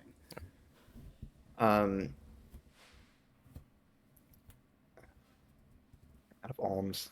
Yep, go for it, Bolg. I would like two of my. I would like a set of my circling stones, to, and grab Gina. As I'm going to call out as one hand plants down onto Malifini's body. Yep. And cutting and using defiance, not for magic, but to just sort of cut through people's fear in this moment. Just even for a moment, just My task is done. and I'm going to squish her like a grape. There's some armor to get through, but you can do it. It's more like a shelled almond. This is fine. And as Bolg is saying so, the two people drawing Gina are both knocked to the ground, and she is freed for the moment to hurry back over to Shackle's body. And what would she try to do with a good cause? It's off cooldown? Yep. Okay. I'm going to... Okay. Is Caro still here? Caro is just arriving with the Seekers. Okay. I'm going to say to Caro, get everyone you can find and bring them here. Okay. Might be a problem with Bolg up here, but I will see what I can do. The Westorns are freaking out, but the Seekers are trying to follow the narrative of Ethel pacified him. His errand is done. The people he was trying to kill are killed. Yeah. So Caro, Lee, go ahead. One more thing, I would like to doff my armor, doff my full plate. And as you are doing so, also, Ethel could rush into the room and begin to try to sing again. Yes, that's good. Yeah. Yes, Caro would step out and calls out, "Do not be alarmed. The beast has been pacified. It is safe to step up. The beast will not harm you." Is she going to go about and try to get people up here? Yes. She's also going to add on, "Come, you are needed. A hero must be sent off, and it is only appropriate that everyone is here to see him off." And Gina, as people gather, what would you try to do? Yep. I'm going to hold my guiding light aloft. And I want to take the Asclepian and start healing the hole in his neck, even though he's dead. And activating a good cause, I want to start giving a eulogy. Gina is going to address the gathered crowd and call out to them, "Shackle was a hero. He saved me, he saved all of us, even when everyone here was pushing him and his allies away, and even when he was given no kindness. He gave nothing but love in return. Um, and I'm going to continue. Not only that, but he was a valiant warrior. He fought with me in the face of insurmountable odds and gave his life to save me and to save the rest of us. Um, and using this as the paired action for a good cause, I want to start bringing everyone's attention to my sort of funeral, guiding it through the Asclepian to start to bring him back. But I'm going to keep going. Activating gifts in kind, I want to continue and say, from all of you here, I only ask a little bit from all of you. All I want is that each of you offer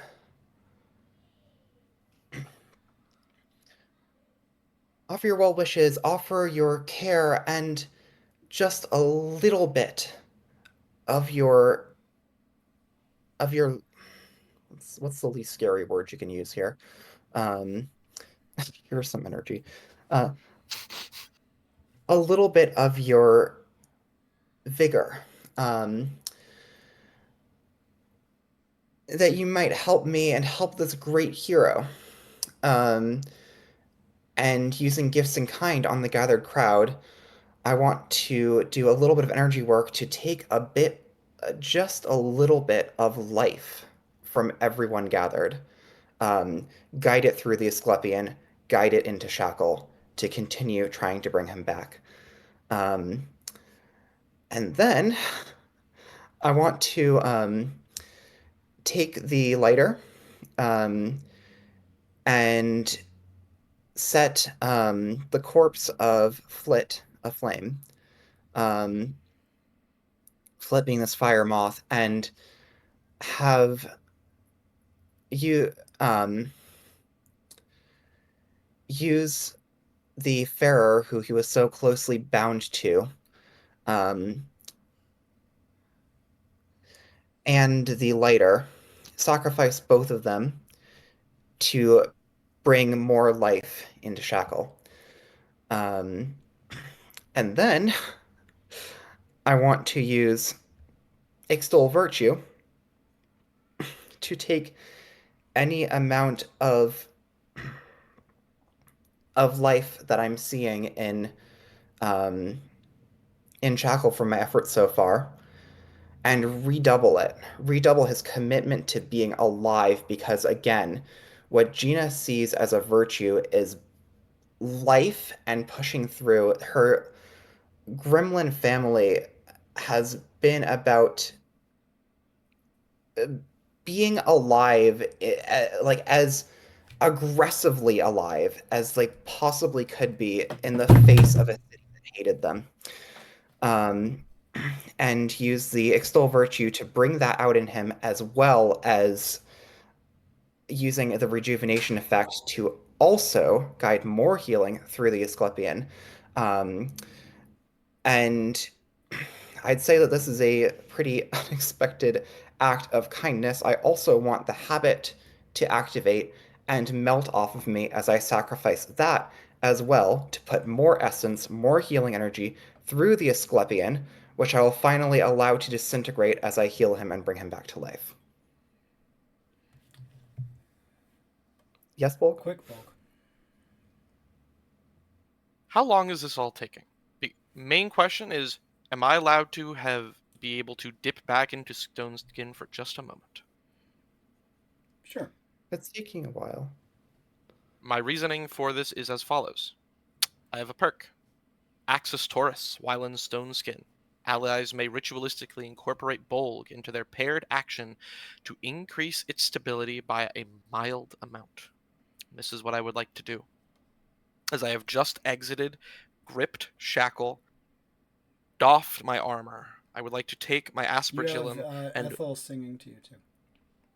I'm going to join as I heard the Can song Caro join in before, as well? sang She it doesn't to have any me, perks, but She has 5 skill.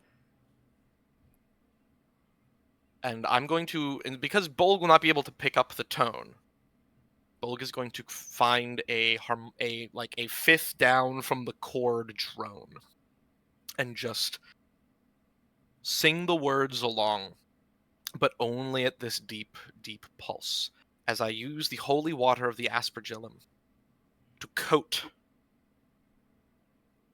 Sir Shackle's body, to effectively, as far as Bolg is concerned, canonize him. In this moment of selfishness and self-sacrifice, and will dip into Stone's skin for just a moment, and use Tremor Sense to become a tuning fork for whatever, trying to reach out past the realms of the living. Because Bolg has met Lamplighters. Bolg has met those who ferry the dead to one place or another, and is trying to give whoever or whatever is pulling Shackle to what's next a new direction, one that feels safe and one that is stronger than whatever they'd be going to instead. And one more thing, I want the guiding light to guide his soul back into his body. And I'll sacrifice that as well to make it more powerful. Now, normally there would be a lot of moving parts here, and it's a hard call to make. But in this case, I know the answer. Shackle's body would catch fire immediately, flare up in a great puff. But the fire would die down almost immediately, and his body is gone. As Gina, with her own habit smoldering in flames and her own guiding light going up in flames as well, would find that she has sent his body back to his family.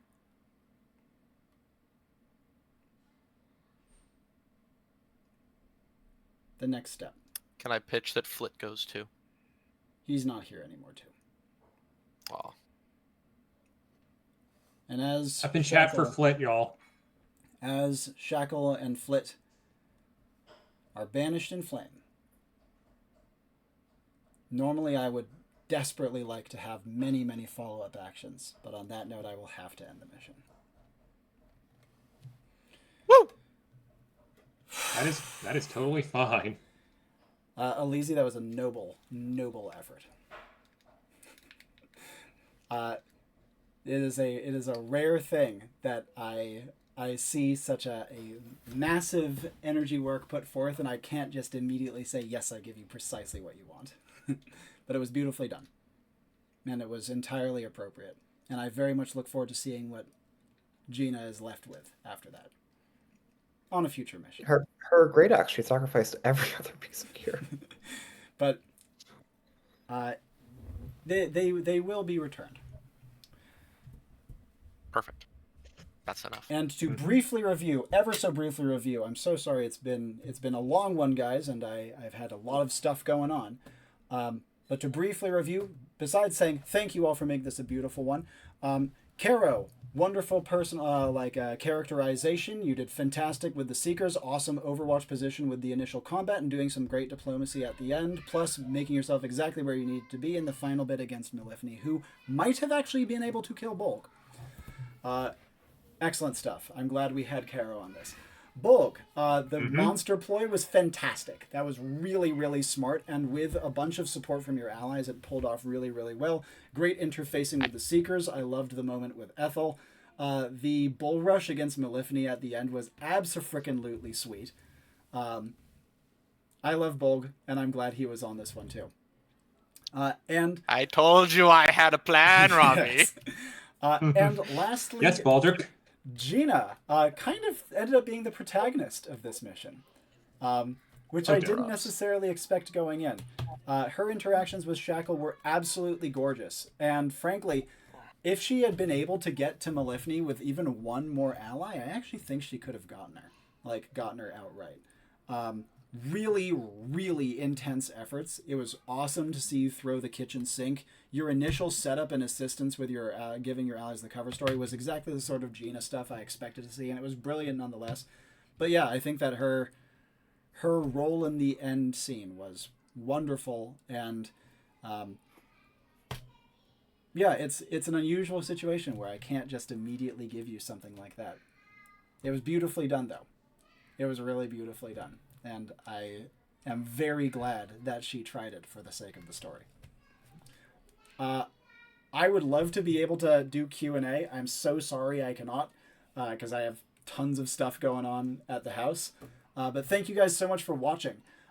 You did beautifully, and you've set up the Seekers for a lot more success in Chapter 5 than I would have expected, especially because of something that Gina did, which is the war chest. That was a much bigger deal than you could have imagined. Nice. Reason being is for some world building that I did not plan on having be relevant to the mission, which is that this society has 2 tiers of currency, and one of them is not used by humans. Gina being a non-human, to deliver the non-human currency that the humans see as incredibly powerful and of high social status was really relevant, and was not something I could have ever predicted going into it. Does every individual chapter need a name? No, we are not naming the fucking chapters, much as I would like to. But if you have suggestions for name, you can pop them in the text chat. That would be cool, because I am actually naming them on YouTube, but you guys don't have to name them. The last thing I would say is final thoughts and sign-offs. We'll go Tim, Lee, Aliizi, and again, I wish I could stick around and talk more about this. I just have guests downstairs that I need to go tend to. No worries. Okay, so final thoughts. This was definitely a nice mission. Carolyn definitely got to do her things. And final send-off words. Y'all definitely give Enclave a shot. You'll definitely run into some fine folks. And who knows, you might run into a mission with Carolyn. Wonderful. Thank you for saying so. And Lee. Always happy to be on some missions. Happy to be involved with Seekers of the Sun. Happy to check out Bolg with people. If only we had been there a little bit sooner. But yeah, thank you all so much. And lastly, Aliizi. I'm Aliizi. I'm fried. This was great. I think I need to go to bed now. You did beautifully, though. Thank you guys so much. It's wonderful as always. Thank you to everyone watching. And as always, my name is Robbie Howell. This has been Seekers of the Sun, Chapter 4. Join us next time for the conclusion, Chapter 5. And until then, Woo! ciao for now.